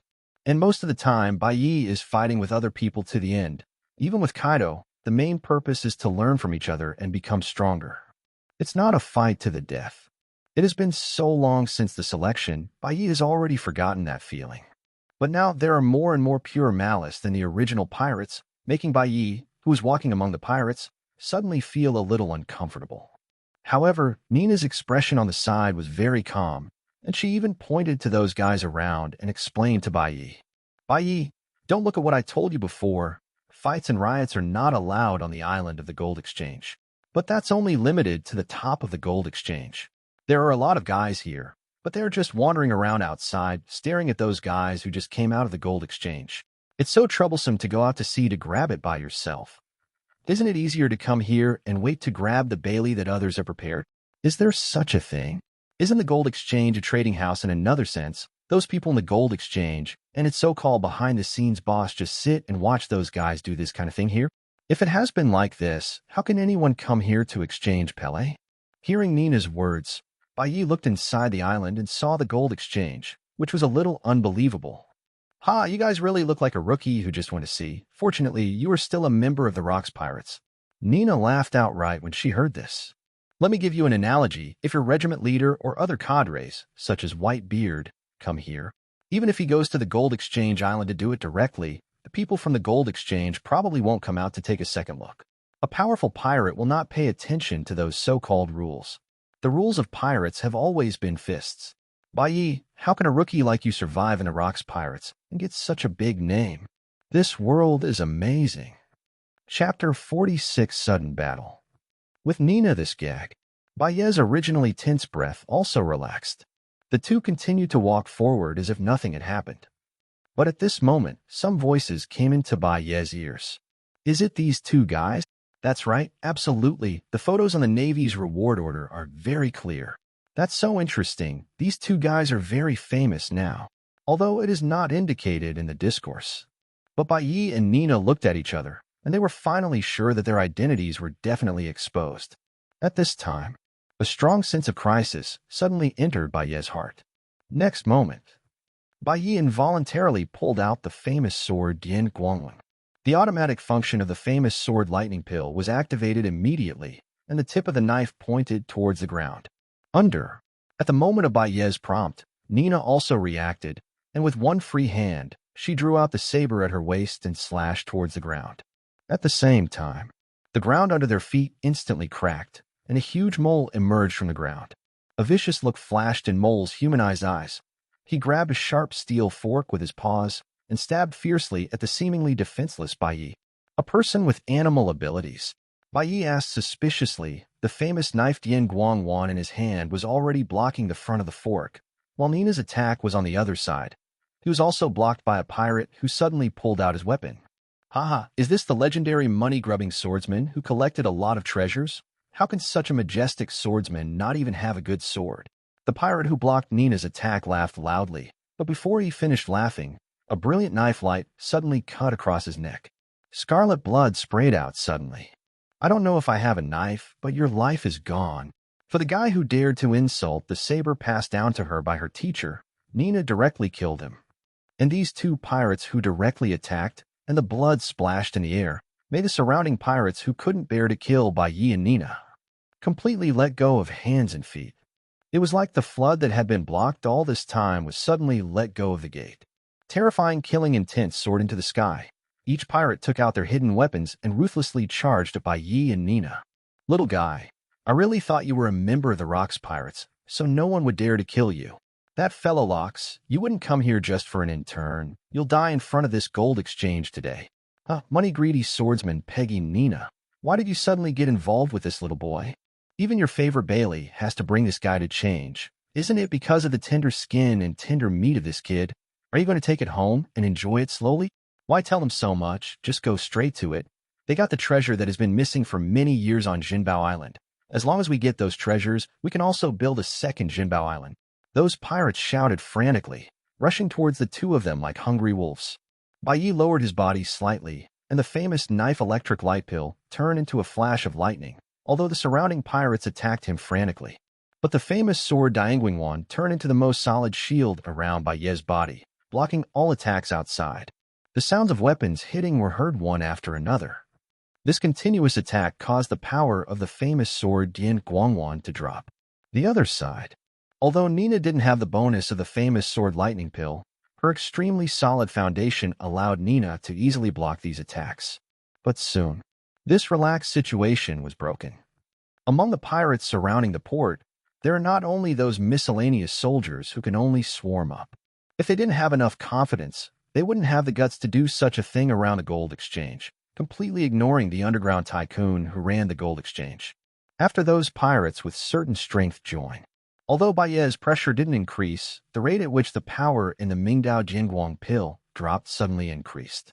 On the other side, Nina's defense also began to be stretched. Nina, who could fight back from time to time, was also entangled by several powerful pirates at this time. Nina, who was concerned about the treasure on her back, was completely unable to use her hands and feet, can only be forced to start defense.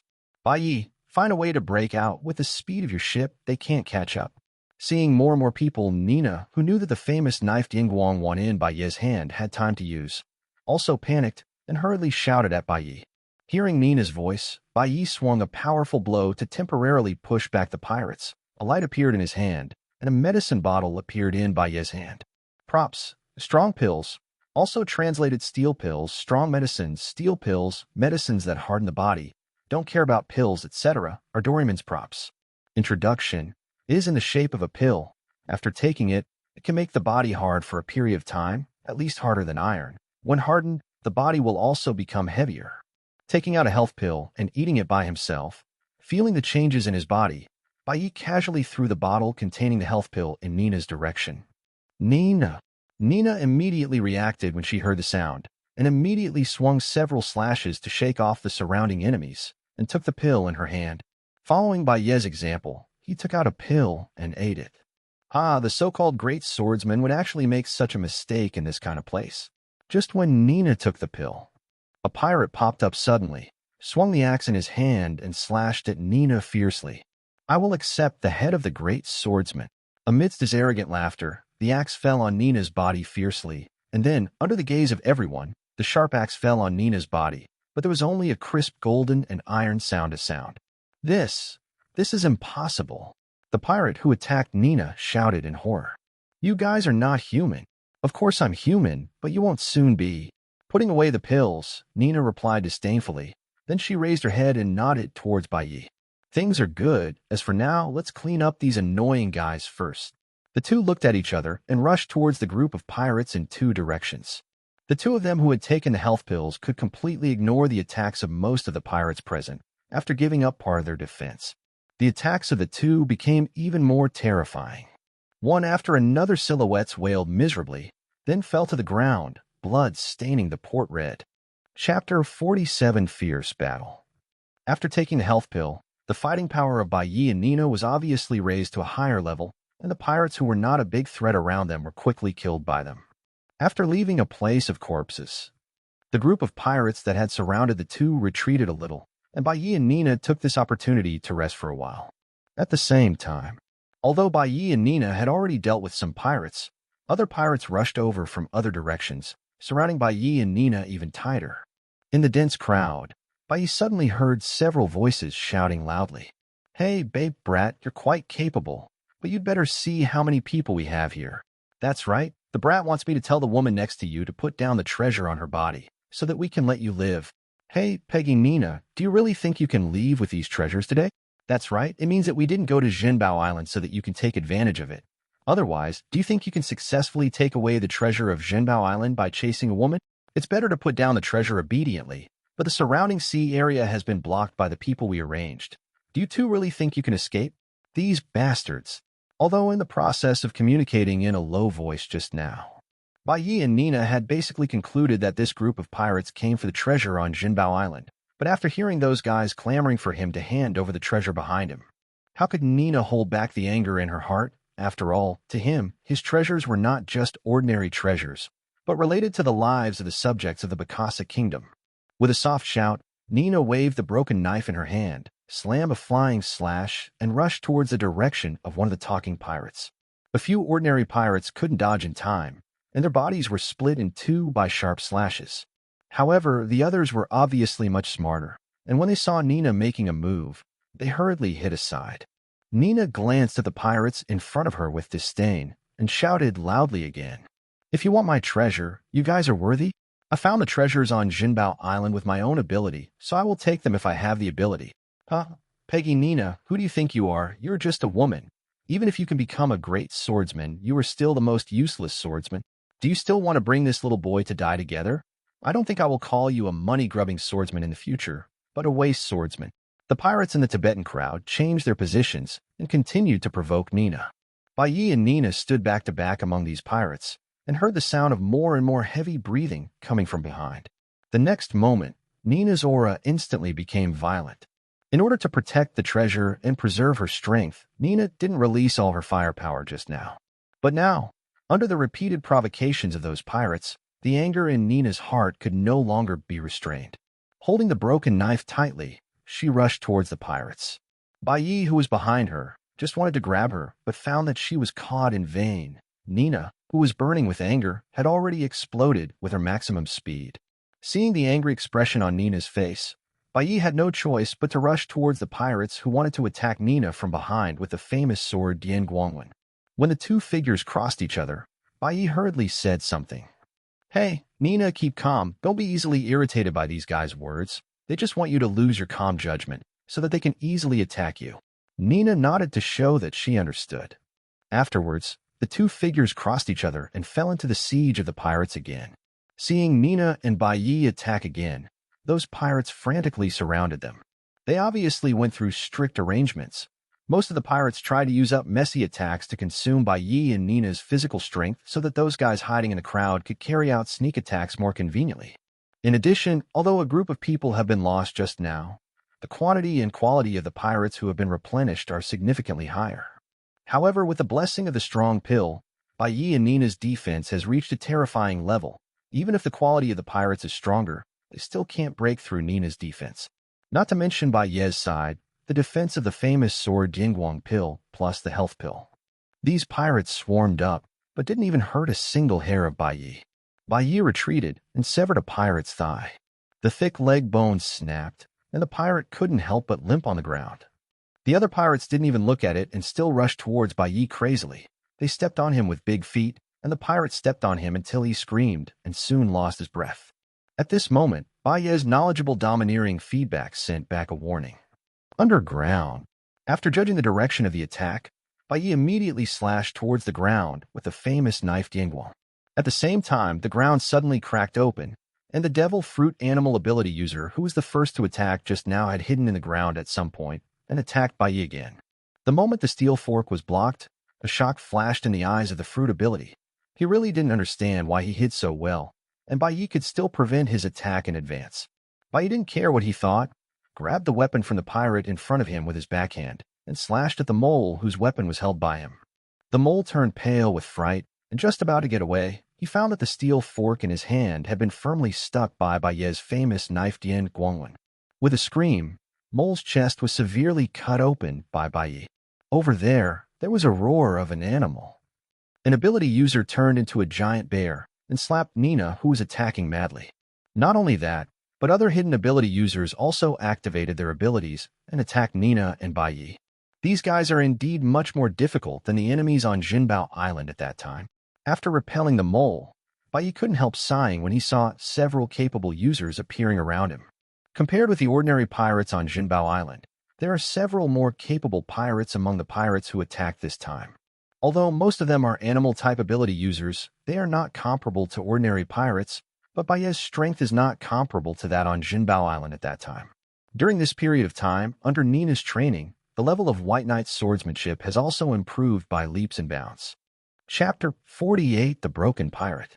Facing the surrounding pirates, Nina and Bai Yi fought and retreated. After repelling a wave of attacks, the two stood together back to back again.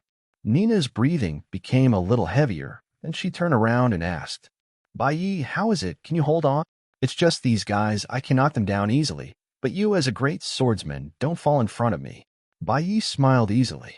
"That's good. I don't want to be forced to attend his funeral as soon as I find a partner." After saying 2 sentences, Bai Yi and Nina took the initiative to attack the pirates again. Although there are some people with fruit abilities mixed in, the strength of Bai Yi and Nina is not comparable to ordinary people after all. Even with the blessing of the fruit ability, those pirates are definitely no match for Nina and Bai Yi one-on-one. Compared to the battle with Kazan, the pressure on Bai Yi was even greater. Nina's breathing gradually became heavy, and in order to quickly deal with the enemy, she had already begun to let go of the prudent use of physical strength, allowing her combat power to increase significantly. Facing Nina, the strength and speed of the attack had gone up a notch. The pirates couldn't bear the pressure, and they were suppressed by Nina. On Bai Yi's side, his physique surpassed that of ordinary people, allowing him to easily crush these pirates with ordinary physiques. Plus Nina's training during this time. Bai Yi's swordsmanship has improved even faster than when he was on Jinbao Island. After all, although those cadres are willing to accept Bai Yi's challenge, there will always be some reason that makes them unwilling to teach them all. Nina is different. The previous Nina also taught many students instead of the swordsman. Nina has ample experience in teaching students. Coupled with Bai Yi's excellent foundation, Nina's teaching has fully inspired Bai Yi's understanding of Kendo. After finishing the training, according to Nina's words, Bai Yi's current Kendo strength is comparable to that of a real swordsman. And the Kendo that Bai Yi is using now is the Kendo that Nina inherited from that swordsman, plus Nina's own perception. The swordsmanship routines from the same school made the cooperation between the two more tacit. The sword light flew vertically and horizontally, flying and slashing one after another, rushing fiercely towards the pirate in front of him. Behind the slash, Bai Yi's ghostly figure suddenly appeared. Just blocked the slash for himself, and the excited pirates haven't understood what's going on. The famous sword lightning pill had already approached their vital points, imprinting fiercely on it. The huge force caused those children to vomit blood and retreat violently, and fell limply to the ground, no longer fighting. Then Bai Yi retreated to Nina's side again, defending her from the sneak attack from behind.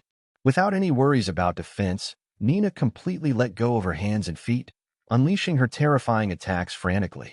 Although Nina's physique is not as good as that of ordinary great swordsmen under normal circumstances, but in terms of attack, they are indeed not inferior. Facing this terrifying attack, those pirates fell to the ground one after another like mowing grass. The seawater near the port was stained dark red by the gushing blood. Just at the time of the rise of the intimacy of your bank and Bai Yi's cooperation, the ability user who turned into a giant bear suddenly rushed towards them, casting a huge shadow on the two of them, and the huge bear's paw slammed down hard, as if to crush the two of them into meatloaf. Bai Yi smiled contemptuously, raised the famous sword Dian Guangwan with one hand, and held the two bear paws in the air. But before Nina launched an attack, the feet of the two suddenly split open again. It turned out that it was the annoying mole who had secretly, seeing that Bai Yi was temporarily suppressed, he immediately launched a sneak attack on Nina. "It's you who's waiting." Annoyance flashed in Nina's eyes. During the battle just now, this mole has been hiding, constantly launching sneak attacks on Bai Yi and Lina. And this guy is extremely slippery. He will retreat immediately if he misses a hit. Except for the time when he was injured by Bai Yi forcibly holding the weapon, he has never suffered any other injuries. But this time Nina was more careful. In order to be able to lure this guy out, Nina also let go of her own defense on purpose, relying on the white clothes to resist the attack wholeheartedly. Sure enough, the guy mole couldn't bear the temptation, so he made a move anyway. The mole that had just emerged from the ground still had a look of surprise and fierceness on its face. It seemed that he would be able to stab Nina in front of him with a fork in the next moment, but when he saw Nina's expression clearly, he immediately said badly and prepared to retreat. But this time he was not so lucky. A stunning knife light streaked across the air. Mole suddenly felt a chill in his lower body, looked down, and saw that his lower body was lying quietly on the ground, turning back into a human body. Without even uttering a scream, the damned mole stared at Nina resentfully and fell to the ground, losing his breath forever. After finishing off the mole, Nina and Bai Yi attacked the giant bear in front of them. The giant bear saw that the situation was not good, and after being stabbed by Nina desperately, he hid again among those pirate faces. Time passed slowly, and the bloody smell at the port became stronger and stronger. Even Bai Yi and Nina didn't know how many pirates they had killed, but their bodies were already stained red with blood, looking like Shura crawling out of hell. And as time went by, those pirates who were bewitched were obsessed with the treasure that Lina and Bai Yi brought out from Zhenbao Island. They also began to gradually regain their senses. The corpses of their companions around them severely stimulated their brains, making them start to feel timid. One of the capable users who was defeated by Nina and Bai Yi started to flee. The other pirates couldn't stand the huge pressure one after another, shouted in horror, and fled in all directions. The pirates fled in all directions, and the pressure on Bai Yi and Nina was instantly swept away. The two walked to the package treasure to check the package, and after confirming that it was correct, Nina breathed a sigh of relief. For those pirates who fled in a hurry, Bai Yi and Nina had no intention of chasing and killing them.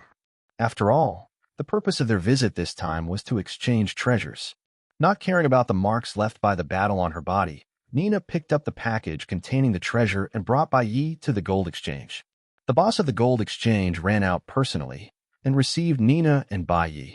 After some counting and checking, those treasures were finally exchanged for a full 1,000,000 Baileys.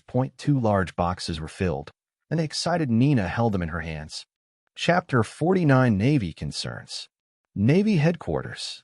The tallest building, and the office on the top floor.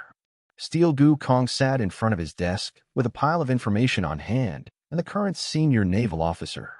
Only generals like Warring States and Crane, who are proficient in strategy, can participate in this meeting. After all, what they have to do now in the Warring States period is not to attack pirates or have other combat plans, but to formulate various strategic policies for the more threatening targets among pirates. After dealing with the information of several pirates, Cyborg Kong picked up the last piece of information. The intelligence above is about Bai Ye's recent actions.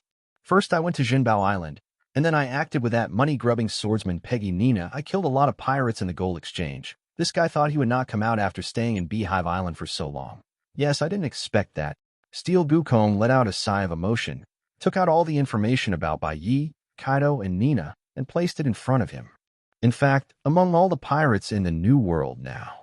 For all new pirates, the Navy headquarters has always maintained a high degree of attention, and Bai Yi and Kaido were put on a higher list by the Navy. After all, members of the Rocks Pirates have always been treated with the utmost importance by the Navy, even the two new trainee members Bai Yi and Kaido. In particular, the potential of Bai Yi and Kaido in the battle is the old members of the Rocks Pirates' attention to Bai Yi and Kaido, as told in the intelligence fed back by the spies afterwards. Under various conditions, the Navy also jokingly called Bai Yi and Kaido the twin stars of the next generation of the Rocks Pirates. The special attention given to these two men is not too much, especially that White Knight. After Steel Gukong asked the question, Warring States immediately spoke. That's right, judging from the previous information, the guy who pioneered didn't leave Stormwind Island, but continued to receive training from cadres on Windwave Island to improve his strength. But that guy Bai Yi is different. According to the information sent back from the G5 base, that guy Bai Yi is on Zhenbao Island, but Kazan is fighting with Peggy Nina, judging from their relationship. Peggy Nina may have agreed to the Gemini's request. Either she joined the Rock's children's group, or she chose to become White Knight's personal partner. This is also an old tradition of the Rock's Navy. The crane on the side also added, "That's right, Peggy Nina. As a rare female swordsman, her strength is worthy of our affirmation. However, Peggy Nina doesn't belong to the kind of pirate who does all kinds of evil. Even if she chooses to join the Rock's pirates, she only needs to pay a certain amount of attention. Even targeting her weakness and character, we might have the opportunity to use her in reverse." Waring states, who is good at strategy, immediately set up a strategy for Peggy Nina, and then he immediately read the information of Bai Yi, looked at the various detailed records above, and frowned. The guy who should pay the most attention is Bai Yi. Judging from his recruitment of Paige, you can see that he must belong to the kind of person who has both strength and ambition and competes for a higher position within the Rock's pirates. Although judging from his combat information all the time, his own strength is not particularly outstanding. Whether it is domineering or other aspects, it can only be regarded as mediocre, and the most outstanding thing is only physical fitness. However, regarding those strange props in his hands, I think it is necessary to pay more attention to them. Hearing what Zhangguo said, Master He nodded, agreeing very much with Zhangguo's point of view. Steel Gukong thought for a while, picked up Bai Ye's information and looked at it, then pointed to the above information about Bai Ye's battle process and said, "This guy's most commonly used tool should be the tool in his hand that he calls himself the famous knife, Dianguan. I asked the intelligence personnel to search for it, but I didn't find any information about this so-called famous knife Dianguan. If nothing else, it should be like what we said before. This is a prop made by Bai Yi himself. If this is the case, Bai Ye's danger level will be raised by another level. After all, the so-called props can not only be used exclusively by him. If he has any ability to manufacture the same props in large quantities, it can be regarded as a disaster for our Navy." Lieutenant General He nodded, picked up a pen, and marked on Bai Ye's information. Speaking of which, I remember that the intelligence personnel did not find any traces of Bai Ye's past. The first time he appeared was to defeat an unknown pirate group, and then he was taken away by the Crow, the cadre of the Rock's pirate group, and joined Lock the Pirates. This is a very strange thing. After all, according to the Navy's intelligence network, it is impossible for someone to completely hide their past, unless their identity is not ordinary. Hearing Crane's analysis, the faces of Sengoku and Steel Gukong suddenly became serious. This kind of pirate who cannot control information is definitely a very big trouble for the Navy. Well, continue to let the intelligence personnel increase their search efforts. I don't believe that there is a person who can hide his past so perfectly. Steel Bone Kong patted the table, deciding what to do next. Apart from the origin of Bai Yi, the most important thing to pay attention to is the weird props on him. According to the information that Kazan gave back, that guy Bai Yi still has at least 2 or 3 different props that are very beneficial for combat. For example, the famous sword Dianguan that can automatically defend against attacks, and the baton that can control other things used to fight Kazan at the G6 base. The other thing is the smudge that makes Kazan a natural-type devil fruit-capable person, unable to eliminate the effect. The more he talked about the steel bone, the more he frowned. How on earth did this guy make these weird props? It's possible that Bai Yi is also an ability user. His fruit ability is some kind of devil fruit that can make props. I think it can be called prop fruit for the time being. Lieutenant General, he spoke. Hearing Lieutenant General Crane's words, Gang Gukong nodded. In this case, let's target him as an ability user for the time being, and target him in this aspect in the following battles. Just as the Navy headquarters was nervously formulating the deployment for Bai Yi. At the gold exchange, Bai Yi and Nina came out carrying a box each. "Where are we going next?" Nina asked. "The next target should be a special ability user, Before Bai Yi could finish speaking, the buggy phone he had been carrying suddenly rang. Chapter 50 Special Operations. "Hey." Taking out the phone, Bai Yi answered the call. On the other side of the phone, the voice of the Crow came out. "Bai Yi, where are you now?" "I'm at the gold exchange near the west of Zhenbao Island. I just came here to exchange some Baileys." "What's the matter? I suddenly came to find me." Bai Yi replied. "That's right, Captain Locks found me and asked me to contact you and give you a mission. This mission is performed by you and Kaido. You need to destroy a country that dares to resist the Rock's pirates." Just the 2 of us?" Bai Yi was stunned for a moment and asked suspiciously. "What's the matter? Are you a little resistant to this kind of task?" Hearing some hesitation in Bai Yi's words, the Crow on the other side of the phone bug asked immediately. That's not true. I'm not against this mission. I've heard about how corrupt and miserable most of the kingdoms in the New World are under the control of the world government. And after I went to sea this time, among the kingdoms I have seen, there are basically few that can be called good. For this kind of kingdom that is rotted to the root, I will never have good intentions. If it is destroyed, it will be destroyed. So many countries in this world will disappear in history one day. Bai subconsciously shook his head first, then remembered that the crow couldn't see his expression, and hurriedly explained. That's good. After all, the captain personally ordered this task. If you don't complete it well, I'm afraid the captain will be angry, and it may affect your status on the ship. Knowing that Bai had no resistance to the task, Crow breathed a sigh of relief, and then asked suspiciously, Then what were you thinking just now? What I'm wondering is that in the face of a huge kingdom, Captain Locks only ordered me and Cade to go there. I said a little underestimating each other. As for the crow, Bai didn't need to make excuses, and immediately told the crow his doubts. It's not boasting, Kaido and I are strong enough to deal with most of the dangers at sea, but this is not a small-scale battle after all. Destroying a kingdom is easy to say, but after all, it is a whole kingdom. It will take a long time to line up for me and Kaido to kill, not to mention that once a battle breaks out, the people in the kingdom will flee in all directions. After hearing Bai's question, Crow immediately laughed. You guys are cautious, but the task this time is really not difficult. Let me give you an overview of the situation in that kingdom. That kingdom is not a big kingdom, but a country established on a small island with a population of just over 50. Your goal is not to completely destroy this country, but to get rid of the rulers of that country. That is the royal family. Really, in this case, I understand a little bit. It seems that the king of that country is not a smart person. Bai felt. After all, how could Locks be a soft-hearted person? If it was really the whole kingdom that caused Locks to kill, then Locke's order was definitely to destroy that entire kingdom. And at that time, this task will definitely not only fall on the heads of Bai and Kaido.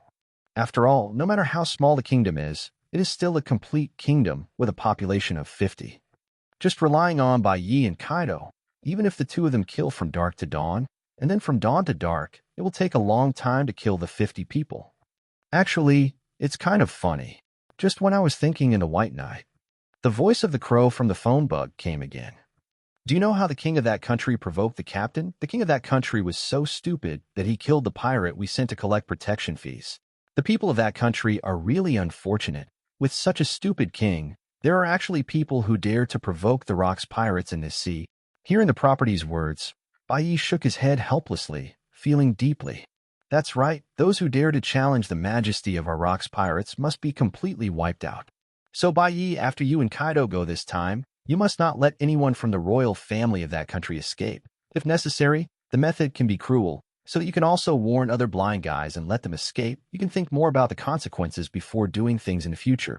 Crow's kind advice arrived. I'm not a kid who just came out, this kind of stupid guy. Even if he didn't provoke Captain Locks, it would be the same if he provoked other pirates. At that time, those pirates may be more cruel than us. Now it is just the country that has been destroyed, and the residents of the country may still be grateful to us. Bai smiled lightly. Since there is no problem on your side, then I can rest assured. By the way, do you need me to provide you with some information to help you find that kingdom? I remember that you are not particularly proficient in navigation and the like. The crow, who was relieved, spoke a lot more relaxed. No need, just tell me the king's name. As for how to find him, I have my own way. It is good. Crow told Bai about the approximate location of the kingdom involved in the mission, as well as the name of the king, and then hung up the phone. Rock's pirates are really terrifying. To destroy the royal family of a country, you only need to send 2 interns. Nina said with emotion that she also had a newer understanding of the strength of the Rock's pirates.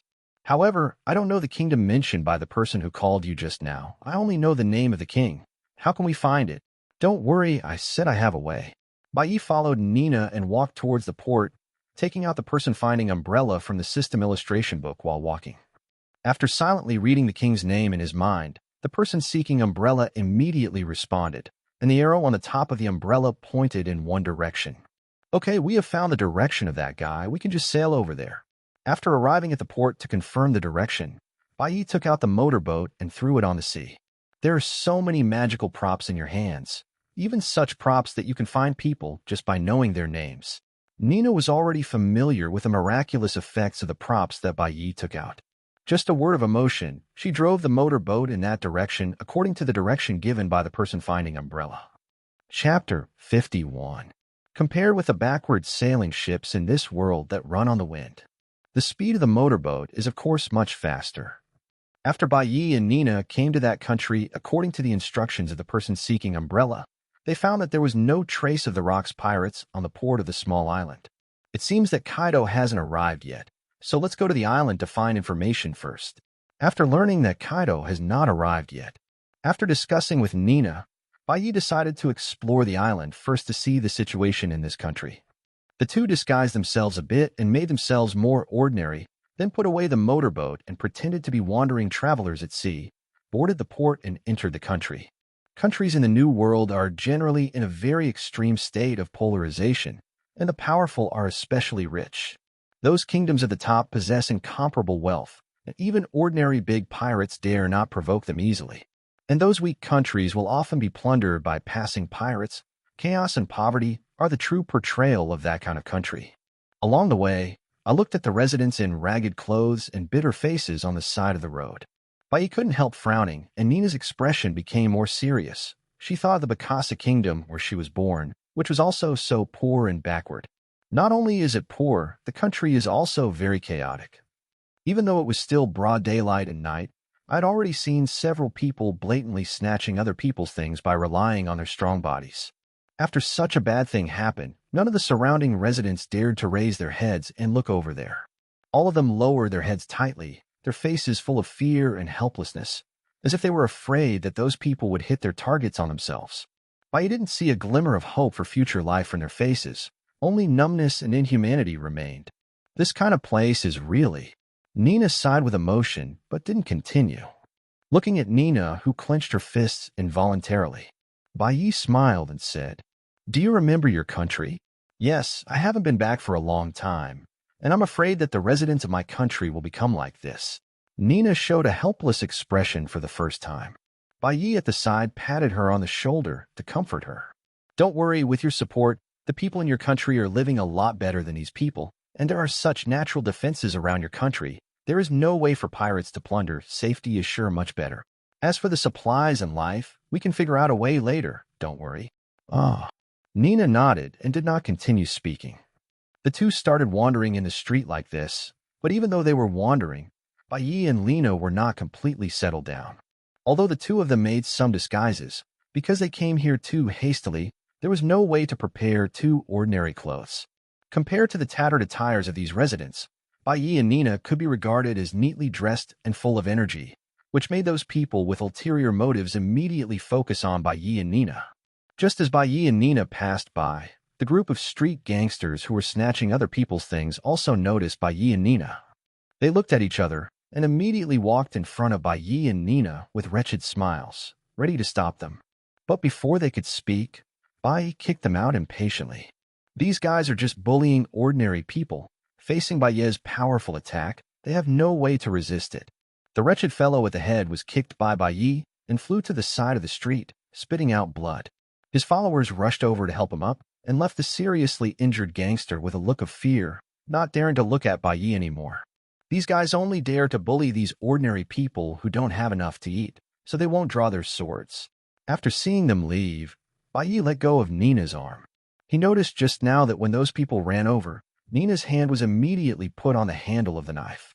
"Humph, if it wasn't for helping you complete the task, I would kill all these guys right now." After hearing Bai Yi's words of comfort, Nina put away her killing intent. As a great swordsman, how could Nina be a good man and a faithful woman? Those gangsters may never know how lucky they are to escape from the hands of a great swordsman. After beating those people away, the people around looked at Nina and Bai Yi not only with unfriendly eyes, but became more and more panicked. Nina and Bai Yi didn't bother to care about these insensitive and poor residents who had been tortured and continued to wander the streets. But when passing a street corner, several young children suddenly ran towards Bai Yi, laughing together. Sensing that the auras of these children were ordinary, Bai Yi didn't think too much and hid aside for a while. But those children seemed to have not noticed the day at all, generally. One of them ran straight towards Bai Yi, and when he was about to hit Bai Yi's arms, joy flashed in the child's eyes. But this bit of joy was quickly replaced by panic, because the next moment, The army was about to reach into Baye's arms was firmly pinched by Baye's hand. Feeling the huge force from the arm, the child rolled his eyes and immediately burst into tears, apologizing to Baye while crying. Okay, stop pretending. You just want to steal my wallet, don't you? Baye was too lazy to chat with him and directly pierced his disguise. Hearing Baye's words, panic appeared on the child's face again. Seeing his frightened expression, Baye shook his head. Take me to find your supervisor. My lord, we are all orphans, no one in charge. I led them to steal things. If you want to beat me up, they are still young and ignorant. Hearing Baye's words, the child quickly explained. That's it. Baye thought for a while and said to the child, well, you answer me a question. As long as you answer well, I will let you go. Ah. The child hurriedly nodded in agreement. I heard that a pirate recently came to your country and was killed by your king. Oh, you know about this? Hearing Baye's question, the child nodded hastily. Sir, people in the whole country basically know about this. It is said that when the king went to sea, he got a magical fruit that could turn his whole body into sand. The king was very happy after eating the fruit, and he killed the pirate later.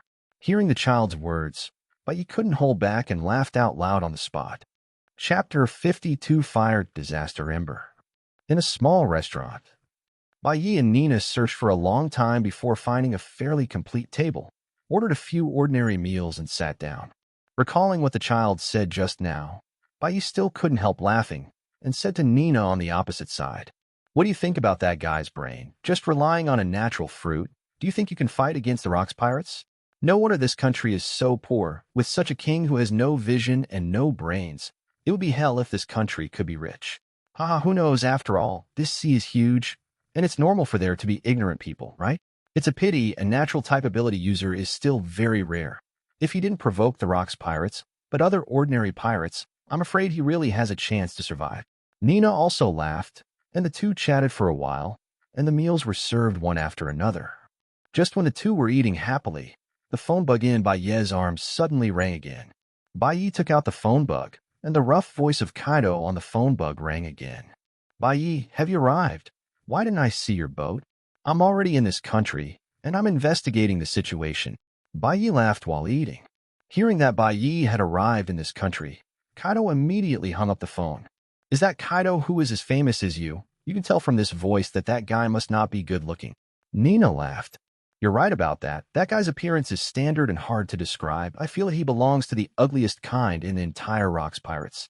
While Baye was chatting with Nina, suddenly there was a deafening bombardment from the port where they came from.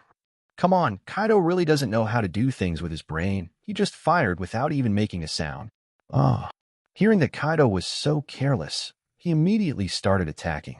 Baye and Nina hurriedly got up and left the small restaurant, heading towards the port quickly. Along the way, the ordinary residents went crazy, screaming and fleeing in all directions. It seems that bombardment is a terrible thing for them. Even when they looked up, they could see that the shells were all heading towards the center of the island, where the king was, but they ignored them at all and just ran away with sullen heads. These people have no ability to think at all. The island is so big. Where can they go? Looking at these residents who looked like headless chickens, Nina couldn't help but said, no way, this is the impact of the environment. There is no way to change it. Not caring about the frightened ordinary people, Baye and Nina rushed all the way to the port. There was a huge pirate ship docking in the originally empty port. Kaido's tall figure standing on the bow is projected on the port, looking a lot more majestic. Blow me up hard, frighten me by blowing up the guy, the captain said, and then land them all for me. I will kill all the royal family in this country. If anyone escapes, I will let you nice. Kaido waved his hand, pointed to the island, and said. After bombing for a while, Kaido immediately ordered the pirates who followed to disembark and start landing on the island. At this time, Baye and Nina also just arrived at the port.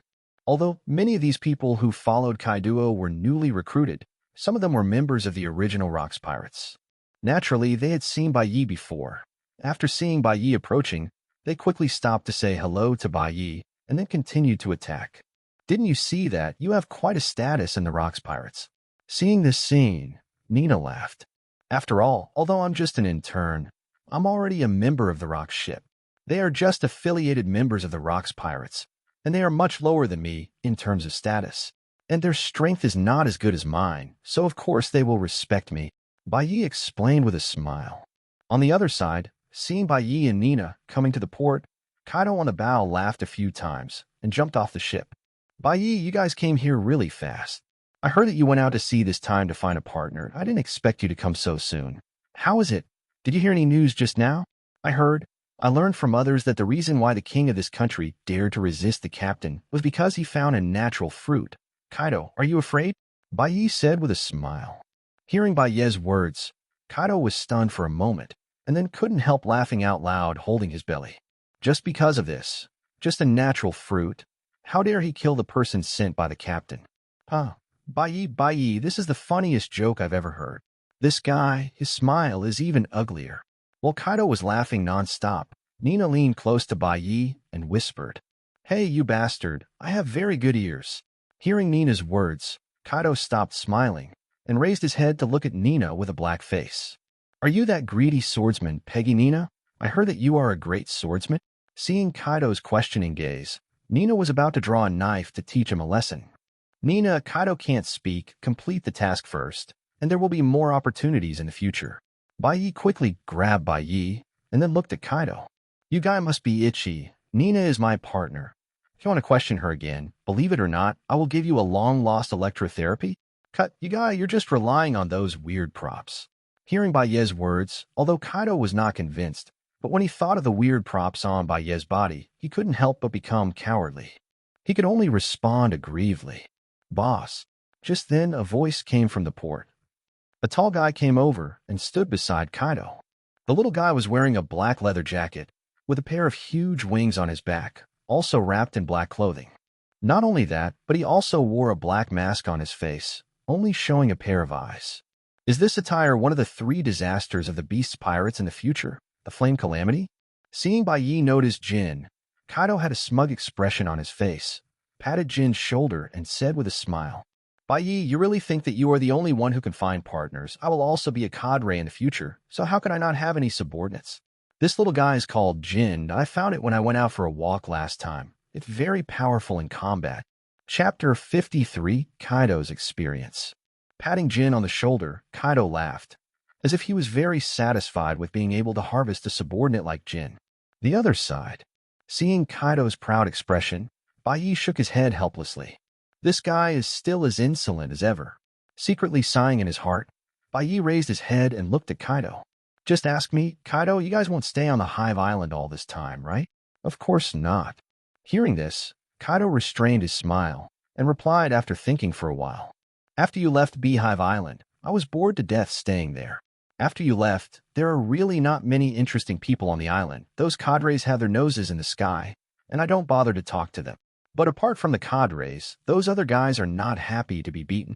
During that time, I almost suffocated my father." Hearing Kaido's complaint, Bai Yi shook his head helplessly. Kaido is a natural fighter. He would itch all day if he didn't fight, but this guy is so difficult to deal with. Like Kaido himself said, except for those cadres on Beehive Island, there are really few who can fight head-to-head with Kaido. But most of those cadres are very displeased with Kaido's crazy character. Under the premise of bad relationship, those cadres will not hold back when they beat Kaido. Go make fun of yourself. But is he himself the same as those cadres, and he is unwilling to hold back other people? Over time, no one wants to fight with him.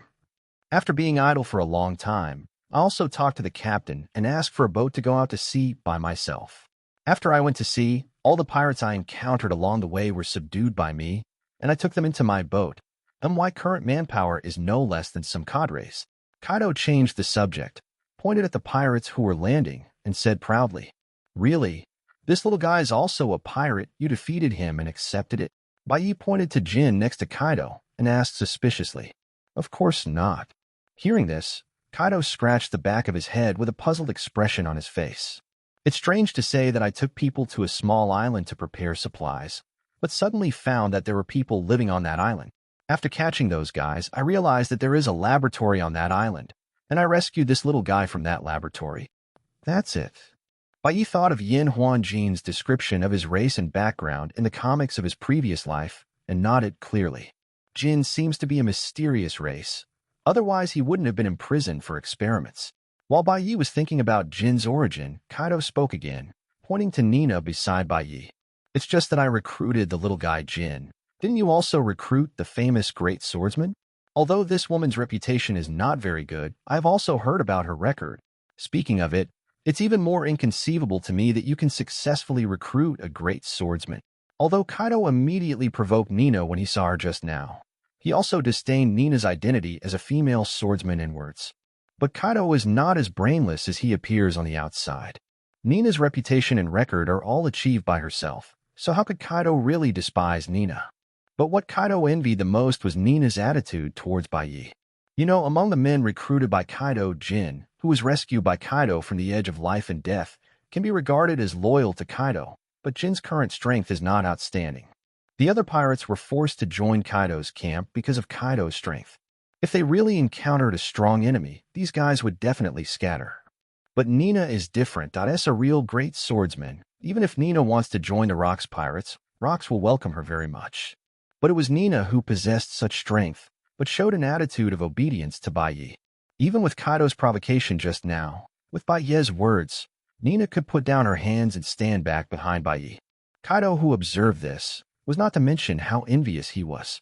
While Bai Yi was chatting with Kaido, the artillery fire from the pirate ship was still bombarding the small island behind them, and continuous bombing plunged the entire small island into flames of war.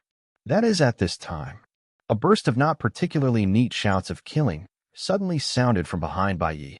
Hearing the sound, Bai Yi, Kaido, and others turn around.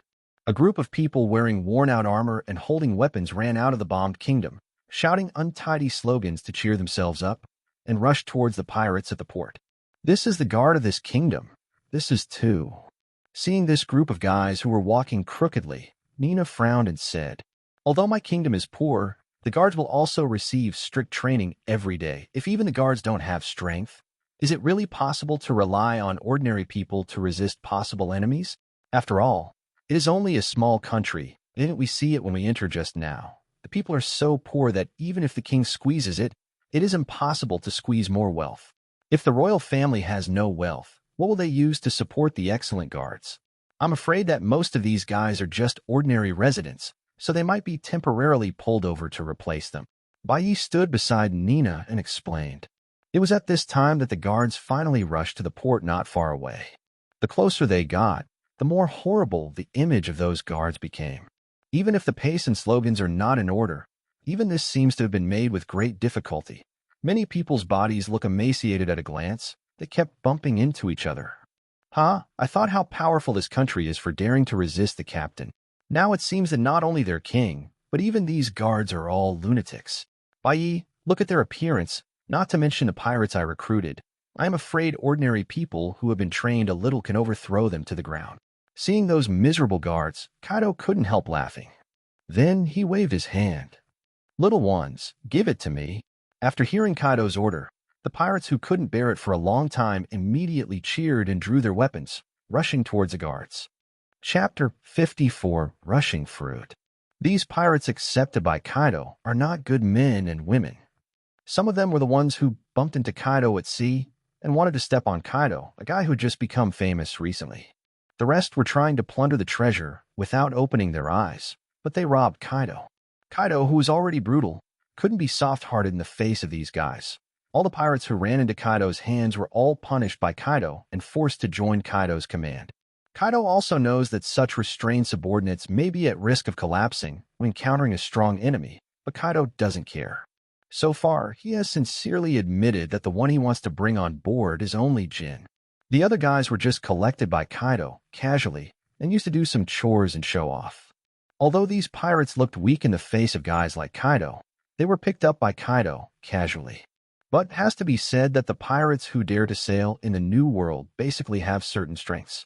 But now, facing those seemingly weak guards, none of this group of guys with blood on their hands is willing to back down. With cruel smiles on their faces, they rushed towards the guards excitedly. The two groups of people collided fiercely, and the screams rang out immediately. How could those people who were temporarily pulled over to serve as the guards be the opponents of these blood-licking pirates? As Kaido's men waved their weapons frantically, the guards fell to the ground one by one. Hearing the howling of the enemy, the group of pirates became even more excited, and the killing became much faster. Not only that, but the weak opponent even inspired their cruel nature. Even if they could easily kill their opponents, These pirates insisted on playing around, adding wounds one after another to the guards, watching each other bleed to death. Boring. Even the weakest Jin didn't bother to pay attention to the one-sided situation at the port. Not to mention Bai Yi and Kaido. The few people just observed casually, then turned away their eyes, and turned around to chat again. As for the cruel behavior of those pirates, Bai Yi and Kaido are no strangers to it. After all, the pirates affiliated to the Rocks Pirates are much more cruel than these guys. As for Nina, after drifting on the sea for so long, she has long since lost the attitude of a virgin who pities the weak. Rather than sympathizing with these weaklings, Nina is more likely to be thinking about whether to drop by to find a place to rob some treasure after Bai Yi completes the task later. The voice of the guards quickly weakened, and only a few remained surrounded by pirates, teasing them like a cat catching a mouse. Bai Yi and Kaido didn't bother to urge them. After all, the target of their mission this time is not these weak and vulnerable guards. Bastard! You bloody pirates! At this moment, an angry voice sounded again. Finally willing to come out, I thought this guy was scared away. Hearing the sound, Bai Yi turned around and saw a man who was dressed much more gorgeously than the residents was standing at the entrance of the kingdom. Is this guy the king of this country? Doesn't he look good? How dare he kill the members of the Rocks Pirates? Nina looked at the king for a while, then shook her head. In Nina's perception, the king didn't have any aura that could threaten her. Not only that, even the so-called gorgeous clothes on him were no different from tatters in Nina's eyes. The king is so poor, it seems that this country really doesn't have much wealth. For such a guy, Nina immediately lost interest in doing it. Didn't you know it just now? This guy's just lucky, and he was able to pick up a natural-type devil fruit. Bai Yi replied. Just when Bai Yi and Nina were commenting on the king, looking at the pirates who were madly slaughtering his guards, and the king who ran all the way to watch his country fall into flames, I can no longer hold back the anger that is almost overflowing in my heart. He roared again. I saw the king standing there making a move with both hands. Under the gaze of the crowd, his hands suddenly turned into fine yellow sand, and the yellow sand turned into waves and rushed towards the group of pirates who were killing wantonly. Seeing that the situation was not good, the group of pirates quickly retreated. However, there were still a few unlucky guys who were sucked into the yellow sand. After screaming a few times, the water in their bodies was sucked out by the power of the yellow sand, and they turned into mummies. The hideous mummy was thrown to the ground by the king's control of Huangsha. Only then did the rest of the guards get a chance to breathe. They hurriedly pulled up their companions who were still alive and ran behind the king without looking back. And the king's lower body has turned into fine sand, floating in the air, watching Bai Yi and the others condescendingly. Is it a natural rustling fruit? Seeing this familiar ability, Bai Yi immediately recognized the fruit that this guy ate. It is the fruit ability of the future Shichibukai, the sand crocodile. It seems that this guy is Lao Sha's previous user of the Shasha fruit. It's a pity that he offended someone who shouldn't be offended. Bai Yi shook his head and sighed. You damn pirates, how dare you kill my people and plunge my country into flames of war? Damn pirates, I have gained great power, and I will bury you in the yellow sand and turn you into mummified corpses. Let other pirates never dare to invade my country again. Staring at his bloodshot eyes, the king stared viciously at Bai Yi and Kaido, who were standing not far away, resting their heads. The calm attitude of several people made the king immediately recognize the identity of their leader. This guy. Hearing the king's provocative words, Bai Yi shook his head. He took out the famous sword Yingguang pill casually, and now that his target had appeared, Bai Yi didn't intend to waste any more time. Okay, get this guy out of the way. Let our pirates deal with the rest of the royal family. Hurry up and finish the work. I still have to go to sea. Saying that, Bai Yi took a step forward and was ready to make a move. At this moment, a big hand stopped in front of him. The ferocious Kaido walked up to Bai Yi, his words full of murderous intent. Kill my subordinates in front of me, and dare to provoke me, Lord Kaido. Bai Yi, just stay here, don't argue with me. This guy will let me crush his bones bit by bit. I want him to know the fate of offending me. Chapter 55 Sandman Form. Hear what Kaido said. Bai Yi shrugged and took a step back, casually said, Since you want to make a move, then let this guy go to you. Aren't you going to take action? Nina asked curiously. What's the rush? Kaido is quite capable. Wouldn't it be better to stand here and watch the show than to sweat all the hard work? Bai Yi smiled. That's right. Why do you have to do it when you can watch a play? Nina nodded, as if she had discovered a new world. With Baiye's consent, Kaido took a step forward, and Jin behind him hurriedly sent his mace over. Taking the mace, Kaido nodded in satisfaction, then walked not far from the king, raised his head and glanced disdainfully at the king floating in the air. Is there really something wrong with your brain? You know that Master Kaido is coming, and you still dare to resist? Humph, damned pirate, I have already eaten the secret treasure of the legendary sea and gained the ability to transform into sand. Just because you are a mere pirate, you want me to succumb? The king floated in midair, controlling the sand to fly beside him, with an extremely arrogant expression on his face. By the way, you and the guy I sent here are from the same pirate group. He was just as arrogant as you at the time, but later I turned him into a mummy with sand and buried him in the port where you were standing here. Hearing the king's provocative words, the grumpy Kaido couldn't bear it anymore and rushed forward without saying a word, waving a mace. Seeing Kaido rushing over, the king unhurriedly raised his body. And where the yellow sand on his lower body touched the ground, a desert spread. The fruit I eat can give me the power to control yellow sand and erosion. I'm endless yellow sand, the king shouted arrogantly. At the same time, endless yellow sand spread out from the depths of the eroded ground and condensed around the king. Almost in an instant, relying on the yellow sand, the king condensed into a giant about 50 meters high. A huge shadow was revealed, covering the entire port. Is this guy originally developed in this direction? Seeing the king using the ability of the rustling fruit, Baiyi touched his chin and said clearly, compared with Crocodile's focus on the development of Huangsha's ability to move and the in-depth application of erosion power, this king is obviously embarked on another path. Surrounded by endless yellow sand, the king's confidence suddenly increased. He controls the yellow sand giant, waving his hands wildly, laughing wildly. Seeing without you guys, that's the power I get. Just relying on you guys, as long as I use the sand giant, I can trample you to death with 1 foot. You still want to invade my kingdom. Damn pirates, please die quietly and obediently. This guy has a bit of talent for developing fruit power. Seeing the king so skillfully manipulating Huangsha, Nina, who was standing beside Baiyi, said, "This is the advantage of a nature department. Otherwise, why would the nature department be called the easiest to become stronger among the 3 devil fruits? The built-in elementalization, there is no way to check and balance it except for armed colors and high loose stone. In addition to the huge attack range, the extremely fast development speed in the early stage, etc., without these advantages, the natural fruit will not be sought after by so many people." Baiyi smiled. But in the final analysis, there is no real distinction between strength and weakness in devil fruit abilities. It just depends on the level of development. This guy's development direction using the rustling fruit is obviously a wrong choice. No, he just got the fruit for so long and can control such a big stone giant to attack. And you also saw those guys who were covered by his yellow sand just now. All of them turned into mummies. If the yellow sand giant also has this ability, it will be quite difficult. Nina looked at the huge yellow sand giant and said with some uncertainty after thinking for a while, "How can that be possible?" Baiyi shook his head, pointed at the giant yellow sand and said, "Look at the huge size of this yellow sand giant. Its strength and defense must have become very terrifying. However, the speed of this guy will definitely be greatly reduced. Controlling such a large sand will definitely pay a price. And Nina, look at those powerhouses in the New World. Most of the nature department will not use large-scale ability attacks all the time, just to save their own energy. After all, human physical strength is limited. A large-scale attack looks powerful, but for someone who is about as strong as me, there are many ways to avoid that kind of attack. It makes sense for you to say that." Hearing Baiye's explanation, Nina suddenly realized and nodded quickly. Jin on the side also approached cautiously. "Master Baiyi, according to what you said, the development of this guy's fruit ability is completely wrong?" "It can't be said that it is completely wrong. His form is indeed difficult to deal with.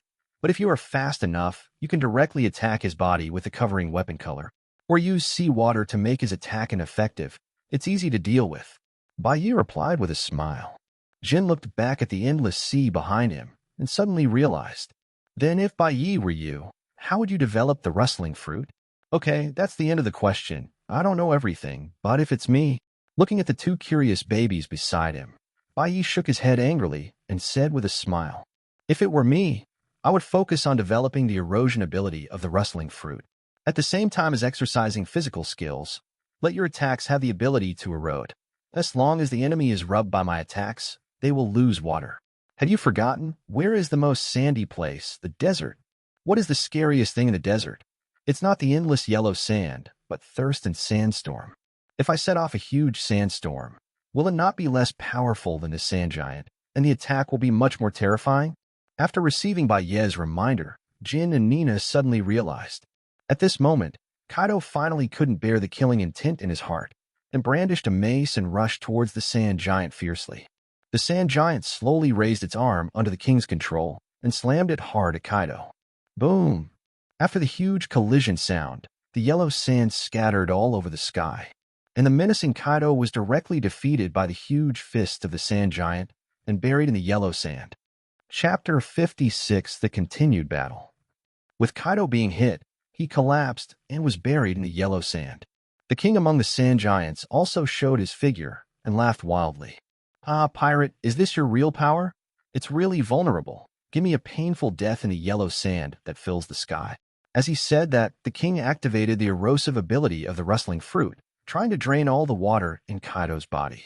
Seeing this dangerous scene, Baena and the others at the side did not panic at all. After all, if Kaido was defeated so easily, it would be impossible for him to have the reputation he has now. Among the yellow sand, Kaido, who was buried in it, was suddenly covered with a layer of jet-black armed color. The huge erosive power, the moment it approached Kaido's body, was blocked by the armed forces and did not have any impact on Kaido at all. Bastard! With a roar, Kaido swung the mace and smashed Huangsha's control. Jumped out from inside, shaking off the yellow sand armor on his body, Kaido smiled ferociously, raised his head and looked at the king. You guys managed to piss me off. As he said that, Kaido jumped up high, covered the mace with armed colors, and slammed it fiercely towards the yellow sand giant. With the blessing of armed color, the erosion force on the yellow sand can no longer affect Kaido. But his huge strength slammed into the body of the giant yellow sand. Whenever an attack landed on it, the deep hole would explode on the yellow sand giant's body. Although Kaido's armed color caught the king by surprise. But he's obviously not a stupid guy who can develop moves like the yellow sand giant. The king quickly manipulated his body, moving inside the yellow sand giant. Whenever Kaido's attack falls in one place, he will hide in another place. For a while, Kaido's attack can only be vented on those useless yellow sands, and soon he will be hidden by the king hiding in it gathered up. While avoiding Kaido's attack, the king kept mocking Kaido. Do you guys really think I'm the kind of person who has no brains? If I didn't develop this trick, where do you think I would have the guts to resist those pirates? I clearly know that there is such a thing as domineering exists. The king yelled wildly. The continuous taunts made Kaido's aura more and more violent, and one after another attack fell on the yellow sand giant fiercely, as if it was raining sand at the port. Bai and Nina retreated a little. Then Bai took out the person-seeking umbrella and opened it, hitting himself and Nina on the head. Jin didn't dare to come over, so he could only let the pirates standing on the boat throw a plank down and block it on top of his head. Block the yellow sand all over the sky from the umbrella. Bai pointed to Kaido and Nina and said, See, Kaido's fighting style is like this, and no matter what the enemy is, he will always rely on his extraordinary physique to fight head-to-head with others. Facing enemies who are inferior in strength and physique, he can quickly gain an advantage and crush them. And by the way, he can also show off his skills beyond his huge strength. But facing an enemy whose strength and defense are almost the same as him, or even surpasses him, he will fall into a hard fight. It's true that this guy has some skills, but things like skills don't quite match his combat characteristics. Nina nodded. I think that if this guy can eat an animal-type devil fruit, it may be of great help to his combat effectiveness. After all, this guy's physique is really terrifying and a bit too much. If there is another animal-type blessing, it may be more powerful, to an incredible degree. Bai glanced at Nina in surprise, then nodded. Yes, I thought so too. Boss really likes the animal-type devil fruit, but he looks down on the ordinary animal type. Jin said while leaning against the board. This guy is proud and arrogant. How can an ordinary devil fruit satisfy him? I guess he must be a phantom beast anyway. Hearing Jin's words, Bai remembered Kaido's terrifying power in the comics of his previous life after he finally ate the green dragon form of the animal phantom beast fish fruit. At that time, Kaido can really be called the well-deserved, the strongest creature in the sea, land, and air. However, this guy is quite smart, actually knew that the sand giant's weakness would be obvious, and he specially developed a move to avoid attacks among the yellow sand giants. Seeing that the king was controlling her body again and avoiding Kaido's attack, Nina said in surprise. Being able to develop a sand giant means that he has his own ideas about the rustling fruit. It's not too weird to develop other corresponding moves, but Kaido is about to suffer. Bai Yi pulled Nina back to dodge a little, and then replied, "By the way, aren't you going to help? Kaido has been fighting for so long, and it seems that he hasn't done any harm to that guy yet." Seeing that Bai Yi was pulling her back again, Nina couldn't help but ask curiously, "Me? I won't go. That guy Kaido said to give him this guy. Of course I want to give him face.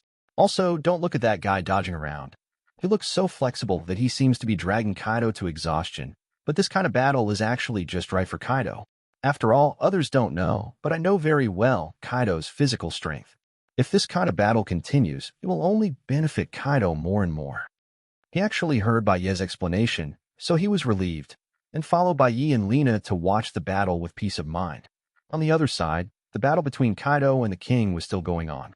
The sand was flying all over the sky, and the continuously condensed yellow sand giant punched Kaido fiercely under the king's control. Kaido didn't dodge at all. He laughed and waved his mace and hit the yellow sand giant's fist fiercely. Even if he was smashed to the ground, Kaido would get up quickly and rush towards the yellow sand giant again. The two figures, one big and one small, collided again and again as if they were tireless. As the battle continued, the sky gradually darkened. But even after such a long battle, Kaido and the king did not decide the outcome at all, and the two still collided fiercely as if they had just started the battle. Jin called the pirates on the boat to bring food to Bai Yi and Nina. Bai Yi and Lina were also not polite, sitting at the port while eating and watching the two fight. But even if he was eating, Bai Yi could still feel it. As the battle lasted, Kaido's aura became more and more manic and stronger. Chapter 57: Disadvantages of Russia Fruit. Bai Yi and Nina were eating and chatting. Jin on the side couldn't see any expression, but he didn't relax like Bai Yi, but watched closely the direction of Kaido and the king's battle. It's been a long time. After eating, Nina stretched her waist. Seeing that Kaido and the sand giant were still punching each other and fighting each other, she suddenly felt a little bored. "Hey, Bai Yi, didn't you say that the physical strength of people with natural abilities is a problem? Why do I feel like this guy can keep fighting? Of course, the natural department consumes physical strength, but that king is not an ordinary person.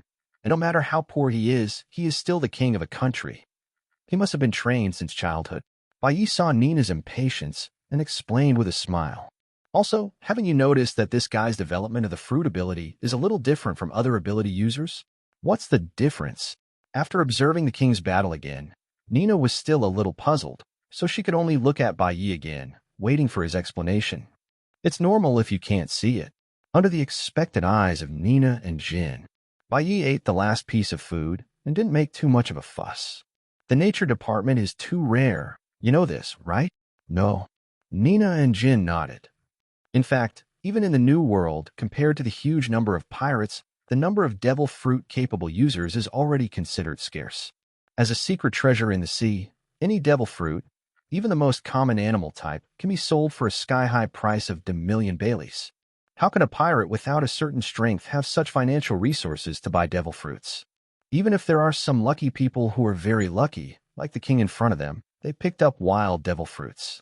But more pirates can only listen to all kinds of legends about devil fruits and silently shed tears of envy.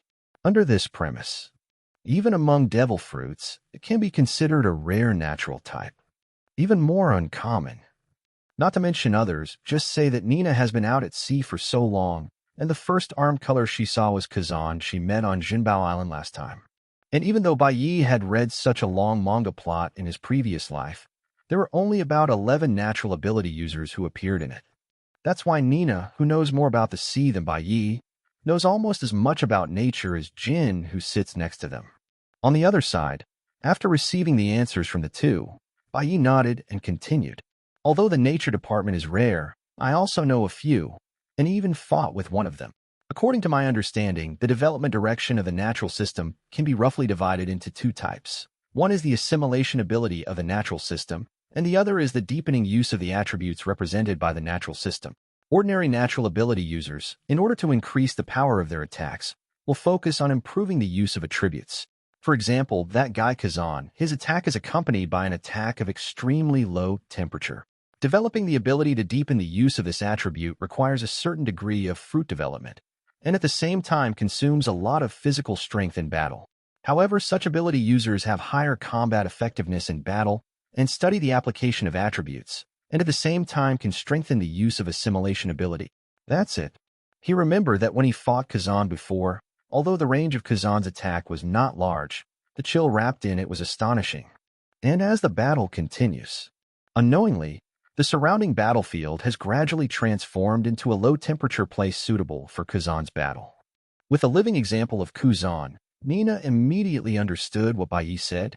So, that guy is focusing on the development in another direction you mentioned? Yes, he didn't focus on developing the erosive ability of the rustling fruit. Instead, he developed tricks such as assimilating the environment and controlling the sand to condense giants. Although the sand giant looks huge, controlling the natural elements that already exist naturally consumes much less than using the elemental attributes attached to the fruit. Bai Yi nodded, pointed to the place where Kaido and the king fought and smiled. Otherwise, given Kaido's physical fitness, how could ordinary people have been able to confront him head-on for so long? Bastard. Thundering gossip. He heard the familiar move name coming from behind. Bai Yi turned around subconsciously. On the other side of the battlefield, Kaido, holding the mace tightly, leaped high, and the black armed color was wrapped around the mace, like a falling meteor, smashing into the sand with terrifying force the giant. Has this guy already developed thunder gossip? But it seems a bit misleading. Seeing Kaido's familiar moves, Bai Yi thought secretly. Without the later blue dragon fruit, Kaido's so-called thunder gossip does not have thunder and lightning entangled on it at all, but relies on the armed color entanglement to increase the power and speed of the attack.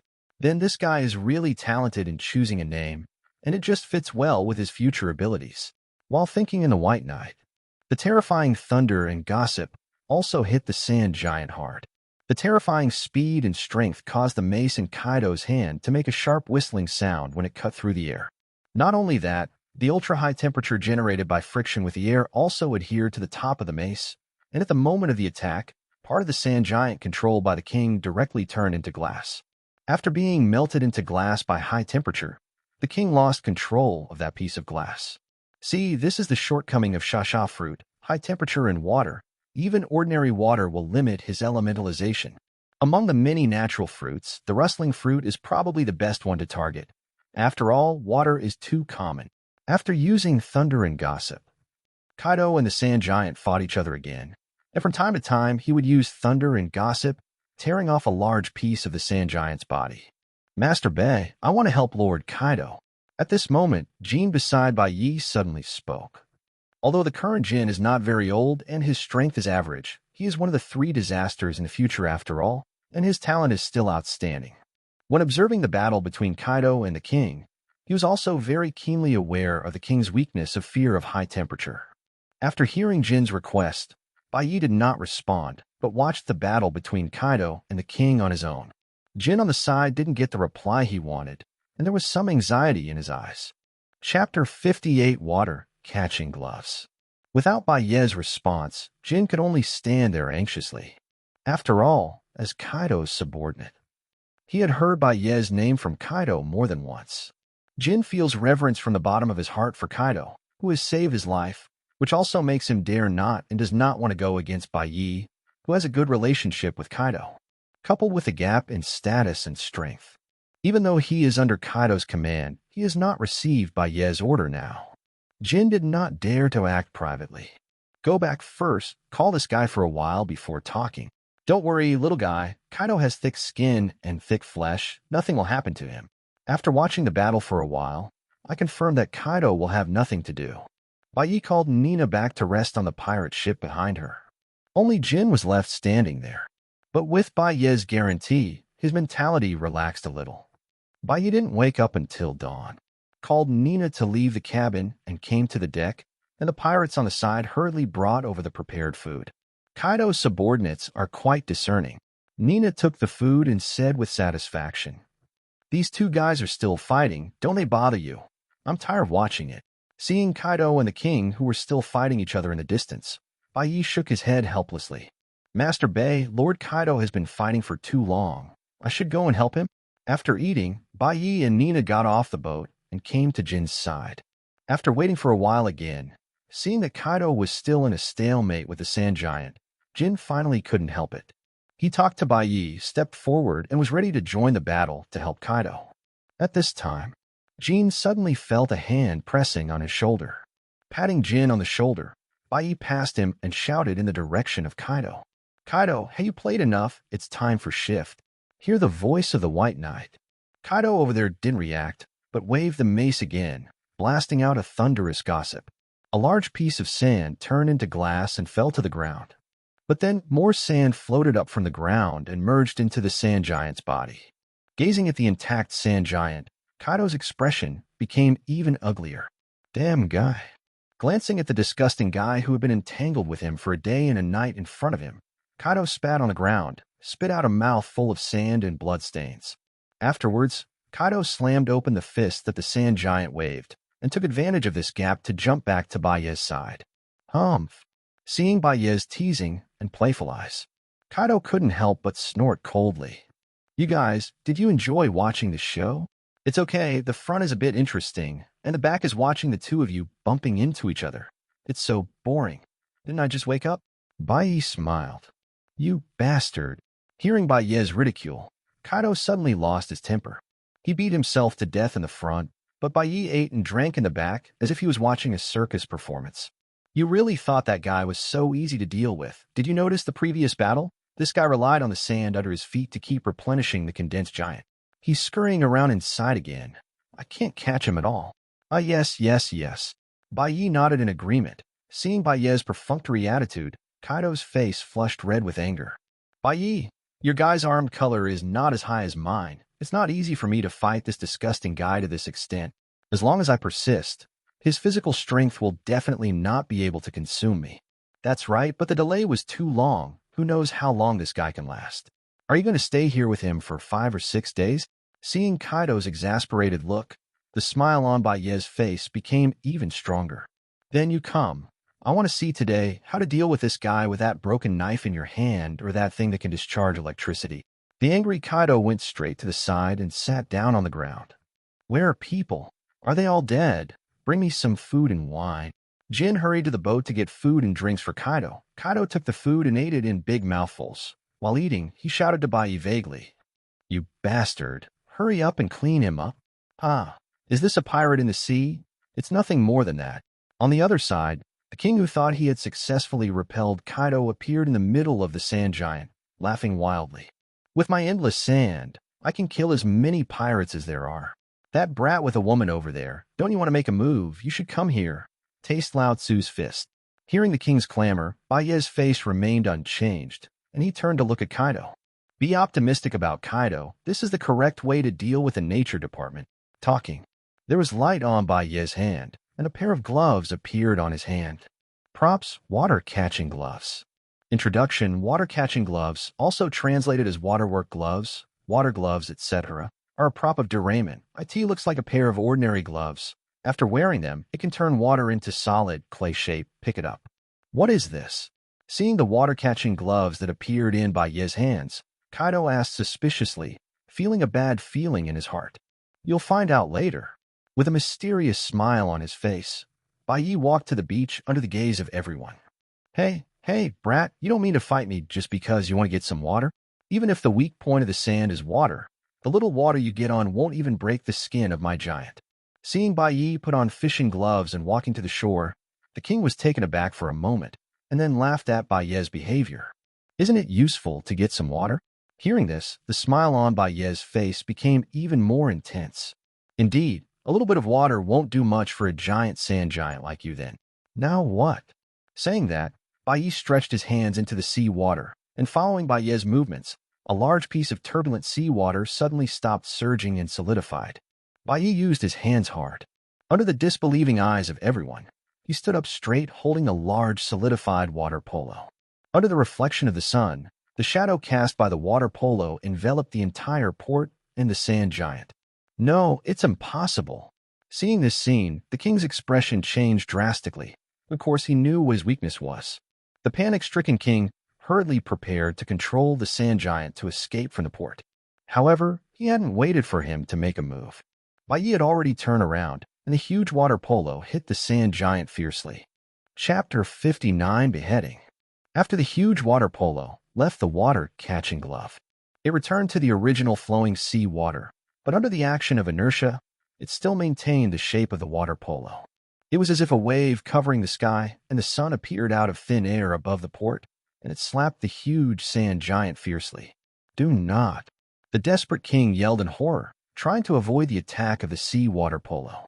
Unfortunately, in order to maximize the strength and defense of the sand giant, the speed of the sand giant has been weakened to an extremely low level, and its huge body made Kaido helpless. At this moment, it has become the best target for water polo. In the desperate cries of the king, the water polo fell with a sound and then splashed high, making the entire port feel like it was raining. The moment the huge sand giant was hit by the water polo, it turned into a puddle of sand, and the king wrapped in it also revealed his body and quickly fell into the mud all over the ground. After being soaked in seawater, the king immediately fell into weakness. Not only could he not continue to maintain the body of the sand giant, but he couldn't even use his own elementalization for the time being. The eyes of the king, who fell to the ground, were full of despair. He raised his hand vigorously, trying to summon the sand that seemed to be a part of his body just now, but lost the ability. He was just an ordinary person who had received training, and even became weaker under the influence of the seawater. Just when the king collapsed in despair and the mud and sand all over the ground, a figure suddenly appeared in front of him. That was Nina, who saw Bai Yi holding up the seawater just now, and immediately reacted after being shocked. After this period of contact, Nina already has a certain amount of psychological resistance to Bai Yi's endless magical props. This made Nina react immediately. Not only that, because they have been teaching Bai Yi Kendo, the cooperation between the two has become more and more tacit. Like now, there was no need for Bai Yi to speak. Nina, who had reacted, immediately took over the work of making up the knife and sprinted in front of the king in an instant. The broken knife suddenly came out of its sheath. At the juncture of life and death, the weak king burst out with the last trace of strength and rolled to the side desperately. But even so, a huge wound was cut on his chest. It was too late to scream out. Having escaped Nina's first attack, the king hurried to his feet. Although Bai Yi had controlled enough sea water just now, the sand giant gathered around the king's body still blocked most of the sea water for him. Only a very small amount of sea water touched the king's body. After a while, the sea water evaporated quickly, and the king, whose strength gradually returned, hurriedly dodged Nina's attack with all his might. But for a while, he couldn't completely eliminate the influence of the seawater. Not only can't use elementalization, the most powerful weapon, even the sand has only a small part left that hasn't been wet.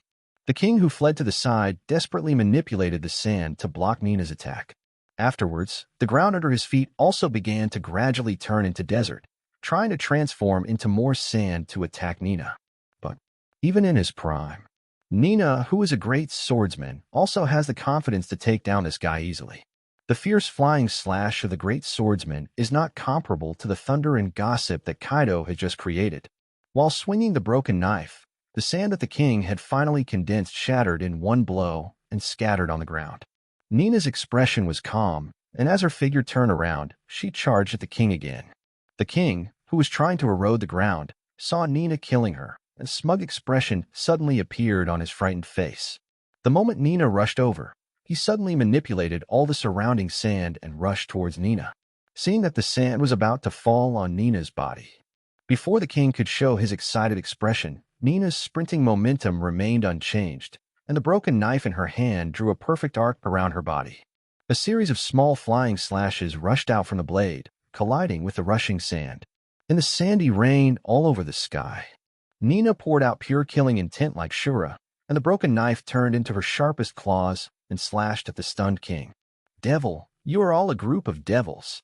Seeing Nina's stunning knife light, the king's incomparably inflated self-confidence, filled with natural abilities, finally exploded suddenly under repeated blows. He almost cried and backed away. While backing up, he messily manipulated the sand and attacked Nina in vain, trying to block her advance. This country is poor, though. But after all, in the New World, as the king of the royal family, his knowledge is not shallow. Of course, he knows the restraint of the armed forces such as colored seawater on the abilities of the natural system. But after getting the rustling fruit and developing the trick of the sand giant, the king's self-confidence was still extremely inflated. In his opinion, with the means of elementalization and the huge sand giant, even if a big pirate really comes, he can at least maintain an undefeated posture. The king, who thought he had the right to speak, personally killed the pirates sent by the Rock's pirates. He was still very confident until he fought Kaido. After all, the battle process was completely the same as his idea, and Kaido had no way to deal with himself hiding in the sand giant. But what he didn't expect was that Bai Yi could hold so much seawater out of thin air. And the seemingly inconspicuous woman who followed Bai Yi's side started to attack. But she was so cruel. The sand she manipulated was in front of the opponent, just like a child holding a toy pistol and yelling wantonly with a strong adult. The king with a broken mentality no longer had the courage to face Nina's blade, so he could only keep fleeing towards the inside of the kingdom. Seeing that the overall situation was settled, Bai Yi didn't bother to look any further, put away his fishing gloves, and returned to the pirate ship. On the deck at this time, Kaido was eating with a depressed face. After seeing the sea water melt the sand giant just now, he knew that there was no suspense in this battle. Depressed, Kaido simply stopped watching Nina's battle and returned to the deck with Jin, who brought the food. Ha! Seeing Kaido's depressed expression, Bai Yi, who just came up, couldn't help laughing. You guys still have the nerve to laugh. Hearing Bai Yi's laughter, Kaido couldn't bear it anymore, stood up abruptly, and said angrily, "You guys' method is to cheat. Besides, why didn't you use this method early and let me fight that guy dryly for a day and a night? You just want to embarrass me." Chapter 60 Banquet. Seeing the aggrieved Kaido, Bai Yi walked over and patted his arm. "Sit down. What are you in a hurry for? Let me explain first. I don't mean to embarrass you. Don't you always say that fighting with others is not fun? I'm giving you a chance. Do you understand? Otherwise, if I kill that guy directly, what else are you going to do? You have to thank me. I thank you asterisk asterisk." If he didn't stop seeing the smile on Bai Yi's face, Kaido might have believed what Bai Yi said. The aggrieved Kaido became angrier the more he thought about it, wishing he could take a mace and hit Bai Yi's face full of hateful smiles. "Calm down." Seeing Kaido like this, Bai Yi laughed even louder. The mace was creaked by Kaido, and it seemed that it might be thrown on Bai Yi's face at any time. It took a long time for Bai Yi to stop smiling, and after a long time of comforting Kaido, who was almost out of breath, was calmed down. The aggrieved Kaido walked to the bow, looked at the entrance of the kingdom not far away, and snorted coldly. "That guy is really weak. It's okay. This kind of guy can get natural fruits by luck, really?" Hearing this, Bai Yi got up and walked to his side. "I saw the entrance to the kingdom." The king, who fled in embarrassment, was already dripping with blood. In a short period of time, he couldn't completely eliminate the influence of the seawater, and the deep development of the fruit was not enough. The king, who has no whole cards, has been pushed into a desperate situation by Nina. Even if he seized the last chance, he used all the remaining sand that could be manipulated to condense a small sand giant. But it was just a dying struggle. Armament color covered the broken knife, and Nina, who was too lazy to exert any more effort, lowered her body slightly, and the airflow visible to the naked eye rushed into her lips. The next moment, the broken knife was unsheathed again. A brilliant knife light cut across the small sand giant. Nina, who had already appeared behind the king, turned around calmly, handed out the broken knife, and tapped lightly on the sand in front of her. The sand collapsed in response. The king, wrapped in it, lost his support and fell limply on the ground. A striking red line slowly appeared around his neck. After beheading the king, Nina ignored the members of the guard standing at the entrance of the kingdom like frightened birds and went straight back to the pirate ship. "Bai Yi, you bastard." Nina, who walked to Bai Yi's side, had a somewhat indignant expression on her face. "You're squeezing labor. Do you know that? Why didn't you go up and help me just now? Apart from being unable to elementalize, that guy can still use other abilities. It hurt me to chop the sand several times, and I was so uncomfortable. If you shot together just now, or poured some sea water on him, I wouldn't have to work so hard." Hearing Nina's chattering complaints, Bai Yi, who had already figured out her petty temper, immediately realized that Nina's stomach was empty after a fight. "You're hungry, aren't you? When you get back to the boat, you can wash it first. That will have a banquet for you to have a good meal." Hearing Bai Yi's words, Nina immediately regained her spirits and nodded her head twice. "You want a party?" Just now, Kaido sent other pirates out to deal with the remaining members of the royal family, after the king was beheaded by Nina. The pirates also completed their mission and returned to the ship. After completing the task, Kaido was about to take his little brothers back to the Hive Island for a visit when he heard Baiye's words and rushed over. You don't know all the dry food I bring here is convenient to store. None of the guys in the group can cook that I almost vomited during this time. Sitting down next to Baiye, Kaido said as if playing tricks. Baiye, we are old friends. Can't you just hold the banquet on my boat? That's it. What do you need? I'll let the younger ones prepare it. You, let your hands go down and send me the flowers, plants, saplings, etc. You don't need to prepare the rest. Seeing Kaido's shameless behavior, Baiye shook his head helplessly. But when they were on Hive Island, Kaido and Baiye had the best relationship. Although the two often fought, they were all for training themselves. It's okay to be idle in private, and the two of them often get together to eat and drink. Now that Kaido has spoken, Baiye doesn't mind adding him and Jin. Have you heard that? Quickly bring the things here. Hearing Baiye's words, Kaido hurriedly turned his head and scolded his subordinates and sent over a few plants randomly placed on the ship. Baiye put down the motorboat first and asked Nina to go to the boat to clean up the sand that was contaminated in the battle just now. After Nina comes back after packing up, Baiye took out the plant transformation liquid and transformed the plants brought by Kaido's men. You bastard, what you have in your hand is really weird. With this thing, don't you worry about having nothing to eat at sea. I saw that after the transformation liquid was dripped, those plants miraculously produced various food fruits. Kaido's face was full of shock and envy. I have a lot of good things in my hand. Baiye picked the food fruits while talking. Jin hurried over to take over the work from Baiye and arranged the food neatly. The four sat on the deck with food in the middle, and then Kaido yelled at his men. How can there be no wine at the banquet? Take out all the wine for me. Boss, there is no more wine. What you just drank is the last wine. A pirate said timidly. Bastard, how can there be no wine? Kaido slammed the deck and said viciously. If you don't have it, go down and find it for me. There must be alcohol in that damned country. Get it all back for me. Be quiet, your voice is so loud. Don't let them run around, I have it here. Baiye hurriedly stopped Kaido, who was yelling and making noise. Hearing Baiye's words, Kaido hurriedly turned around, and under Kaido's expectant eyes, Baiye took out an item. Props, magical appetizers, also translated as old age appetizers, Huajiao pills, wine-changing peanuts, fine wine snacks, appetizers for respecting the elderly, magical appetizers, are kind of props in Doraemon. Introduction. It is a small gourd-shaped wine dish. After eating it, drinking ordinary water will be like wine. Seeing the small shape of the miraculous appetizers, Kaido was still a little disapproving, but after hearing Baiye's introduction to the miraculous appetizers, Kaido's eyes suddenly brightened. Can you turn all the water you drink into wine? This thing is great. If this is the case, wouldn't there be endless wine? Chapter 61 New Missions. With the magical appetizers, the four of Byakuya Kaido raised their wine glasses and started eating and drinking on the deck. Drink to the back. Kaido directly picked up the vat filled with fresh water, clamoring for Baiye to stand upright and lie down. There is an already huge body shape there, plus a physique beyond ordinary people. In terms of drinking, Kaido completely crushed Baiye.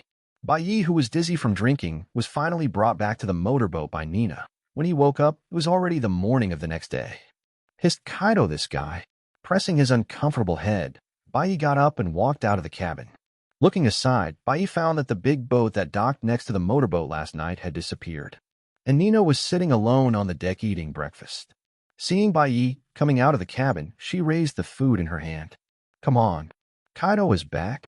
Walking to Nina and taking the food, Baiye felt a little better after breakfast. Hearing Baiye's words, Nina nodded.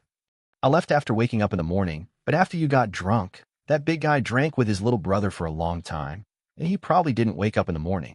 Hearing this, Baiye shook his head helplessly. In this case, let's go after eating. It is good. Nina nodded. After eating, Nina walked into the cabin, and the motorboat quickly left the port. It was not until the motorboat drove a long way that Baiye noticed that at the entrance of the kingdom on the small island, several figures quickly ran out and packed the king's body back.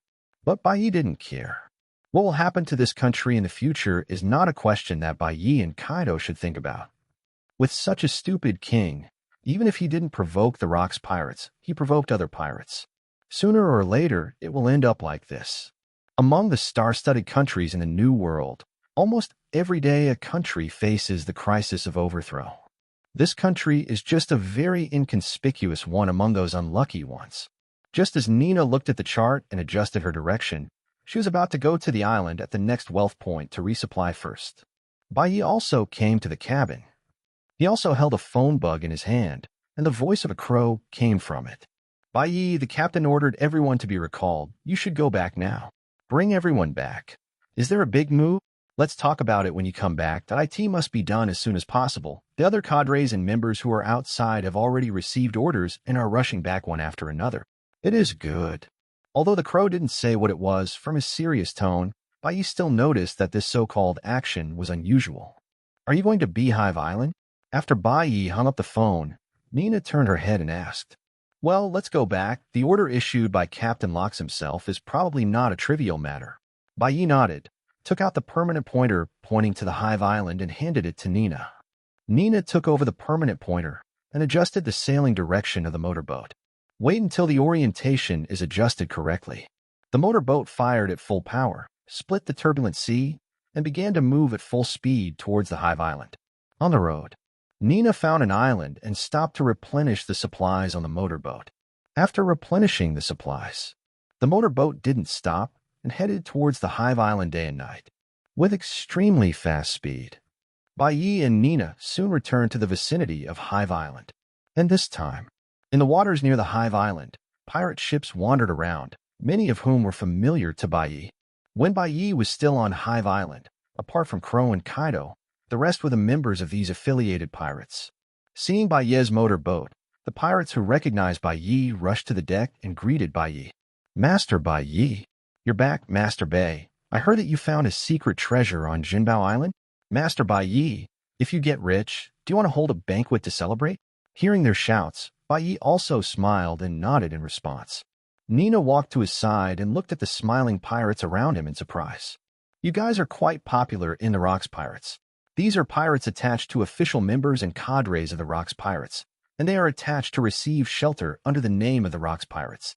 Although I'm just an intern, I still have a higher status than them. Bai explained with a smile. Of course, Kaido, who is also an intern, is not so respected. After all, Kaido fights and kills all day long, and he doesn't like everyone. When Bai was on Beehive Island, he was one of the members of the Rocks Pirates who were recognized by the affiliated pirates as having the best personality and being the closest. In addition, I learned from the big pirates who were attached to each other that Locks valued Bai.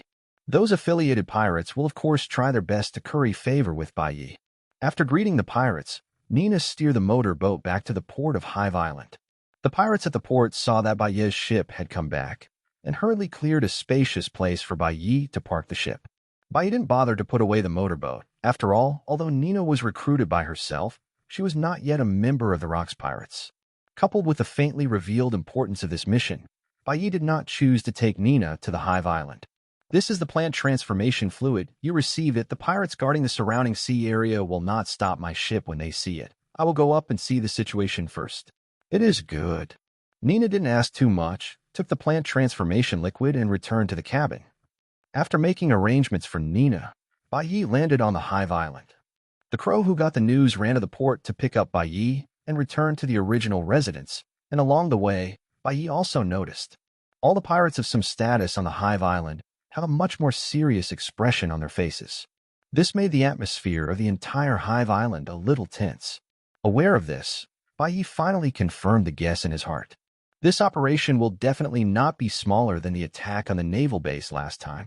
After returning to the residence, Crow asked Bai not to run around in the next few days, and when all the cadres came back, Locks would announce the specific content of the mission. Bai nodded in agreement. In the next few days, Whitebeard, Golden Lion, and others, who also went to sea before and after Bai, also rushed back to Hive Island with their subordinates. The Hive Island, which was somewhat empty at first, suddenly became lively. Chapter 62 Hunting. All the members of the Locks Pirates who were outside returned to the Hive Island one after another under the order of Locks. However, Locks still didn't give any orders, just let everyone stay on the Hive Island with peace of mind. Locks did not act until Wang Ji, who was farthest away, returned. After receiving the order, the crow immediately came to Bai's residence. All the cadres have returned. The captain called a meeting of all the cadres, and specially named you and Kaido to go too. It is good. Hearing this, Bai got up and followed the crow out of the room, walking towards the center of the island. You two little guys, the captain is really optimistic that I remember that when you first joined, you didn't participate in a meeting to attack G6, right? Who would have thought that the two of you at the G6 base became famous in one battle? And not only were you registered with the Navy, but the captain also valued you so much. How long has it been since you were able to attend the cadre's meeting? Walking along the way, Crow also looked at Bai Yi and said with emotion, he never thought that the kid who was picked up halfway by himself could now attend the executive meeting of the Rocks Pirates as an intern. There's no way around it. After all, I'm the strongest genius in the new world since the millennium. It's just a cadre meeting. Chatting with the crow who was closest to him, but he didn't have to worry so much and laughed and teased. You bastard, you are really welcome. But to be honest, I've been with the captain for so long, and it's the first time I've seen him value a rookie so much. Although that little guy Kaido was also talented, those cadres were monsters back then. In the final analysis, the reason why the little guy was able to attend the meeting this time is probably due to your honor. Crow laughed too. Is that so? Then I have to ask Kaido to treat me to a good drink, or else I'll let him touch me in vain. Bai also laughed. While chatting, the two came to the center of the Hive Island, Locke's palace. At this time, the palace was brightly lit. The cadres of the Rocks Pirates were sitting at the edge of the long table, chatting with each other with those who were close to them. Bai, the little guy, can you come to the meeting? It's okay, little guy. Crow picked you up and made a lot of money. Boy, Bay, I heard that you gain a lot from going out this time. Seeing the crow walking in with Bai, the cadres were surprised. After all, the crow would not disobey Locke's orders. And he was able to come here with Bai. He must have been instructed by Locke's. This guest made the cadres even more surprised, although they knew that Locke's valued the two interns Bai and Kaido more. But I didn't expect to pay such attention to it, and even allowed the two to participate in the cadre meeting. However, these cadres are old men who have traveled across the sea for an unknown period of time. After guessing Locke's intentions, the surprise on their faces immediately subsided. A rich smile appeared on his face, and he greeted Crow and Bai very friendly. Bai had dealt with many of them under the introduction of the crow when he was practicing domineering, and the magical props in Bai's hands also left a deep impression on them. In addition, although his strength and potential are very good, Bai doesn't care about treasures and other things. He is most interested in fighting other people to improve his strength. Such a newcomer who doesn't fight or grab, but has an unlimited future. This is the reason why these proud cadres have become so friendly. Others greeted them with smiles, and Bai would not pretend to be aloof. After responding all the way with a smile, he followed the crow and sat on the left side of the table. After a while, Charlotte Lingling also walked in with Kaido, looked around, and sat beside Crow and Bai. This time the cadres were less enthusiastic.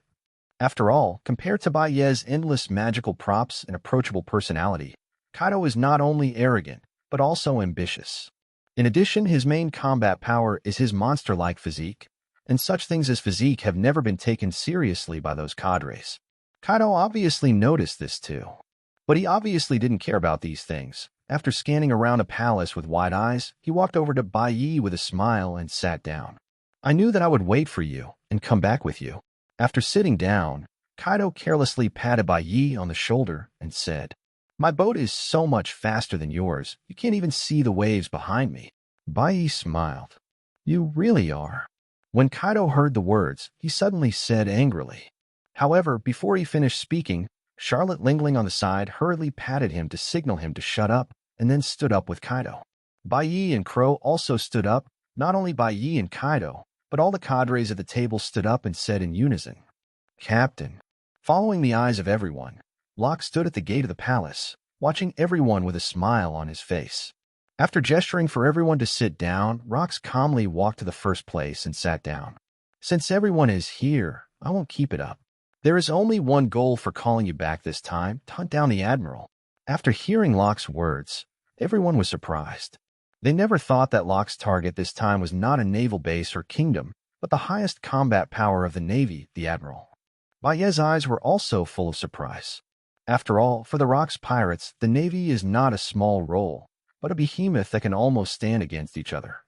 Hunting the Admiral is not an easy task even for the Rocks Pirates. But thinking of this, Bai suddenly realized, It's no wonder that everyone was called back suddenly. Although only a few people are needed to hunt down the single generals, we can't ignore the reaction of the Navy. Knowing that Lox is going to attack the general, the Navy will definitely go all out to stop it. After all, whether it is the general's combat power or the face of the Navy represented by the general, the Navy can only make this choice. Just as Bai Yi was thinking secretly, I looked around at the expressions of the crowd and saw that after hearing the news, none of them dared to express their opinions, and they all sat silently in meditation. Locke's expression remained unchanged, and he continued to speak a word. As soon as this word came out, the faces of all the people present suddenly changed drastically, and many people showed excited expressions. Chapter 62 Hunting. All the members of the Lox pirates who were outside returned to the Hive Island one after another under the order of Lox. However, Lox still didn't give any orders, just let everyone stay on the Hive Island with peace of mind. Lox did not act until Wang Ji, who was farthest away, returned. After receiving the order, the crow immediately came to Bai Ye's residence. All the cadres have returned. The captain called a meeting of all the cadres, and specially named you and Kaido to go too. It is good. Hearing this, Bai Yi got up and followed the crow out of the room, walking towards the center of the island. You two little guys, the captain is really optimistic that I remember that when you first joined, you didn't participate in the meeting to attack G6, right? Who would have thought that the two of you at the G6 base became famous in one battle? And not only were you registered with the Navy, but the captain also valued you so much. How long has it been since you were able to attend the cadres meeting? Walking along the way, Crow also looked at Bai Yi and said with emotion, he never thought that the kid who was picked up halfway by himself could now attend the executive meeting of the Rocks Pirates as an intern. There's no way around it. After all, I'm the strongest genius in the new world since the millennium. It's just a cadre meeting. Chatting with the crow who was closest to him, but he didn't have to worry so much and laughed and teased. You bastard, you are really welcome. But to be honest, I've been with the captain for so long, and it's the first time I've seen him value a rookie so much. Although that little guy Kaido was also talented, those cadres were monsters back then. In the final analysis, the reason why the little guy was able to attend the meeting this time is probably due to your honor. Crow laughed too. Is that so? Then I have to ask Kaido to treat me to a good drink, or else I'll let him touch me in vain. Bai Yi also laughed. While chatting, the two came to the center of the Hive Island, Locke's palace. At this time, the palace was brightly lit. The cadres of the Rocks Pirates were sitting at the edge of the long table, chatting with each other with those who were close to them.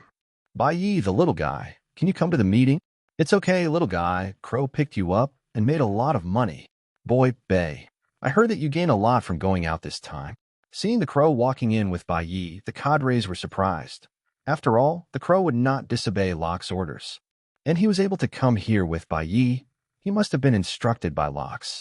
This guest made the cadres even more surprised, although they knew that Locke valued the two interns Bai Yi and Kaido more. But I didn't expect to pay such attention to it, and even allowed the two to participate in the cadre meeting. However, these cadres are old men who have traveled across the sea for an unknown period of time. After guessing Locke's intentions, the surprise on their faces immediately subsided. A rich smile appeared on his face, and he greeted Crow and Bai Yi very friendly. Bai Yi had dealt with many of them under the introduction of the crow when he was practicing domineering, and the magical props in Bai Yi's hands also left a deep impression on them. In addition, although his strength and potential are very good, Bai Yi doesn't care about treasures and other things. He is most interested in fighting other people to improve his strength. Such a newcomer who doesn't fight or grab, but has an unlimited future. This is the reason why these proud cadres have become so friendly. Others greeted them with smiles, and Bai Yi would not pretend to be aloof. After responding all the way with a smile, he followed the crow and sat on the left side of the table. After a while, Charlotte Lingling also walked in with Kaido, looked around, and sat beside Crow and Bai Yi. This time the cadres were less enthusiastic. After all, compared to Bai Yi's endless magical props and approachable personality, Kaido is not only arrogant, but also ambitious. In addition, his main combat power is his monster-like physique, and such things as physique have never been taken seriously by those cadres. Kaido obviously noticed this too. But he obviously didn't care about these things. After scanning around a palace with wide eyes, he walked over to Bai Yi with a smile and sat down. I knew that I would wait for you and come back with you. After sitting down, Kaido carelessly patted Bai Yi on the shoulder and said, My boat is so much faster than yours, you can't even see the waves behind me. Bai smiled. You really are. When Kaido heard the words, he suddenly said angrily. However, before he finished speaking, Charlotte lingering on the side hurriedly patted him to signal him to shut up, and then stood up with Kaido. Bai and Crow also stood up, not only Bai and Kaido, but all the cadres at the table stood up and said in unison, Captain. Following the eyes of everyone, Locke stood at the gate of the palace, watching everyone with a smile on his face. After gesturing for everyone to sit down, Rox calmly walked to the first place and sat down. Since everyone is here, I won't keep it up. There is only one goal for calling you back this time, to hunt down the Admiral. After hearing Locke's words, everyone was surprised. They never thought that Locke's target this time was not a naval base or kingdom, but the highest combat power of the Navy, the Admiral. Baye's eyes were also full of surprise. After all, for the Rox pirates, the Navy is not a small role, but a behemoth that can almost stand against each other. Hunting the Admiral is not an easy task even for the Rox pirates. But thinking of this, Bai suddenly realized. It's no wonder that everyone was called back suddenly. Although only a few people are needed to hunt down the single generals, we can't ignore the reaction of the Navy. Knowing that Lox is going to attack the general, the Navy will definitely go all out to stop it. After all, whether it is the general's combat power or the face of the Navy represented by the general, the Navy can only make this choice. Just as Bai was thinking secretly. I looked around at the expressions of the crowd and saw that after hearing the news, none of them dared to express their opinions, and they all sat silently in meditation. Locke's expression remained unchanged, and he continued to speak a word. As soon as this word came out, the faces of all the people present suddenly changed drastically, and many people showed excited expressions. Chapter 63, Iron Kingdom. Locke's message was uncomplicated. Some time ago, my spies got the news that a group of celestial dragons are about to visit a superpower in a new world, the Iron Kingdom, and they will be escorted by an admiral at that time. And our target is the admiral who accompanied him for protection. After Roxas finished speaking, the cadres continued to remain silent and did not express any opinions. Seeing everyone's ulterior motives, Lox did not choose to expose them, but continued to say to himself, at that time, you don't have to worry about other things. What you need to be responsible for is to stop the strong men of the Iron Kingdom and the guards of the Tianlong people. As for the general and the king of the Iron Kingdom, leave it to me. After announcing the specific plan of action, Locke's next sentence really changed the faces of everyone present. After the operation is over, the treasures carried by the celestial dragons and all the treasures of the Iron Kingdom will belong to you. Hearing this sentence, Bai immediately noticed that Kaido beside him was breathing heavily. Not only that, even all the cadres present, including the white beard who had always looked down on those scattered treasures, showed a trace of greed and excitement. Seemingly aware of Bai's confusion, Crow, who knew he didn't know much about the kingdom of the New World, hurried over and explained. The Iron Kingdom is a superpower in the New World. It is very powerful, and at the same time, it has very rich financial resources. Their king has the strength equivalent to that of a general, and there are still many powerful people in the country. Hearing the Crow's explanation, Bai finally realized it. No wonder just now when Locke said that the specific target of the action was the Admiral accompanied by the Tianlong people who came to the Iron Kingdom. Everyone will show embarrassment. It turned out that Locke's goal turned out to be such a difficult nut to crack. The general's strength is considered top-notch in the New World, except for people like Rox. Even if the white-bearded Golden Lion went to the Iron Kingdom alone, they would definitely not get any benefits, and they might not even be able to break into the Iron Kingdom.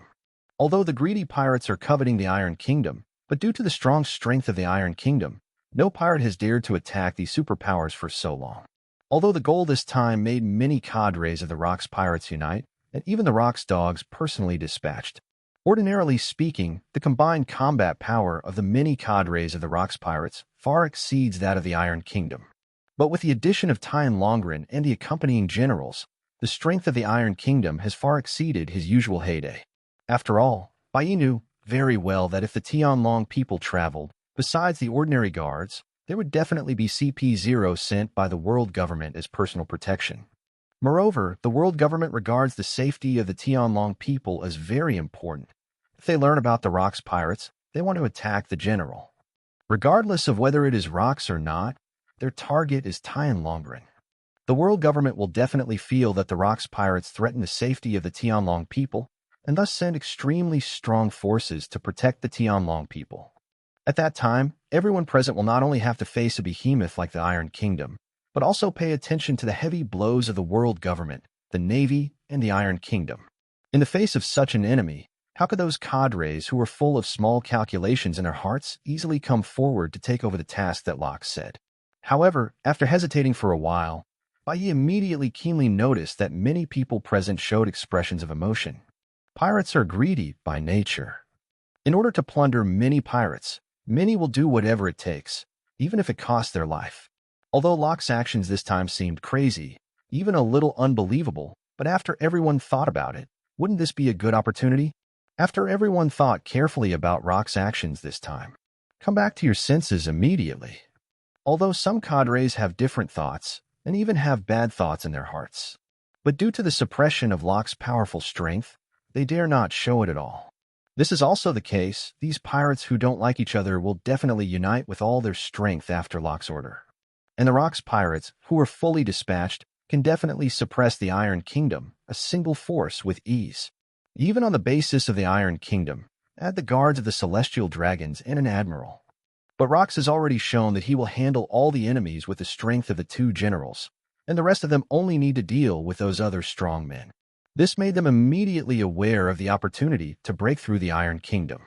Looking at the heart-throbbing crowd, Lox once again released a shocking news.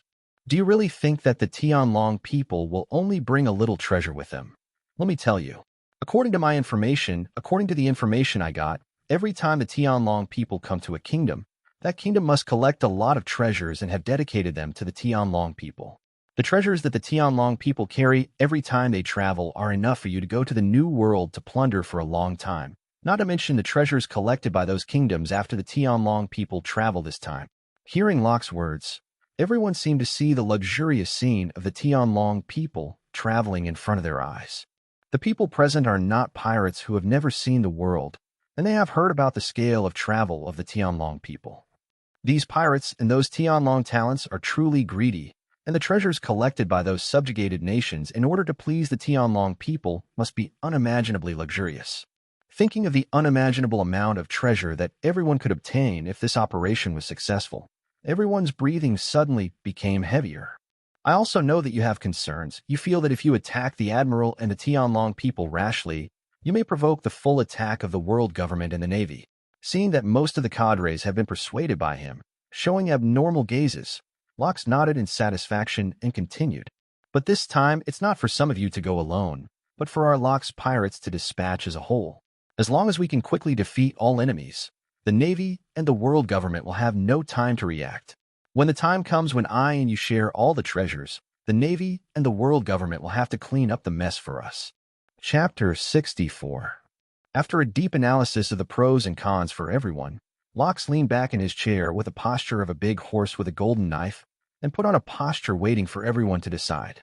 After all the people present looked at each other, they also saw the desire for treasure from each other's eyes. After a moment of silence, John of the Self-Governing Center stood up first.